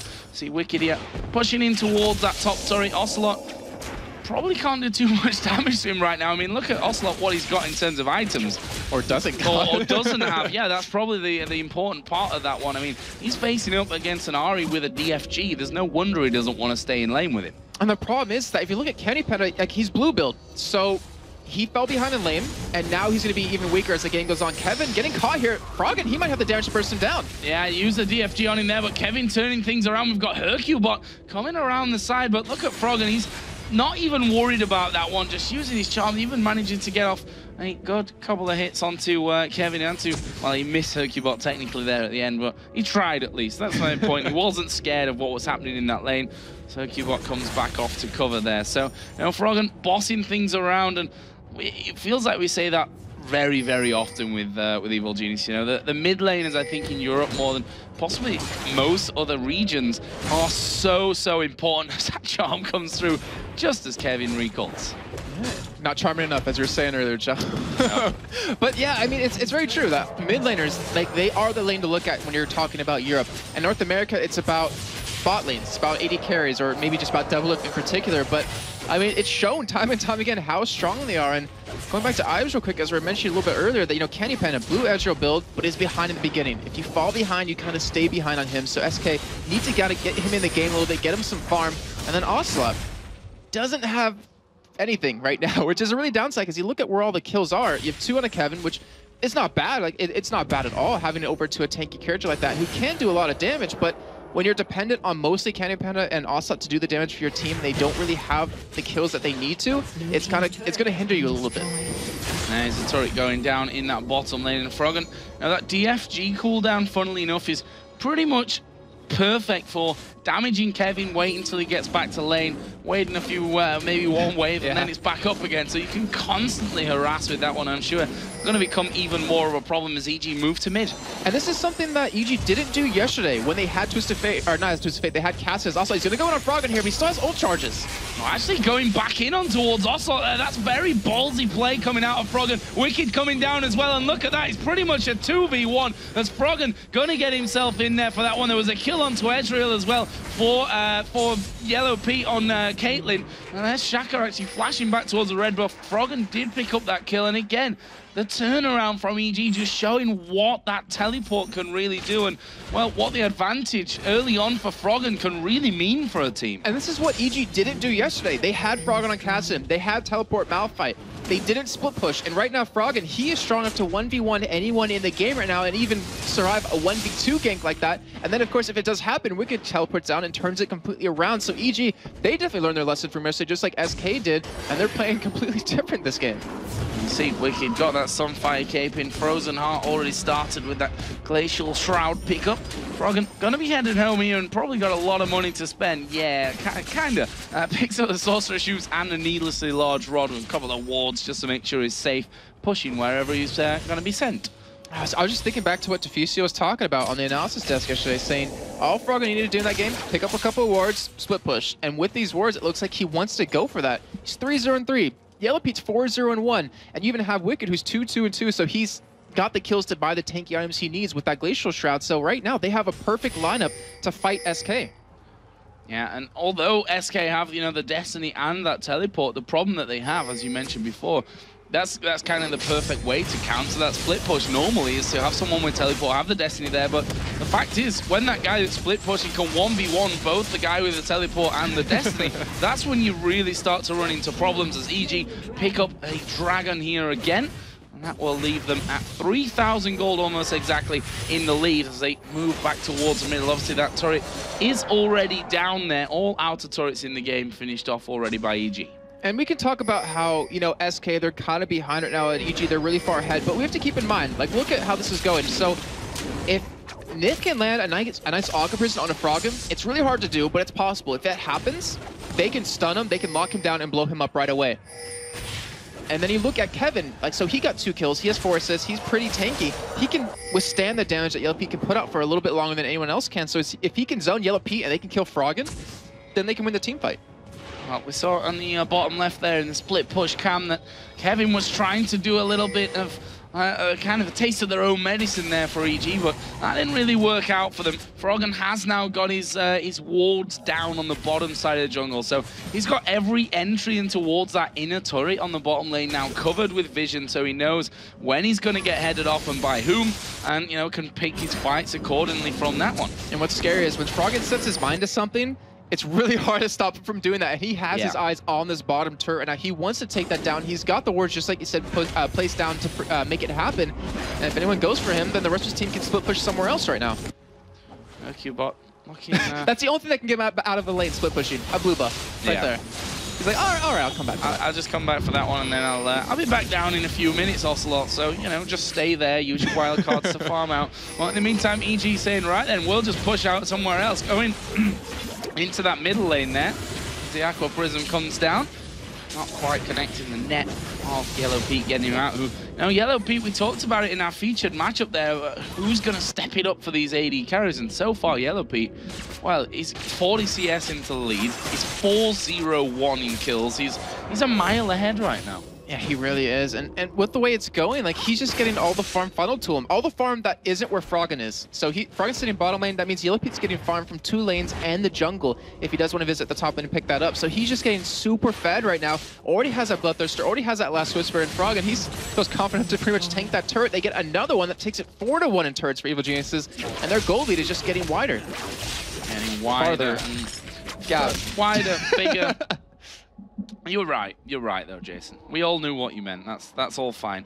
Frozen Heart has just been picked up there as well for Wicked's Malphite. On the other side, Aegis was collected by Kevin, so he's going to be the one tasked with that one. Ocelot himself starting to finally get something out of there from that Cage's lucky pick that he seemed to have for about 15 minutes of this one, turned into a Twin Shadows as Froggen going to face check here on towards Hercubot. This could actually be really dangerous as he does get stunned there. Still got one charge of the ultimate to go away, but is he going to escape? Yes! Oh no, the lantern came down. He was burning from the ignite, but EG are all over them once again. They're going to keep going for this one. There is a kill for Shaka. Kevin out of position. There's a true shot barrage. But look at Yellow Pete at the back. He's hammering away here. Kevin's got decent amounts of armor, but he's still not able to survive through that one as the Piltover goes through as well. EG decided to disengage. Both mid laners went down, which for me, better off for SK there. Oh yeah, completely. They got a shutdown bonus onto Froggen, and it went over to Ocelot particularly, so his items are going to be able to ramp up a little bit harder. And we talked about, like, SK, they still have a team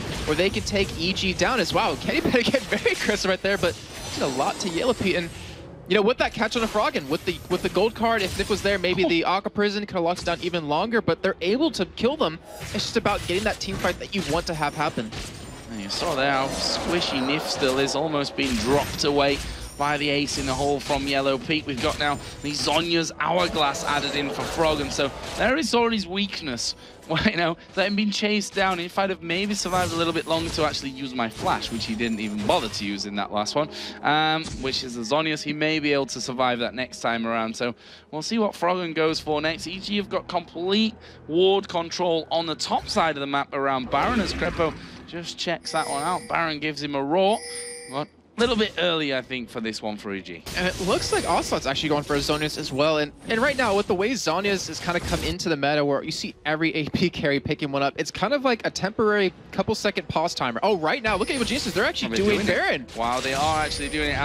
I'll apologize for that one. As I said, I don't think they're going to do it at this stage of the game. 24 minutes in, but my gosh, they are. True Shot Barrage comes through. SK realized, right then, EG are doing Baron. We've got to stop this one from happening. Shaka got very low. You can see at this stage of the game that Baron takes a hell of a lot of time to be pulled down. And in the end, EG decides, no, let's get away. No mistakes. I think if Wicked was tanking Baron and then he had Yellow P attack it, they might have been able to take it down because Shaka just doesn't have that tankiness that he needs, and Wicked will have it. He's Malphite and he has that Frozen Heart and the Sunfire Cape down, not to mention a Door and Shield. But Froggen is like, all right, guys, you know, we tried Baron, we tried to be sneaky, it didn't work. Let's just go back to doing what was working so far, letting me split push, and then the rest of you guys just pushing the lanes, getting that farm, and that's exactly what they're going for. See Wicked and Kevin gonna butt heads in this top lane. No. Jeez. And it's one of those it's one of those 1v1s that are just pointless to watch almost, because they can't really kill each other. They got to throw everything at each other, and both don't have a tower behind them, so it's going to be a long drawn-out thing, which neither of them are probably going to end up committing to. They see that Renekton did go back. He's actually recalled in there, so they're not going to get sight of him either way. And they'll see that Kevin has now left. So there's a look at the gold for you. And we can see that 2,000 is the lead that Froggen has over Ocelot. Similar scenario over for the AD carries as well, with a 40 CS lead plus the kill lead for Yellow Pete. Right now, EG, it's kind of like, all right, we're in like a little bit of a pause mode right now, but Dragon is available, and it looks like everyone's heading down for that, or might be heading down for that very soon. As you do see Kevin in the top lane, but he has his teleport available, and he's been split pushing quite well. It's not really a champion you expect to split push for, you know, as a Renekton, but with the tankiness he has, the damage he has, he can survive against pretty much everyone except Frog, which he might have a hard time escaping. But here we go, Dragon is started up right now, and SK don't have any wards on this, but they do have a Twisted Fate. Yeah, Twisted Fate is there, but no, just no. It doesn't work unless you hit the ultimate. Yeah, you have to get that vision from Destiny down, which not done this time around. Wicked just getting himself a Giant's Belt as he goes back. Thank you very much. A little bit more power for me. And now if you look at the items of the AD carries right now as well, I mean, Yellow Pete is a bit far ahead. I think that's maybe even a bit of an understatement. Bloodthirst, the Last Whisper, Phantom Dancer in there as well, carrying the red buff right now. And I mean, as a blue edge, here's a question for you, Jason. You start to fall behind and it's hard to catch back up. Right. Is that the time, you know, at what point do you deviate from your plan and try and go as normal as you can? Because the fact is, it's two very different routes that don't really allow that much in terms of deviation, right? I think it's that moment that you pick up that tier, you're committed to it.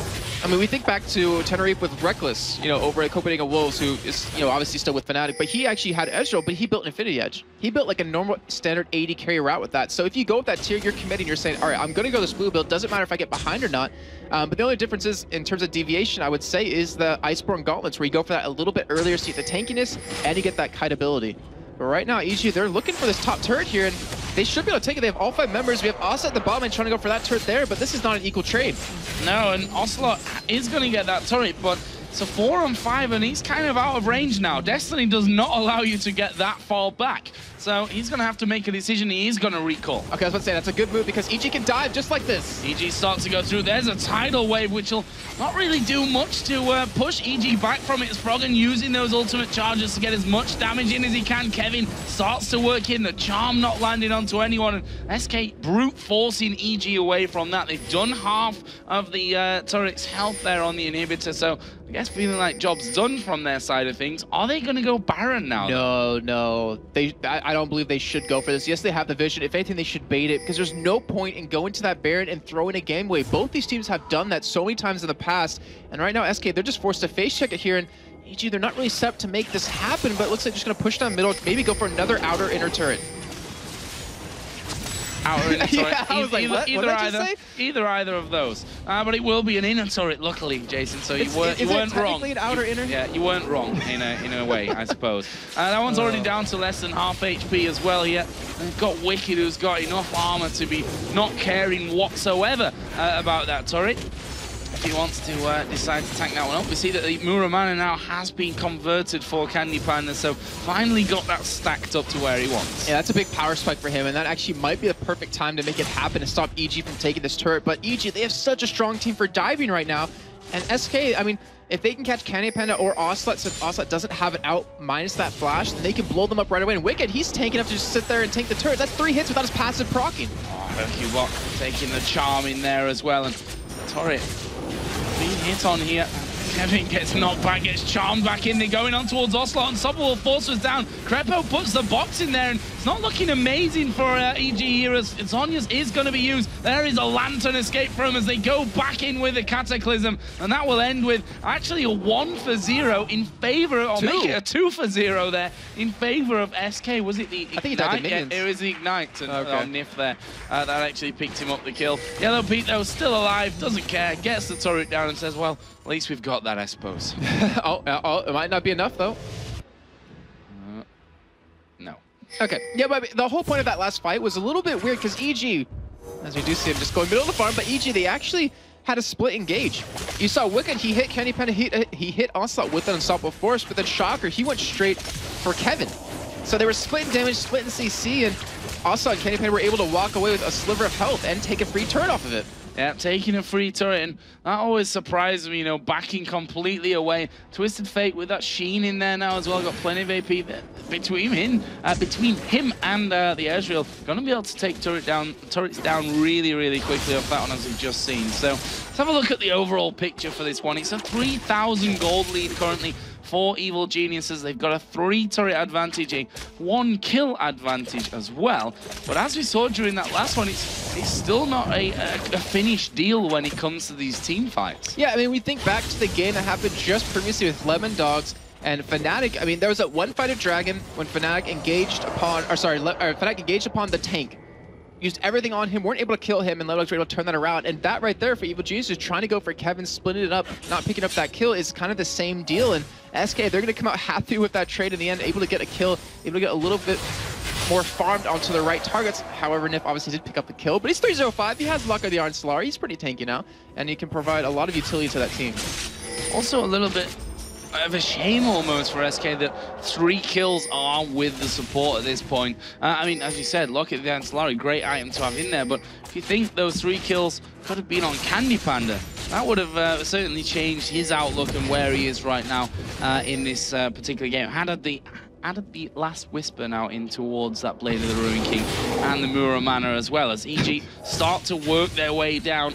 That wasn't Malphite I forgot the word. That was the last Whisper hitting him, and it didn't do anything. Yeah, it didn't really do anything. We heard the roar coming out of Hercubot as well while we were looking at Wicked, which was kind of strange. I thought, no, that is Malphite imitating him. No, it was the actual. It wasn't. Oh, okay, because yeah, it was the roar of Hercubot. Okay. Imitating is the word I was looking for. Let's move on from that. I was thinking, do rocks roar? I'm like, nope. This one almost did during that last one. But EG, they're going to push here on this middle turret. They have Unstoppable Force available again. They have Teleport available of Wicked, but they're not split pushing. And right now, SK, I mean, with that wave clear they had with Candy Panda, with Ocelot, with Kevin, they're more than happy to sit there and wait because they're just getting all this free farm. The bot lane's pushing for them, so someone on EG is going to have to back away and take that away. But right now, Dragon is available at EG. They're looking to pick up, I believe, their 3rd of the game. Well, let's have a look there. Red buff going to be stolen away as they all get themselves through. All but Shaka, who's waiting for his Dragon Strike cooldown. There we go. He's into the Dragon Pit as well. And this will be going to Evil Geniuses. No contest for that one. And that will put them 4,000 gold now in the lead. So slowly but surely, EG picking things up. They were in this similar scenario yesterday, even more of a gold lead, to be honest, that they had yesterday. And surely the talks that they've had overnight will mean that they avoid what, you know, the scenario that they got into yesterday. But yeah, and that's the benefit of having an analyst with Unrated. I mean, he's sitting there looking at that game pretty much unbiased to everyone on the team, where you might get offended saying, oh no, I didn't mess that up. But he can just sit there and be like, yeah, you messed that up. I saw it, and you need to change that. And they're able to do that overnight. And right now, SK, it looks like they're trying to set up for a Baron here. It'd be a very ballsy play out of them, but I'm not sure if they have the damage to take it down that quickly right now. No, I don't think so either. And in the end, with Kevin not even there, does have teleport, of course, but not there, and decide not to go for that one just yet. Wicked actually is recalling home as well, so he's going to be picking up something new. Obviously, had that giant swell in there. He's working up towards that Randuin's Omen right now. Yeah, he is. And when he gets that, I mean, he's going to have so much armor that Candy Panda won't do anything to him. Kevin, it needs to be able to shred a percentage of his armor with his slice and dice, but I mean, that's about it. No one's going to do too much damage to him. And I was just thinking, you know, SK, when they have a slight gold lead, they seem to be able to close out games better than they do when they have like a 10,000 gold lead, because it takes them a lot longer sometimes. And EG is kind of the other way around, where they don't need a huge lead against you to close games out, as they're only sitting on about 3,000 at this point and trying to go for Baron, but they're going to be stopped by Twisted Fate. But Kevin, he's bot lane pushing right now. He's going for that second turret, the outer inner turret, or just the inner turret, I guess is the better way to say it. And right now, only person that can get over there to stop him is Wicked. And this is a great job by SK to pretty much force EG to make a move. Like, yeah, you either need to go for Baron, and we can just teleport in and stop you, or you need to go stop Kevin from split pushing, which Wicked won't be able to kill him 1v1. Definitely not going to be able to kill him. Shouldn't happen the other way around either, as well, as Wicked goes in there and Kevin's like, nope, do not care at this point. I am having this turret away. There's nothing that you can do about that one. And, well... I'm just watching. Wicked's like, stop doing that, and he just walks away. Yeah, they just can't really do that much to each other. I mean, even Wicked himself's got that much armor that Kevin will probably struggle to do anything back either way. But he's got the turret down, he backs away. Is Nif gonna get caught out here? He's shut down now, and here comes the teleport. Wicked gonna join in the middle, and are they gonna now turn and burn for that Baron, Jason? It looks like they're gonna go for it. They have an Oracle. They have the ability to clear all the vision. They don't have the Nami CC, which is so crucial, but SK, they're like, all right, forget it. We're gonna go stop you. I thought they were gonna push middle, but they're gonna have to actually teleport into the backside here, and EG, they gotta be careful. Well, they're still gonna keep going through. There comes Kevin in. Twin Shadow goes, slowing them down. Wicked, what are you gonna do with that unstoppable force? Where are you gonna put that one? The Baron right now is hammering Kevin, and EG are quite happy to keep him there for a while. He's just going to sit in the back, finally slicing his way through, and they go back towards the Baron. It's down to just 3,000, 2,000 health right now, and they're going to keep going in for this one as Crepo lashes them back. Baron taken. Here comes the fight. EG going in with unstoppable force. Cataclysm comes down and is cancelled. Crepo going very low. Kevin's going to surely die here as he flashes over the wall. Going to get finished off by Froggen, who's going to keep chasing down right now. It's a 1-for-0, but SK are all super low as Ace in the hole comes through, picks up the kill on towards Candy Panda, and this will surely be an inhibitor turret. It very well should be. It might even be two, honestly, because they have a huge wave top pushing. They're going to get that one down, and the middle turret's already very low at this point. And EG, that was a great play overall. I mean, you saw what they did. You pointed out perfectly, is that Kevin was sitting in the pit, and they were like more than happy to let Baron attack him the entire time, wait for him to leave that pit to go to commit for that Baron. And then when they did that, you saw Crepo just zone them away with his Flay, with his box to just stop Perkybot from getting there to potentially steal it. Phenomenal play with them, very smart play. So, what are EG going to do next? Obvious choice here would be that middle inhibitor turret. They've got a wave of minions coming in. 15, let's say 10 seconds on Kevin and Candy Panda to get back into this fight. Two champions that they're gonna need to hold off a Baron up EG, but EG going through here, they're gonna have those two inhibitors away. Are they gonna go down for the third one here? And right now I'm looking at Yellow Pete. He's got 3,800 gold to spend. That is a ridiculous amount, and he's 6-0 through it now. And if they do go for this turret, they have the ability to go for it, but, you know, Wicked, he's low on mana right now. He has Unstoppable Force available. Shockers, Cataclysm will be up very shortly, and Froggen, I almost combined Wicked and Froggen there, has his ultimate available too. But that's a lot of gold to spend. You'd think they want to go back, spend it, and then come back with all the super minions coming in through the middle and top. Or not. They're going to stick around for this one, at least for now. Entire team is there. It's probably going to get locked up here inside the Aqua Prison. There comes the tidal wave across. Hercubot there from the side as Wicked. Unstoppable Force comes down. Candy Panda gets popped, and that may just be enough to secure them the third and final inhibitor turret from this one. They're going to keep hammering away on it. The turret does go down. Inhibit Self is going to fall from this one. EG might look to close out the game right now. They have 3 waves of super minions coming. Kevin's even sitting there taking the damage from Yellow Pete. laughing and walking towards him right there. But they don't have the super minions, and there they come. They're finally flooding in here, and that was just a phenomenal engage. You saw Candy Panda go splat, just got exploded right away, or as Quickshot would say, deleted. Deleted from the map, and he's now not up for another 20 seconds. And EG, you can see they're going for the victory right here. They're going to try and finish off this game right now and climb ahead of SK in the table. Kevin goes in, gets finished off as Yellow Pete goes godlike from this one. The turrets go down, the Nexus is going to go down, and there is the victory for Evil Geniuses here over SK Gaming. And wow, I was about to say, Frogger's been looked at happy, even though he played a fantastic game going 5-1 and 6, but Yellow Pete, he looks like just so happy from that, going 7-0 and 4. He was so strong, he had 5,000 gold to spend at the end of that game that he didn't even get to use, and that was a great job at EG. And the thing is, you know, I was saying Krepa earlier, saying that we might not even be in the World Finals, we might not even be in the playoffs, but that gets them one step closer with that victory. Yeah, and maybe even more importantly at this stage, one step closer from the bottom of the table, which still though, super close in that one. I don't think we can really talk about that even at this stage, because obviously everyone's focus is coming up towards those playoffs to get themselves into the World Finals. That's where they want to be, and EG really stepping things up there. We saw the problem for them yesterday was they had a lead, but they didn't know what to do with it, or they didn't do what they knew they had to do, which is something that obviously changed overnight there. EG yesterday would have probably left after they'd taken down the one inhibitor turret and inhibitor. This time though, stuck around, took the fight on the bottom inhib turret even, managing to catch Candy Panda out, and that just opens up the floodgates for the win. Yeah, and when you were saying, what are they going to do after the second inhibitor, I'm thinking, back off, away. wait for next Baron to come up, then for the victory. But yeah, I mean, we talk about Evil Geniuses. They were able to look at what they did wrong yesterday, come back today with fixing all the problems they had, but so did SK. I mean, we can't take anything away from them that game because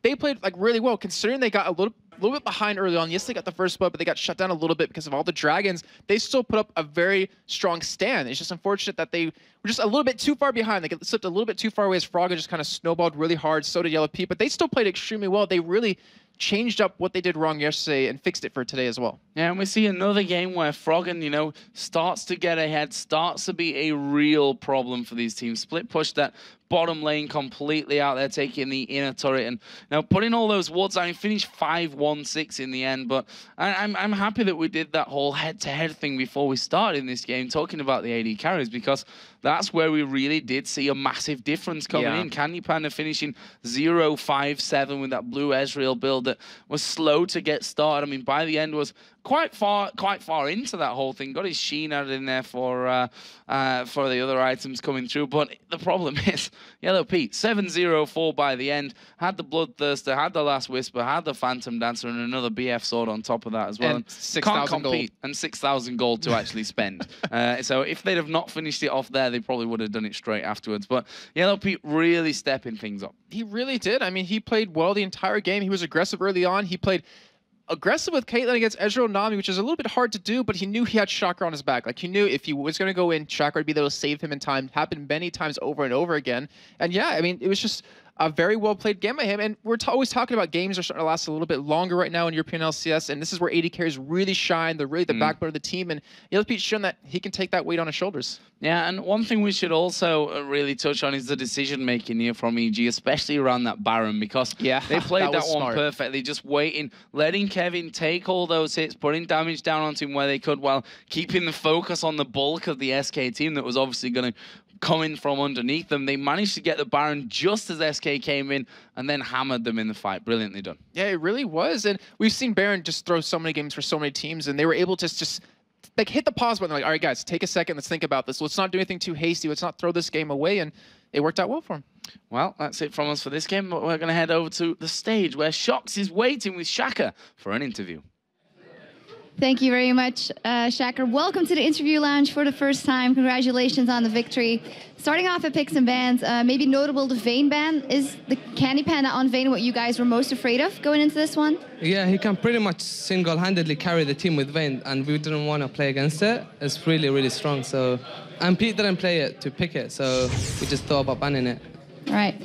Tell me about the dragon fight, where you eventually smited the dragon away, because it seemed to be a very long-winded affair, which seemed to tip the scales in your favor. Tell us your perspective on that.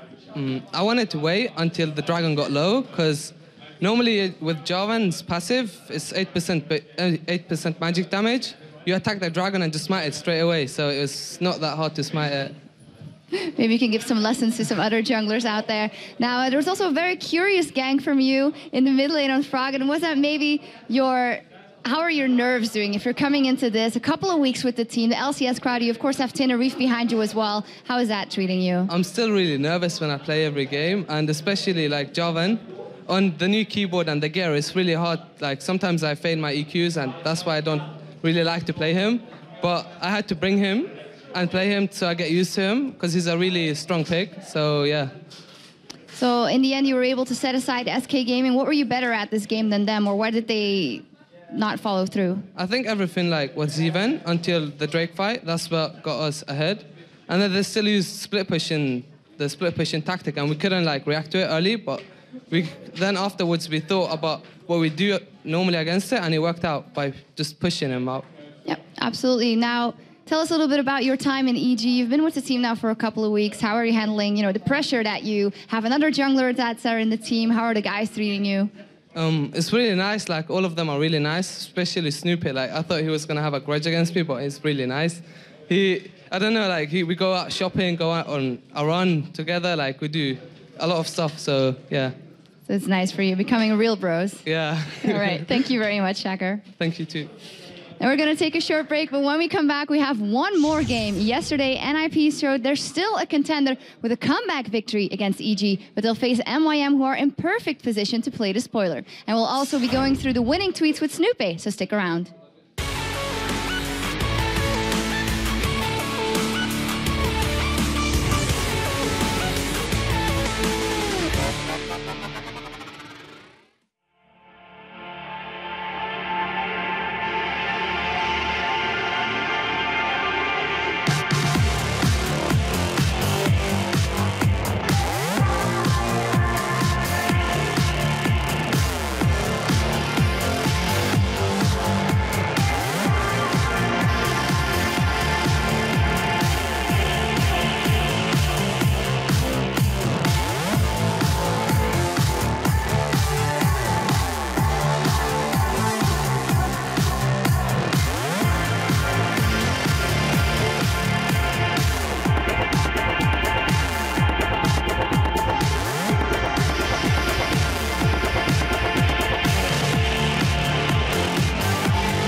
Welcome back to our studios in Cologne for our last match of the day. But before MYM take on NIP, it's time to read our winning tweets. And I've got Snoop here with me to talk about them because, of course, we wanted to know which unconventional jungle champion would you like to see picked more in the LCS and why. And because you did your A to Z jungle marathon, I think it's perfect. The first tweet is from @Musica_Vibes, who says, I would love to see Pantheon in the jungle. He has very strong gank potential and is very difficult to deal with in the late game. I'd say Pantheon's actually a lot of fun. I played it in solo queue when I was doing my A to Z. It was a lot of fun. But did we not see Hercubot playing that? He played in LCS, didn't he? Yeah. And he actually played pretty well, I'm pretty sure. So Pantheon's a lot of fun, but you need to watch out because he falls off a bit late game if you don't get those kills. That's the only thing. Our second tweet is from @Doritos. Let's bring back Jungle Alistar. He is too entertaining to watch, and every team used to cry when it was locked in. Yeah, it was a real terror. He was just my main back in Season 2. He was one of my mains. I used to get permabanned by Moscow 5 back then. He used to be permabanned against me. The good thing about Alistar is he has doesn't need farm. He used to be able just to go gold per 10 back in Season 2. He has loads of CC, and it was great for team fighting.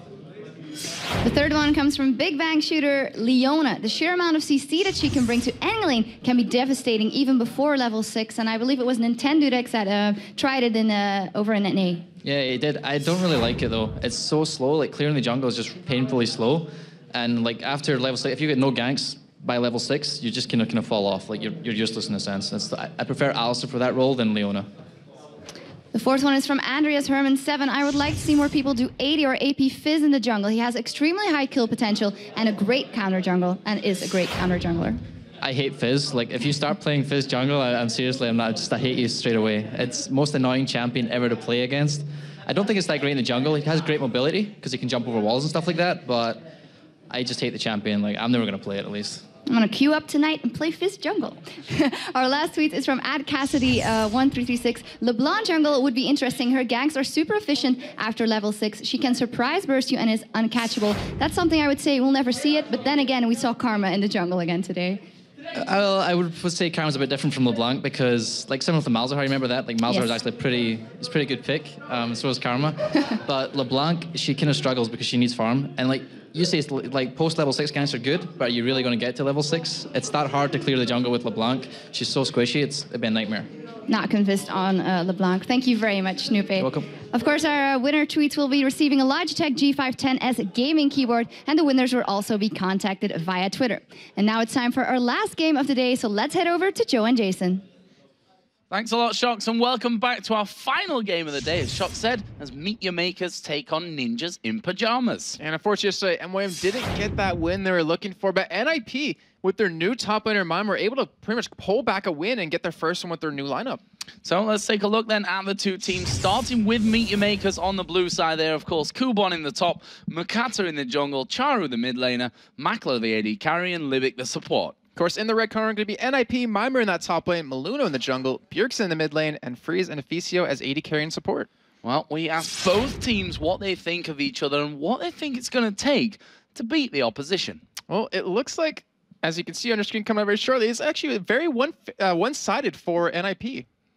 Yeah, I totally agree, but that's not exactly what I said, Jason. Wow, I blinked on that one. Thanks for listening to me for that one. I blinked on that one. So let's have a look then at that video that we were promised.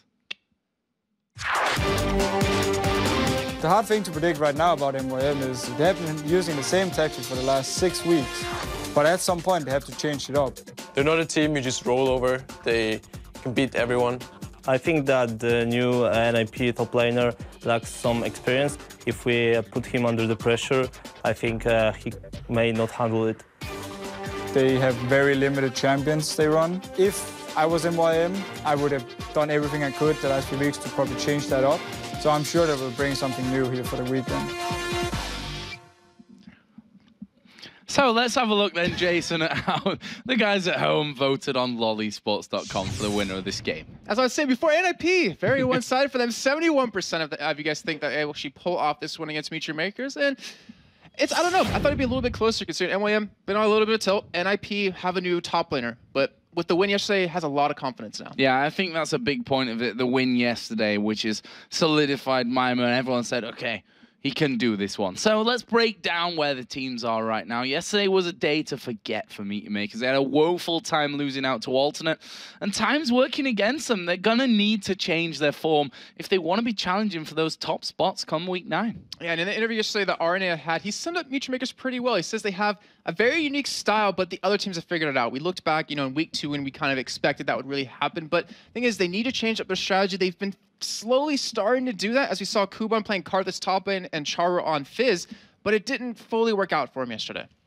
So on the other side then, of course, going up against Ninjas in Pajamas, who managed to pick up their first win with their new top laner, Mimer, yesterday against Evil Geniuses nonetheless. It was a game which really looked like it was going to go EG's way for quite a while, but Ninjas in Pajamas showing once again some incredible character to hold on until they could pick up that Baron and turn the tide right from there. And after that, it was kind of short work and a really abrupt ending to a drawn-out game. Yeah, it was. And the thing, it was all around that decision that just like, all right, guys, let's just rush Baron. Let's go for it. They saw Shaker back in there, and they went for that big play, that really ballsy play that a lot of teams won't really do. And to me, that kind of makes a team great, is your ability to just blow caution to the wind and just go straight for it. Because, it's high risk comes high reward.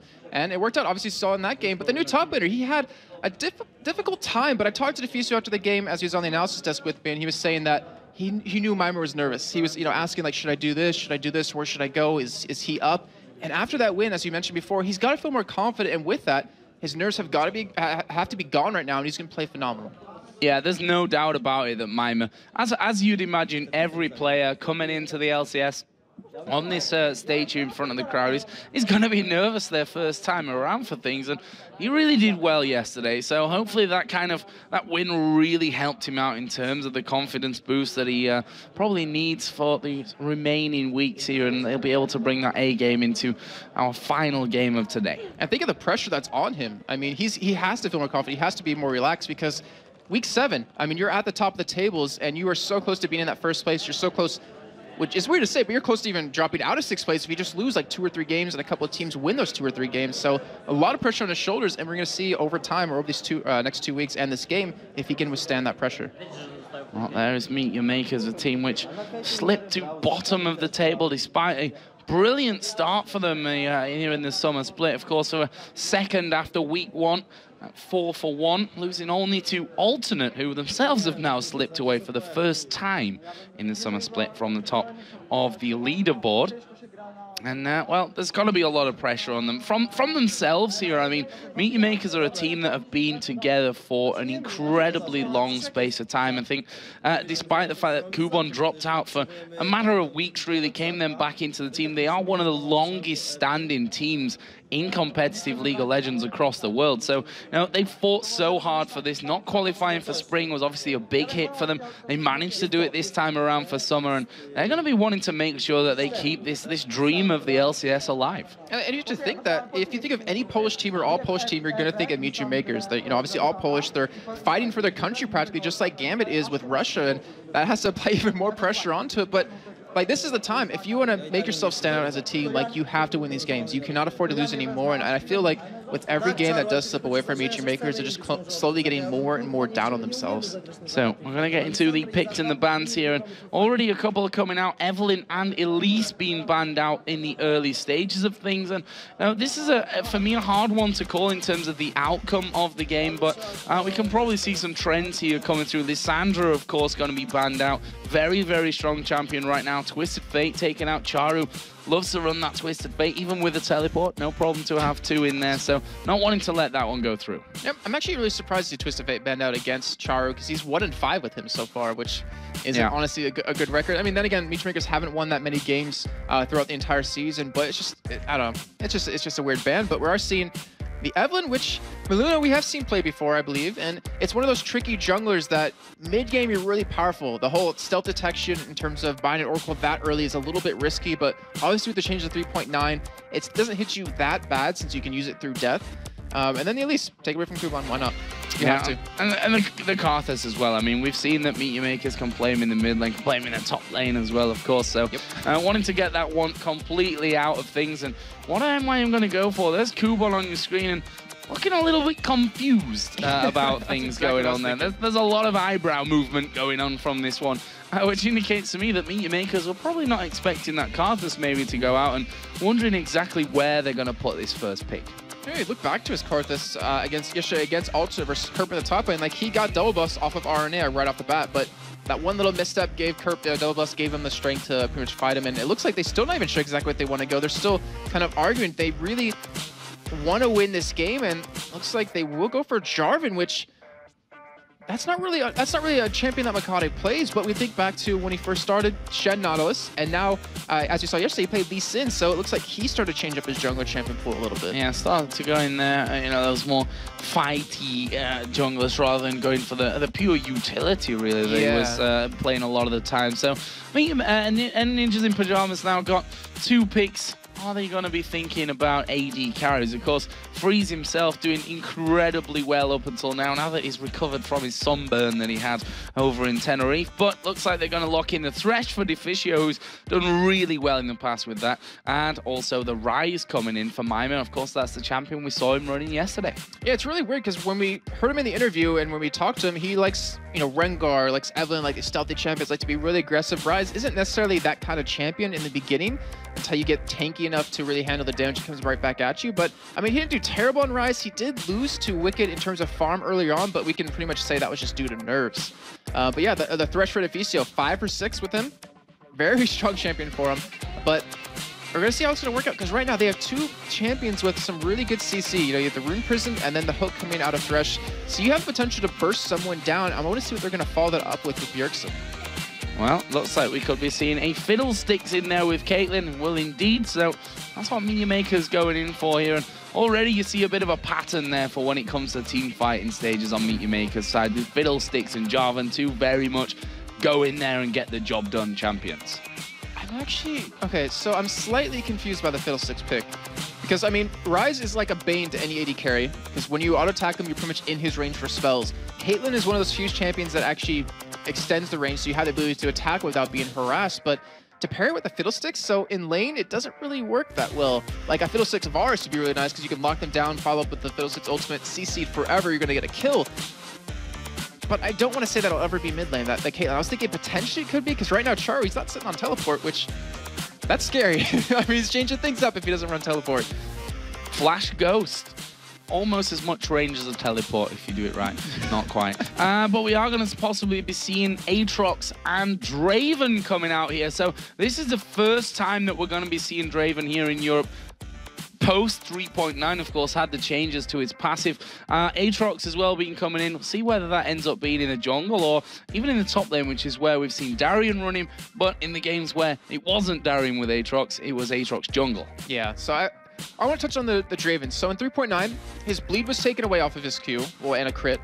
And also his passive was changed around a little bit, which is part of the whole bleed effect. So he gets extra gold and he kills a minion. It stacks up until you kill a champion, then you get that extra gold. But the thing is, we've heard North America and their opinions on it, saying he's weak now without that bleed. But in Europe, we've heard a couple of people saying that it makes him stronger. The fact that you don't have that bleed which means you can harass under tower a lot more. And if you get a kill in lane, you snowball really hard because of that extra gold you get. Well, we'll see that in action here for the first time in 3.9 here in Europe. See how Freeze does with him. A very aggressive AD carry player. Anyway, as on the other side right now, Meet Your Makers sat with Ahri and a Shen. A Shen going through to the 9th pick of the game. And a Shen going through when there's already a Jarvan locked in. So we know Makati as a jungle Shen player, but I would have to say he's going to actually be playing Jarvan here. We're going to see Kuban on Shen in that top lane. And that is a very interesting lineup. You have a lot of burst potential coming out of Char. We know how good he is on Ahri. And of course, Fiddlesticks, that CC you have is just... I can't think of a word for it properly. It's just a nuisance for if you're on the enemy team. It's amazing to have if you're on his team. But we're going to see how it's going to work out, because the one thing that shuts Aatrox down really well is just CC. Yeah. So what's Bjergsen going to have is the real question here, I guess. Thinking that Maima is going to be taking that rise in the top lane. And there's a Gragas, champion that we're not used to seeing a whole lot of. We might see him 2 games in a row, not 2 games in a row, but 2 games in one day here. And he will be locked in. I'm not 100% sure if that will be middle, though, for Bjergsen. But just looking as their whole comp goes, if you get a pull into someone and the rest of the team is behind him, Just use the barrel between them. You split them up completely with a Draven, with an Aatrox, with a Ryze. You can burst them down completely. If you just land a Rune Prison on someone, knock everyone else away, like you have the potential to burst someone down quickly. And if they Rune Prison Ahri, Char's gonna have a really tough time dealing with the damage that will come out against them, because Ryze is really good counter to her. It stops that mobility that she has. It makes her so powerful. So here we go then, and really interested to see how Freeze goes about this whole Draven. As he said, first time that we're going to be seeing with that change passive, League of Draven now his new passive name, which is for me a fantastic nod to just Draven as a whole, because he is so damn cool. So we'll see how that one all works out for them. As I said, Deficio and Thresh, and that's the thing about you know, if it's Thresh for the hook and flay and the time that gives Draven, or even the Nami that Deficio likes to play as well to bubble up and allow that free damage to come in, then it's always dangerous for that Draven with or without the bleed, in my opinion. Yeah, it is, and we're gonna see how they're gonna play it though. I agree with you on this. I'm 100% curious to see how they're actually gonna pull this one off, what they decide to really do here. But the Gragas, like that, it's still confusing me a little bit. I mean, it's not a bad champion, and if you build it like a certain way, you have the damage or the potential to burst someone down from 100 to 0. Not to mention, you do have a nice range ultimate to use against Fiddlesticks to stop him from ulting in if you can spot him before that happens. So we can see that players loading into this one, our final game of week 7 here from Cologne. Mima on your screens, the new guy for for NIP. That would be a real turnaround in the course of one day if he'd managed to get himself onto the MYM team by now. Well, that is Meet Your Makers, a team at the bottom of the league. And a win here in the final game of week 7 would go a long way to giving them some confidence back, I think, Jason. Some much needed confidence too. I mean, they could really use it at this point to really kind of fight for the top of the tables. And let's take a look at Freeze's runes. He's running 19 flat on Repent, so it's a little bit similar to what he normally or would run on Draven. Just stack that armor pen, because then you do so much damage to that person. And right now, they're kind of poisoned to go for red here, and Defiso is just going to ward up to see any invade coming at him right now. And Kade taking that flag toss is going to be able to spot NIP, going to be able to stop it, but I think they're going to still commit for this invade. Well, the ward was put down on the top side by Deficio there just to make sure that they've got vision of MYM if they decide to try and turn the tables and go for that red buff. Libic himself had warded down in the bottom of the tri-bush. They've not got one on the top side, though, and Libic's the only man with wards at this point for MYM. So unless he comes down and wards there's going to be no vision except this lone Jarvan in there who actually gets away, but there is a body slam through the wall. They're going in towards Makata now, but are they going to be able to have the range to keep this one going? They can't get in there, and they decide to actually ward and move off. They could have. They just didn't know where the rest of Mutual Makers were, because Bjergsen, his body slam is off cooldown in 1 second right after he used it there, and would have been able to slow, would have let the rest of his team catch up, and that would have been a kill. But playing it safe, they don't want to give up any kills early on. I mean, this is a big game for them. If they win this one, it'll help, you know, bring them together as a team, since they obviously have that new top laner, and help get them one step closer to the top of the table. Well, we'll see about that one. Of course, NIP right now currently 10 wins for 9 losses. There's the stats from Mima yesterday. 3-3-5 on Ryze against EG. And not a super impressive scoreline overall, but the damage output that he was doing later on into the game was really a big thing for NIP. Yeah, I don't think that represents exactly how that game really went, because it wasn't a very high kill game. True. I mean, so 3-3-5 is pretty much, you assisted in over at least 75% of all the kills that happened throughout the whole thing. But Linum going to be taking blue. It's actually a little bit slower right now than Makade, but that's due to having that Caitlyn Fiddlesticks top lane where they could help out a little bit quicker. So it's going to slow him down. But we talked about this yesterday, that Aatrox, he's a really strong early game jungler, and if you don't make those ganks happen, then you kind of fall off a little bit, just like Xin Zhao. So let's talk about the lanes here then as they start to shape up. We're going to see the duo in that top lane, and of course it's going to be Fiddle and Caitlyn versus Draven and the Thresh. So talk us through that one here, Jason. I mean, what's your opinions on how that one's going to go down? Well, if a hook doesn't land, it should be a pretty easy lane for Caitlyn and Fiddlesticks, just because if Draven does get in, you can just fear him and keep him off of you, or even exhaust him like that. But he has cleanse, so with that down, that means he cannot get away from the fear that's going to come out of Libic. So it actually gives him a nice strong advantage, and it looks like NIP, they realize this as they're backing away. Yeah, interesting to cleanse that one off straight away. I'm not sure how much of a real danger there was there for Freeze, but obviously didn't want to take too much damage and wanted to stay in there as they go on towards Ryze. Slow does come down, but Mima not really in too much danger from that one, and he'll walk away. No first blood just yet. Just making his presence known right there, but that does let the rest of NIP know in the top lane that Jarvan's not going to be there. Makade won't be there to stop them, so they could play aggressive, but just with that cleanse down, you see how passive NIP has to play. And Freeze is going to have a tough time. He's already down CS against Caitlyn, who is a naturally strong champion against Draven. As you can see right there, has the range advantage over him, can just harass him down. And you're going to see a Freeze. He's got to be able to farm well. He's got to be able to do well early because he's all dependent on that and how his items build into that late game. That was Maluno just waiting off to the sides here to see if he could get any kind of chance to get it on towards Charu, who is running teleport. We kind of put you off it earlier on when we were talking about Ghost and Flash, but of course, he's running that trusty teleport. Wouldn't really expect anything different from Charu, as NIP here having to farm up underneath their own turret in the top lane. I think Freeze is fine with that, though, because I mean, you have so much AD that it's really easy to farm under the turrets. You don't even need the support helping you last hit here. But Maluno, he was sticking around middle. He wanted to make a gank happen, but unfortunately for him, he just didn't have that possibility. Right now, Bjergsen, he's farming decently well. Charu should be able to beat him early on just because of that range advantage. And as long as he stays, within 10-15, it shouldn't be that bad for him. So top lane now being frozen out a little bit more in the middle of the lane by Meet Your Makers. Want to have the chance to at least put down some damage onto Freeze as he comes out to try and get that farm with the range advantage that they've got over him. Not to mention that horrible silence that comes out of Fiddlesticks every so often that could really throw them off and stop them getting out what they need to get out if it turns into a fight. Everything about Fiddlesticks is horrible if you're on the other team. Well, yeah. I mean, that's how I'm looking at it right now. I mean, you even forget about the passive of him where he reduces the magic resist of people around him, so that makes Charu even stronger. You stack that with the full penetration build, which I don't think is actually going to be going. It makes you do so much more damage, but NIP, they're having a tough time, but they're able to farm on a turret really well. I mean, he's not down...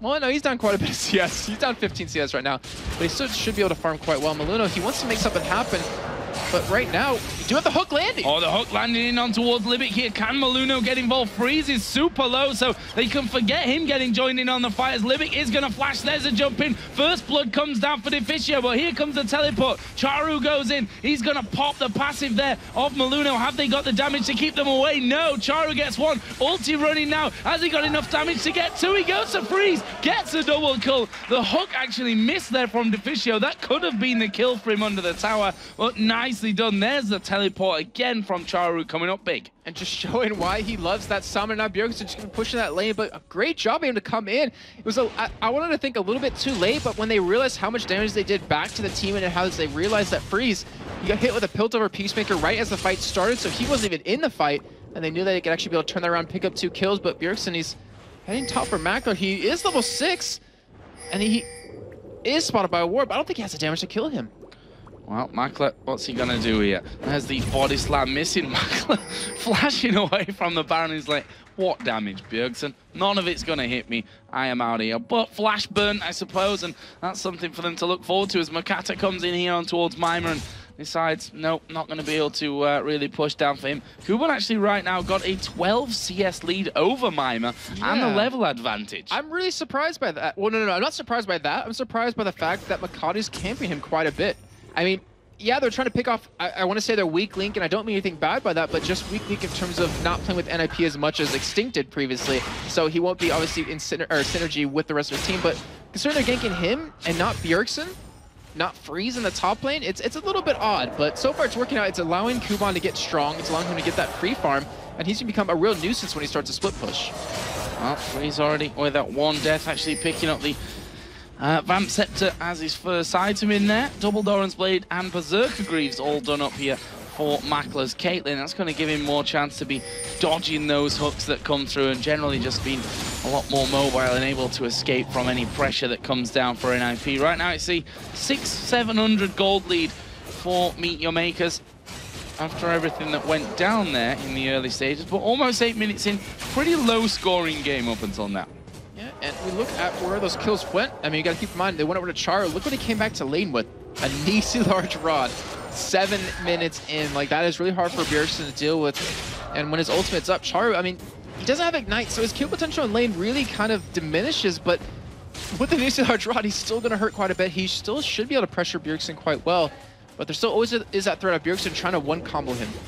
Look at the CS between the AD carries, though. That's the real worry for me right now. Freeze 38 to 62. That's already a 5,000 gold lead. That's a 5,000. Wow, that would be really impressive. 500 gold lead that's appeared for Makler. And it's all due to him blowing that cleanse right off the bat. I mean, yeah, he got feared and he got exhausted and he wanted to get out of that, but with that cleanse going down, he can't afford to trade with this Caitlyn who can just outrange him. And we all know how good Makler is with micromanagement. We saw a little bit earlier, you know, when Bjergsen came to gank him, and we saw it, or we can just see it in lane, period. And that's really going to hurt them because now Draven is going to be as strong as he should be. He should be able to dominate his lane and then kind of take that into the mid to late game. But without that, he's just not going to do that much damage. He needs some kills somewhere. And Miluno, he's got to make those ganks happen, which it looks like he's currently going for. Well, we'll see about that. He's on the top side of the map at least, but looks like he's actually headed back down here. So NIP really struggling to get in there and really get anything done with the jungler. Makata, meanwhile, is headed up into this top lane. There's a ward down in that brush, which NYM should be aware of because they put their own ward down and Freeze actually attacked it there. So they know that they've got vision in. As the pink ward does come down there as well from Deficio, took 2 hits, but that's pretty much thrown Makler off, Makata off. Yeah, why is he still there? That is a little weird. I mean, definitely, they knew that the ward was put down, but yet he's sticking around. So I don't know, it might be a little bit of miscommunication. It might be just MYM not noticing the ward went down there. But either way, they're going to get this turret down very low, and Bjergsen's coming up there, but he's going to be too late to stop it, and Miluno's not in position to really make the gank happen, so they're just letting the turret go down for free. Yeah, and I mean, even just the presence of Makata there in that brush has allowed them to get that turret because they know that they can't fight because they're going to have that one on top of them as Bjergsen gets hit by the charm. Well, not really too much. He's just going to finish off here those creeps. The only thing that can really charm him is beer. Oktoberfest Gragas. Exactly, as we are going to see the teleport coming down into this bottom lane. Mima did get taunted up there, and escape he is not going to do from this one. Kubon picks up that kill, so not only got the CS lead now, he's got a kill advantage over Mima. Kubon just looks over at Charlie like, yeah, I got the kill over you. Take that. But yeah, that was just really well done, and that's the power of that teleport. And if you don't respect it early on, you can really snowball a game out of your hand. And Miluno is going to try to come around middle to make play happen on Makata, but Makata has flash. And right now, NIP, it seems like they're at a loss of what to do. Yeah, I think so as well. That, I mean, Charu, we always talk about his teleport and how he's not the player that utilizes it so much in the early game. Exactly. One thing that Aranea really talked about yesterday, though, is what you have to do against Meet Your Makers and that constant threat of the teleport is really be careful as to how far you pushed up on a lane, especially if you don't know if there are wards behind you, because that's where Meet Your Makers are getting all their advantages from recently. Oh, Libic. And he flashes away. I was going to say he's horribly out of position from that one. Going to get slowed down after he dodged the hook, but now flash burn, bit of a target maybe later on, but at least not fodder for NIP there. And you saw NIP that they wanted to chase him down, but they backed away yet again. I mean, we look at what happened at level 1 when they could have killed Makati right there. There's no way he was going to be able to escape, and yet they sat back. They didn't know where else the team were, even though obviously we could see. And it just kind of shows that NIP, they're playing very different from what they normally would. Like with Extinct on the team, they're just aggression, aggression, aggression, fight, fight, fight. Don't care if, you know, we might lose this one. They just go for it. And with Mimir being added to the team, they're a lot more passive, and that makes it easier for Meet Your Makers, who usually thrives on early game control, to have the ability to do that. I think a lot of the problem as well is that, you know, Rise takes a longer time to get going than a lot of the champions that we saw Extinct playing in that top lane as well. You know, the likes of Kennen, who once you hit 6, you can really start to get involved in things and that. But, you know, Tia and the Catalyst right now is what Mima's got. Behind on CS, behind in the kills, and is not offering too much to the fights right now in terms, certainly, of his damage. So we'll have to see how that really goes for him as the game progresses. I think the thing is the keyword yet. I mean, because obviously he scales up quite a bit, and Bjergsen, I mean, I'm just trying to like make sure everyone understands this, that if you get a Rune Prison on someone, like a flash Rune Prison, and Rise gets a full combo off, Gragas ults him, and even maybe Draven's ult comes across somehow, like that target's gonna die if they don't have a zone news, no matter who it is. So there's always potential for that to happen, and if they're able to pick someone off like that right off the bat, if it's a high priority target like Charu or Makler, then they have a very easy fight ahead of them. Oh, there was a hook going through, not quite connecting though, onto the fiddlesticks of Libic. And we see that Makato is actually waiting here off to the side by this blue buff. They've got complete vision of it as he goes in there. Did he get it? No, he didn't. Maluno had to smite it down, but they are pushing in. Livik already got his ultimate running from this one as a flash from Bjergsen comes away, and they decide to back off from that. There is a hook landing onto Charu. Ultimate comes out of Bjergsen, but honestly not doing really the damage that they'd have wanted. And with Dragon now going to be in play, MYM going to go for it. Yeah, and with that Gragas barrel coming down, like that is a big ultimate that they're going to need in these fights. Not to mention he's very low, but NIP, they're actually coming over to Dragon to try to stop it, and this could be a very bad move, and this could be a huge mistake. Oh, Dragon coming in there, going to be picked up. Maluno going to dive into the top of him. He gets charmed up, tries to pull himself out there with the Lantern Freeze. He's going to take a lot of damage in the back. Deficio going low. Maluno comes back in. He will fall. Freeze is still doing damage to them there. And, well, they are going to force them away, and I think Meet Your Makers will have been looking a little bit more for that one. Straven does throw the axes out there to try and get a nice slow from Macleron towards Mima, and they back away with, you know, a kill and a Dragon. That's fine from Meet Your Makers' perspective. I think NIP got very lucky right there. It could have gone so much worse than they could have lost a lot more targets, but luckily for them, MYM just kind of wanted to force or focus on that Dragon instead of really fighting here. But yeah, Dragon, a kill, gives them a little bit of extra gold. They're up 2 turrets to 0 right now. They have a nice 4,000 gold lead. Everyone on their team is getting fed, at least the right targets. And Charu, who has that DFG, actually has a Negatron cloak following it up. So now, you know, Mimer and Bjergsen won't be able to kill him. Like, there's no burst potential right now happening out of NIP just yet. So let's have a look at the overall picture. It's 4,000 gold. That's we're 14 minutes in. Considering the fairly slow start, I think we can safely say that we had to this one. Meet Your Makers have done a real good job of starting to build this one out. 1,400 gold lead is what Charu currently has over Bjergsen in the mid lane. If you look at Caitlyn versus Draven, 4,000, let's call it 5,000 gold to 3,600. Masses of CS difference there. 2 assists on Makler as well. And that is actually a really key point, because once he gets whatever item he wants to go for, it looks like he will go for Infinity Edge first. Like, that is a giant power spike that NIP can't handle, because where's their tankiness coming from? And right now, it's no one. I mean, it's just Maluno, who isn't built tanky yet at all. I mean, you have Mimer, who will get tanky, but he needs to finish off a couple items before he does that, not to mention he's already behind in CS and in kills, or in deaths. And then Freeze, who he needed that Bloodthirster before he got out of laning phase, and now he doesn't have it, and they're in this mid-game part where Meet Your Makers, they have the ability to siege these turrets down very easily. And there's the backup called from NIP. They've decided to give that turret up completely. Bjergsen nowhere near it. And MYM will say, well, thank you very much. Outer middle turret, you're not even going to fight for it. That'll be all well and fine for us. As a ward goes over, that will spot Bjergsen's position. MYM, are they going to try and push through from this one? I mean, with Charu and Makler in there, both able to clear out those waves pretty fast, they might be able to push things down. And it looks like they're actually just going to back away instead. They're actually going to go for a split push. But it's very smart by Meet Your Makers realizing that, hey, we're really far ahead. We've seen in the past they kind of struggled with a gold lead, even though it'd be, you know, exponentially in their favor. They would still be scared to really pull off an engage. But Maluno gonna get caught, but that was not a smart ultimate on Makade. No. Kind of obvious for me of Aatrox was going to be able to jump away from that one as they go in on towards Mima. Ace in the hole comes through as well. Can he escape from that one? Just about. And that was just the last charge there from Charu's ulti that connected to him. Didn't quite have the damage to get the finishing touches off, but they may have done enough with that to get themselves another turret here. And look where Kuban is. Split pushing away because he's Shen, he's strong. He doesn't have his Sunfire Cape done just yet, but he has the ability to do this. And if MYM wants to, they can do that Libic ultimate over the wall and have Kuban come in with his Stand United. But in the meantime, they're just going to back away and go and spend a little bit of gold right now, as the Infinity Edge should be done very soon for Makler.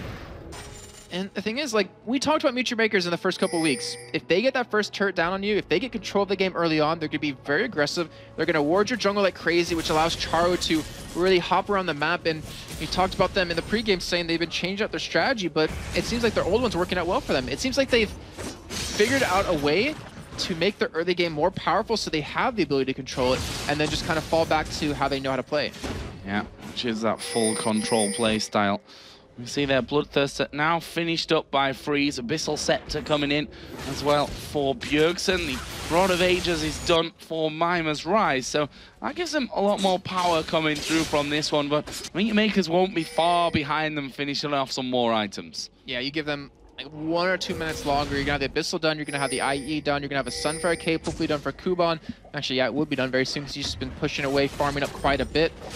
The thing is, like, with how far Freeze is behind, Kuban only has to worry about the AP damage coming out of Mimir and Bjergsen. Like, he's not going to take any damage from Freeze with that Sunfire Cape, so that's why he's rushing that Runic Bulwark. He wants that extra magic resist. He wants to be able to give that to the rest of his team, because Charu with an Abyssal and a Runic Bulwark is going to be so hard to kill for NIP.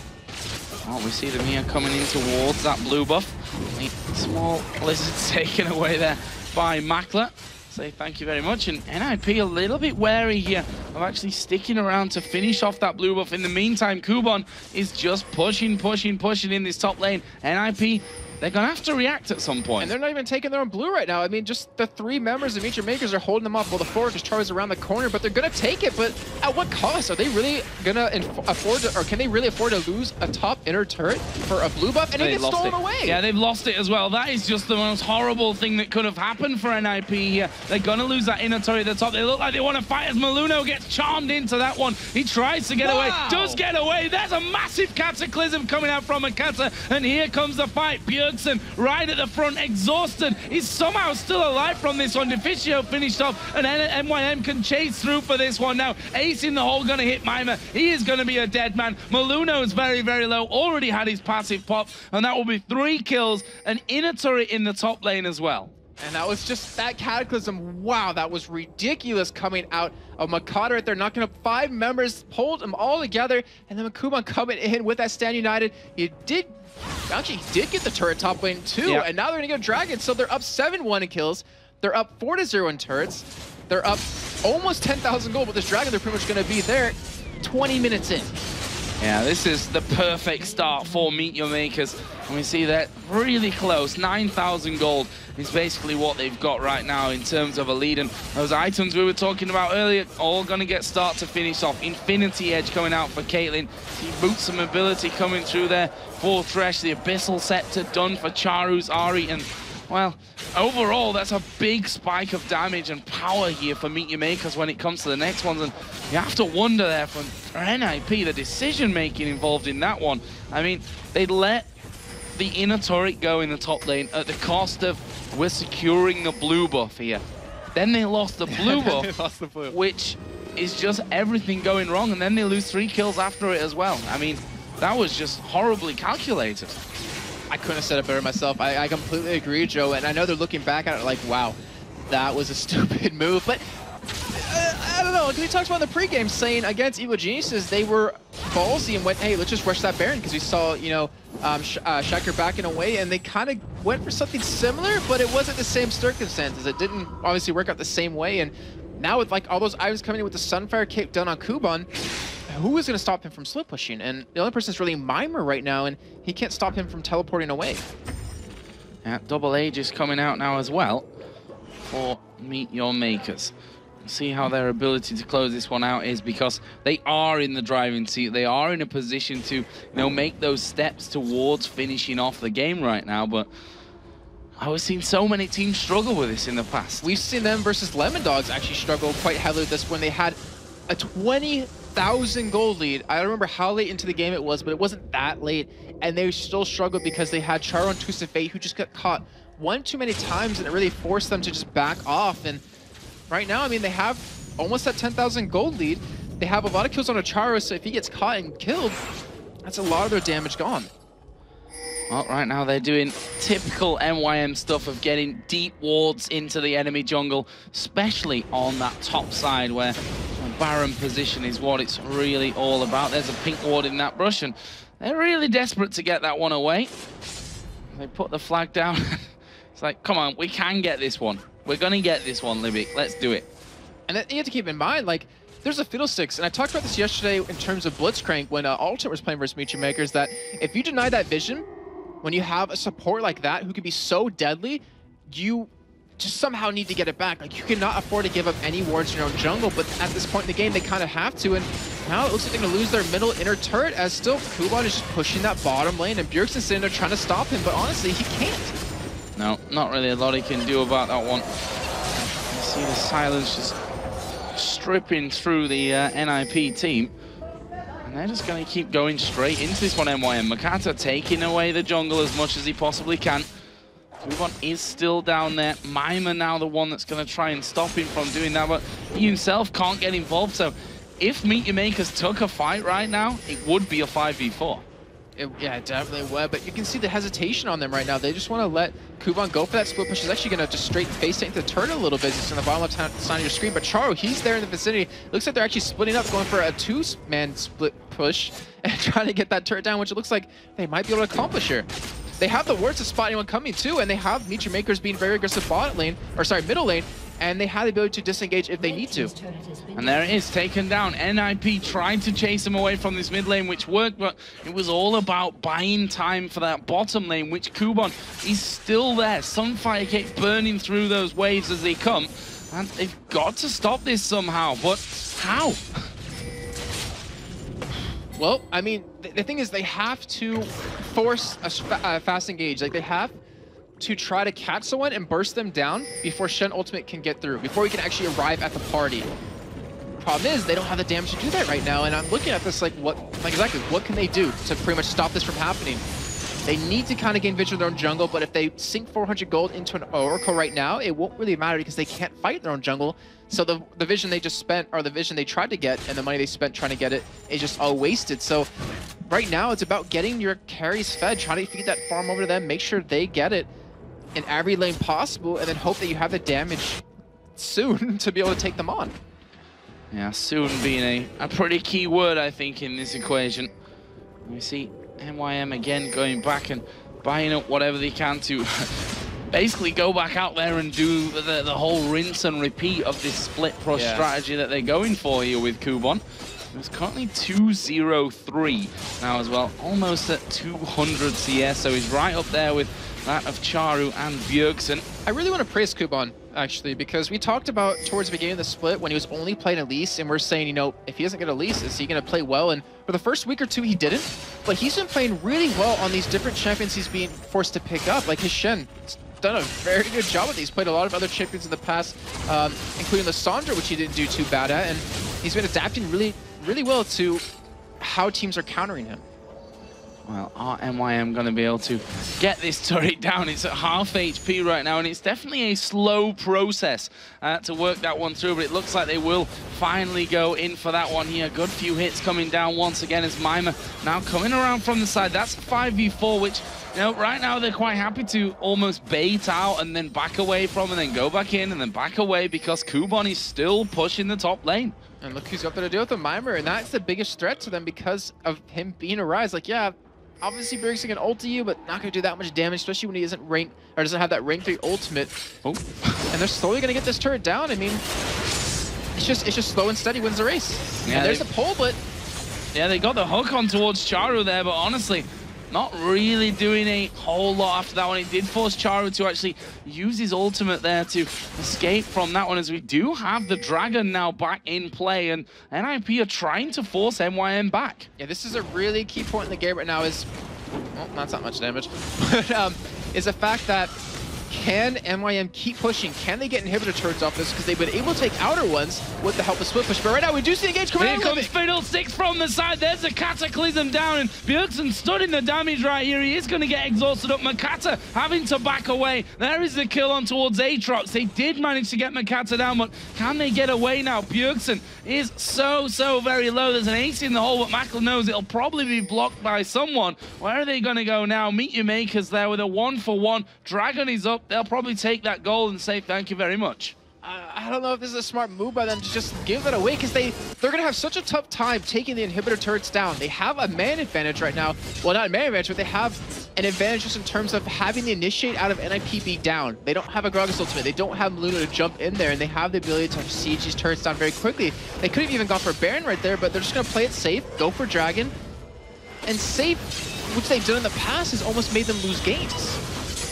There is the Dragon going down nonetheless, and 12,000 gold is what Meet Your Makers have right now. And I remember that game you were talking about, because we were casting in like, okay, Meet Your Makers, they've got a 4 million gold lead. They've got the best items, you know, 2 or 3 items more than their opponents. They've got the ability to do this one, but the pure caution coming out from them, which you can understand as well, everything is on the line right now. There's so much pressure on these teams.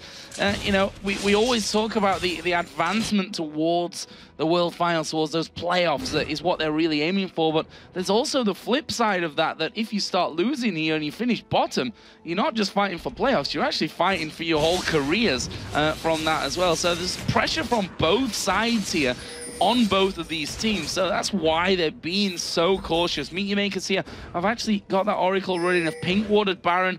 Will they go from it? Form says no for me at this point in the game. And the thing is, there's a fine line between being cautious and too cautious, and they're trying to walk that very thin line, and they're kind of having a tough time of really seeing where that line comes down. As Libic kind of dodged a pull there, that might have been the engage that NFP was looking for, but I mean, you're very right. Like, if they are at the bottom of the table, they're fighting for their career. They're fighting for their jobs. And we saw how hard it was on some of the players last season. You know, with No off of Against Authority, like when he didn't requalify, we saw him. He was so broken. He was so upset.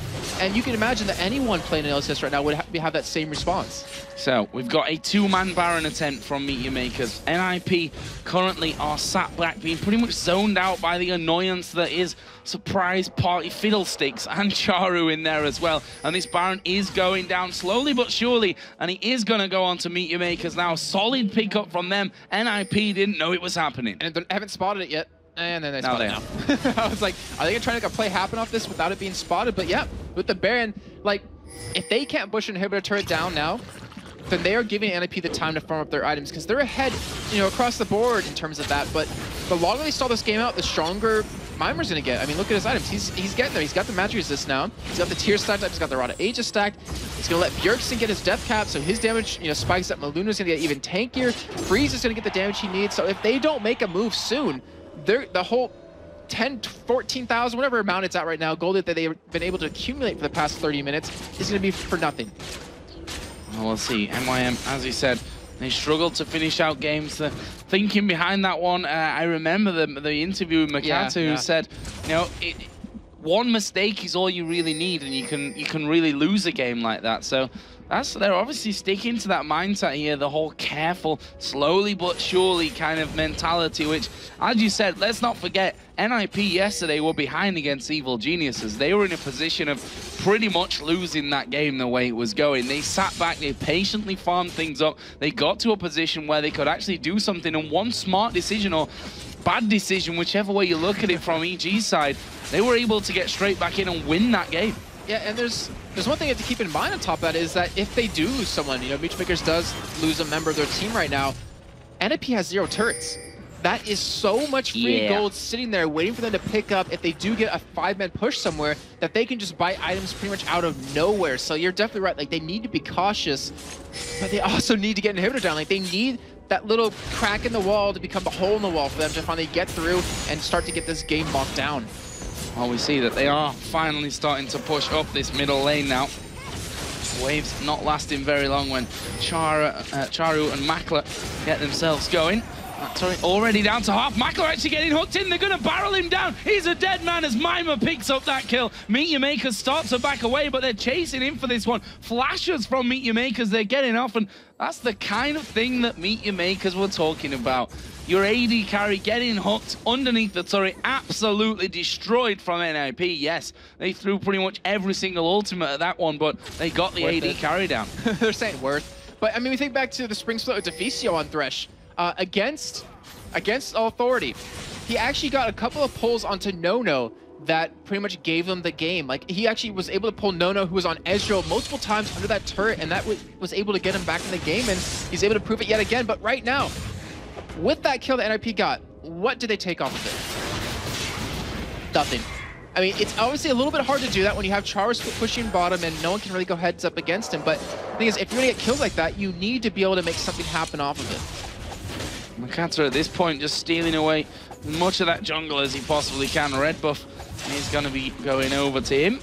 I'm assuming that Makler is going to be given his own red buff, who, you know, right now actually he's 1-1-5, and I think if Makler gets caught out in a fight here, outside of Charu, then they've not really got that much damage, and that's a real problem for MYM. Exactly, and it goes back to what you're saying, that one little mistake, one person getting caught can completely turn a game around for you, and if it's Charu, if it's Makler, Exactly. That's all their damage. Kuban's not going to do anything here. Libic's not going to do anything, obviously, and neither will Makati. So he needs to not be in that position, but it's weird if you think about it. Should he have been in position to get pulled ever? Because he's Caitlyn.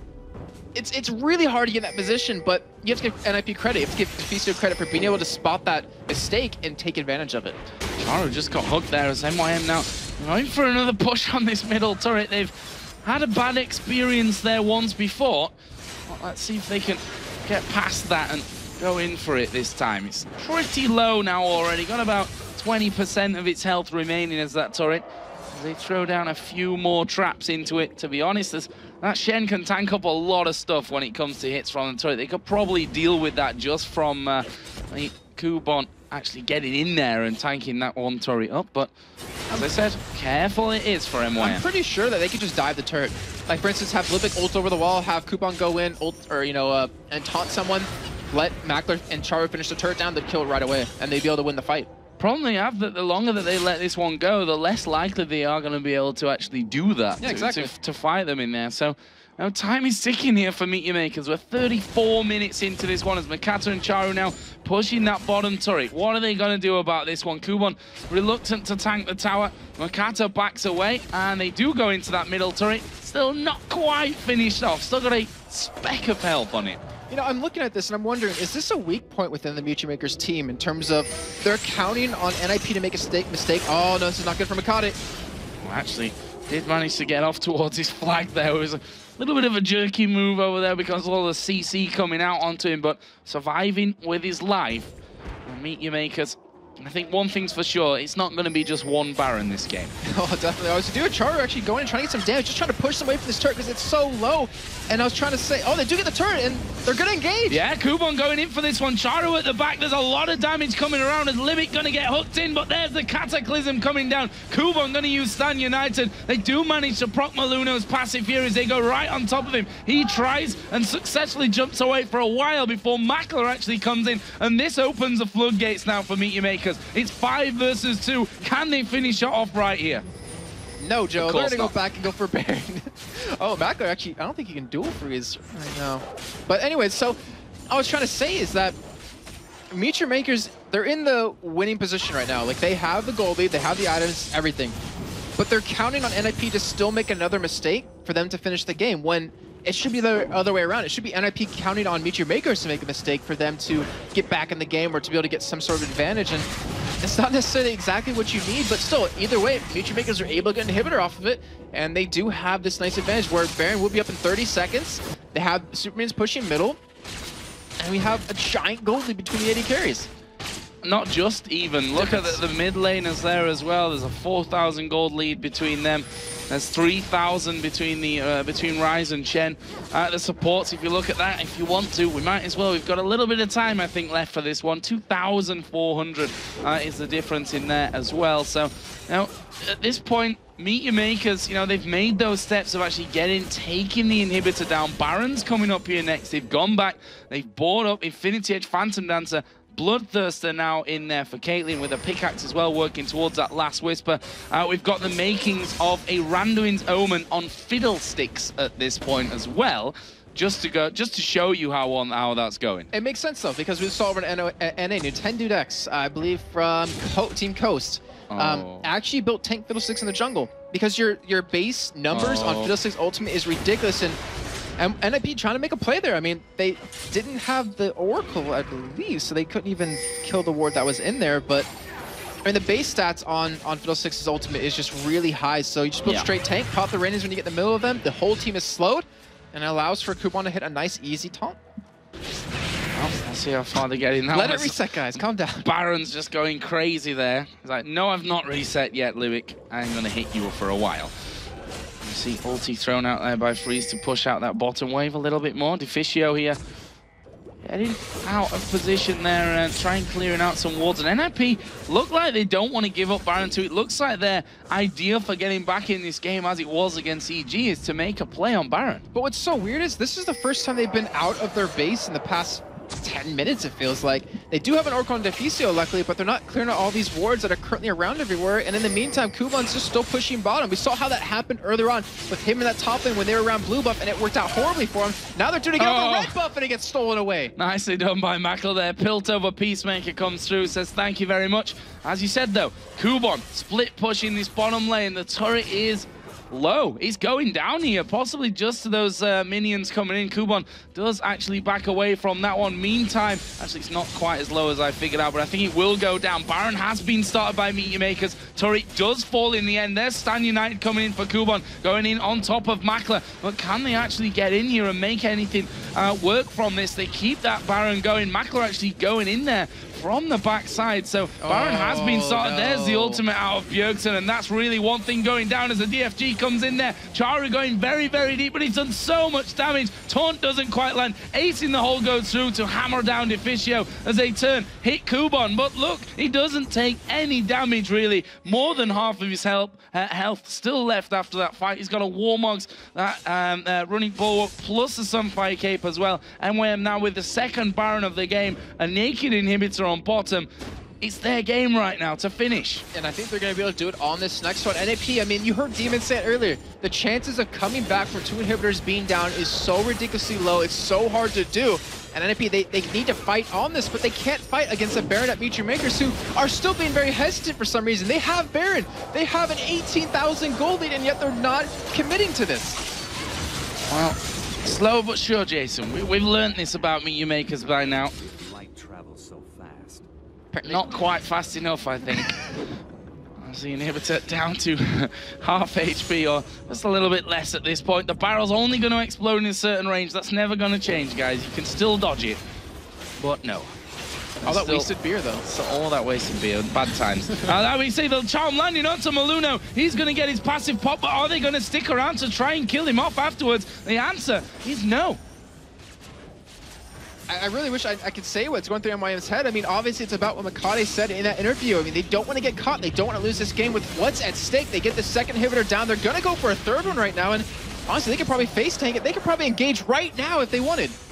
But they don't want to. That seems to be the key point. There's the knockup. This surely is going to be the fight. Cataclysm gets 3 men. They flash away from it. It's Charu takes a lot of damage, but Mima is going to fall down. It's now a 5 versus 4, a 1-minute spawn time for Mima as the second, or the first inhibitor really that they took down goes down again. And now 5 versus 4 to win the game for Meteor Makers. Those Nexus turrets going down very, very quickly. The first one will fall. They've got super minions in there as well. Now it's just the Nexus. Hit the Nexus, Meteor Makers. They're going to go in for it. Fiddlesticks running his ultimate, and Meteor Makers are finally going to take down Ninjas in Pajamas. A much deserved and a well thought out victory there for Meteor Makers. It took them a while, as we said, but that theory that they had before of not making any silly mistakes, don't risk it, pick up the safe win. That's exactly what they've done. It took them a while, but they still got to that end goal. They still got to that finish line of picking up that win, the much needed win, just like you're saying. Trying to keep themselves off the bottom of the tables. I believe it actually ties them up with SK now at the bottom. And honestly, I mean, it's not the way you ideally want to win a game. But if you can win the game doing that, you'll take it. I mean, look back at Evil Geniuses when they used to farm till that very late game, getting so much gold accrued throughout, and then finally pushing it home just by the book. Yeah, and at the end of that one, Charu went in 6-0-5, and again, that teleport really helping to start things off for him. I mean, we saw him twice getting involved, twice they picked up kills through that, and that really was the start. He had a DFG very early on, went into the Abyssal Scepter after that, and well, just kept going through. I'm trying to think, did he even use it after those 2 games? I don't believe so. Yeah, I don't remember if he did or not. But in the end, it still worked out for him. And you look across the board on the items, because we can still see it here. I mean, Freeze, he was stuck at that Bloodthirster Last Whisper for at least 20 minutes. Yeah. I mean, he built a Zeal and a pickaxe. He wasn't able to finally get the next item up he needed. I mean, they had 3 high priority targets that all did that farm funnel too, and they were always all grouped up together at one place. So getting that farm was really hard for them to do. I mean, Mimer's items didn't change. I mean, he got an Archangel staff. That's about it. Nothing else was built up. No armor against a Mackler who was really strong. No more magic resist against Charu. It was just, it's really unfortunate for NIP, but still, games like that, when you have a new person on the team, it really shows you where your flaws are and what you need to fix. And I think the NIP can be pretty pretty happy with how this weekend's gone. I know that sounds almost wrong to say after you lose a game in that fashion, but the fact is that they've got a new player in the team, and Mima, we talked about the depth of the champion pool. We've obviously not seen that up until now. We've seen him play Rise twice. The first game was shaky for a lot of it, but they made the right decision to actually be able to turn that game and get the victory over EG. This time around, Meet Your Makers did it the real safe way. I mean, we can be honest here, it's not the most entertaining League of Legends to watch, but it's not about entertainment at this stage of the league. It's about getting the win. It's about getting to the playoffs. It's about getting to the World Finals at the Staples Center in front of thousands of people, millions of people watching. I mean, if you can win a game like that against, you know, CJ Frost or CJ Intus Frost, I mean, you'll take that any day. Well, might be a little bit of a way to go with that one. Meet Your Makers still tied, of course, at the bottom of the table right now with SK Gaming, who went down to Evil Geniuses a little bit earlier on. So, now there's still a lot of work to be done, but they're by no means too far away. I mean, they're just one win behind NIP, for example. They're 2 wins away from some of the teams towards the top and 3 wins away from the actual top of the table. So it's still very, very possible. We've obviously got another week, and then the final week, week 9, is going to be a super week where each team's going to be playing 5 games. Now, if you look at the table now, that last week's going to change everything. Could change everything. I mean, look back towards Tenerife. Obviously, we don't have that 3-way tie for first place, but still, every team's within 3 games of each other of getting from last to first, or flip side, first to last. Well, we're going to head over to Shox, who's waiting with an interview with Makata from Meet Your Makers. Thank you very much, Joe. Makata, congratulations. Great victory against NIP here. What was your biggest fear going into this game? We know that Draven can be really destructive in his early levels, but you were able to keep him in check. How did you do that? Well, we did our lane phase quite well. We're not used to win early game stages lately, so it was kind of surprising to us that everything went fine and without big mistakes, without huge mistakes. I think that NIP players got caught off guard and they forgot about Charu's TP, I guess, and they got baited at the top lane. It was actually bottom lane, but at the top lane, so they got caught there. And from that point, I think not much they could do about that. Yeah, Charu carried again, which is, again, this thing we always have with Meet Your Makers. It's a great thing to have, but isn't it a great danger, too, that he has to carry in order for you guys to win the game a lot of times? Well, basically, whole Europe is a lot about mid laners, actually. Every single team and in LCS got great mid laners. But yeah, obviously Charu is our strongest, very strong point, and he has to carry a lot. And that's why lately we're trying something new. We're trying to practice different strats, focus on, for example, more of AD carry and stuff. But yeah, it's not easy. We saw EG trying to change their playstyle for a year or something like that, and it's not always easy. So we got to keep trying and focusing, developing new strategies, but on the other hand, not forgetting about the current one. Yeah, because yesterday you tried something new, didn't turn out that well. So how are you heading into these next couple of weeks that are so crucial for your team? Well, right now, right after this LCS play week, we're heading all to Warsaw, then travel to Lublin, to my home city, and we'll bootcamp there until the end of LCS. So I think we'll get some extra time to work as a team, to analyze, to practice, and I'm pretty sure it will pay off. All right, thank you very much and good luck with that. Thank you. Now time to check in with Joe and Jason once more to guide us through today's results and standings. Thanks a lot, Shox. And, well, a long day, I think we can say from this one. I think every single game was pretty long in terms of time. And, some of them a little bit more spectacular than the others. But as we've come to really expect when things are so close like this, that neither team that's played against each other in any of these games wants to give any kind of advantage away at this stage of the game. Everything's so careful. Yeah, look how we began the entirety of the summer split back in week 1 at DreamHack. Teams were just going crazy, being very aggressive, not caring what was going to happen. But now as we get closer to that final point, just like you said, they're being more careful, more cautious. They want to make sure to take the wins when they know they should be able to win, because every single one right now matters. I mean, every heads-up match you have against each other with, Ultimate Gambit, for instance, Gambit up 3-0 against them in their series, which means if they're tied up, Gambit's going to have a better position against them in the playoffs. Yeah, and that's the important thing. Let's have a look at today's results, though, and just recap on those. We started off, of course, with Alternate versus Gambit, with a very, very good-looking Gambit coming out from that one to pick up the win and pretty much knock Alternate away from that first place for the first time in the summer split. And then...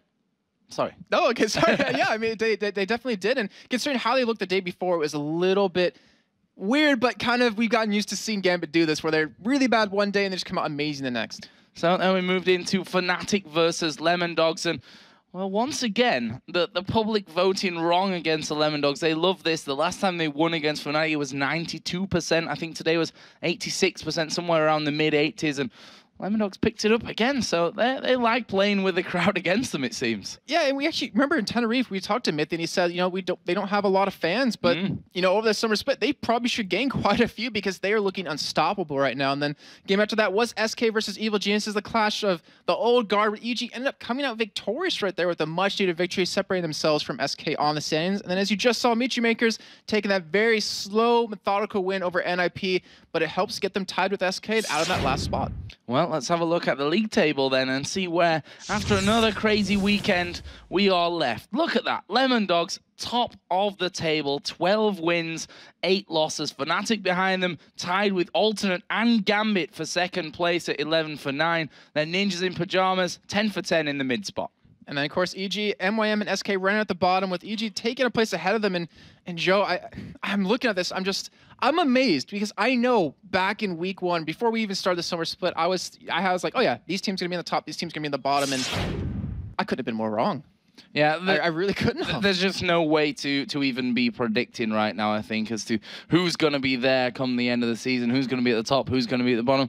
No idea. That's it from us here at the Cassadets, though. Make sure you're here next week, because we're probably going to have no idea after that week as well. That's how close it is right now. Now, let's get over to Shocks for some final thoughts of the weekend. Thank you very much. You couldn't be more right. Everything left to play here. We saw the resurgence of Gambit today. The Lemon Dogs, who take first place. EG are able to grab a win against SK Gaming. And at the end of the day, Meet Your Makers getting a very much needed win against NIP. Everything is to be played here in the next couple of weeks are going to be so incredibly intense. And that's going to be it from us. But you only have to wait a couple more days for your LCS action, because the NA LCS returns on Thursday with the amazing 18-2 Cloud9 taking on Team Dignitas. The show will be starting at 10 p.m. Central European Summertime. That is 1 p.m. Pacific.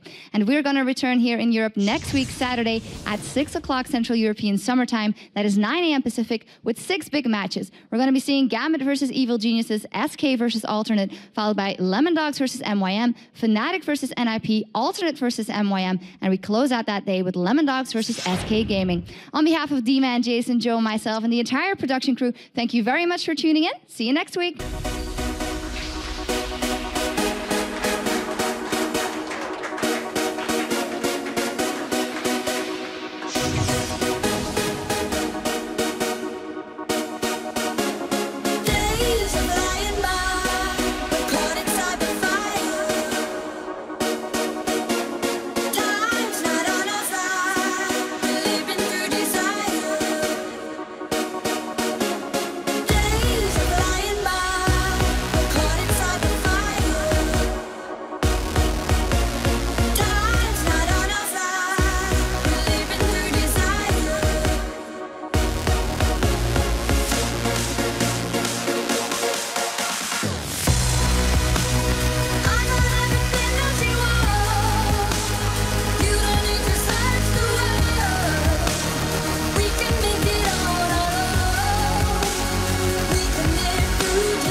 We'll be right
back.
Bye.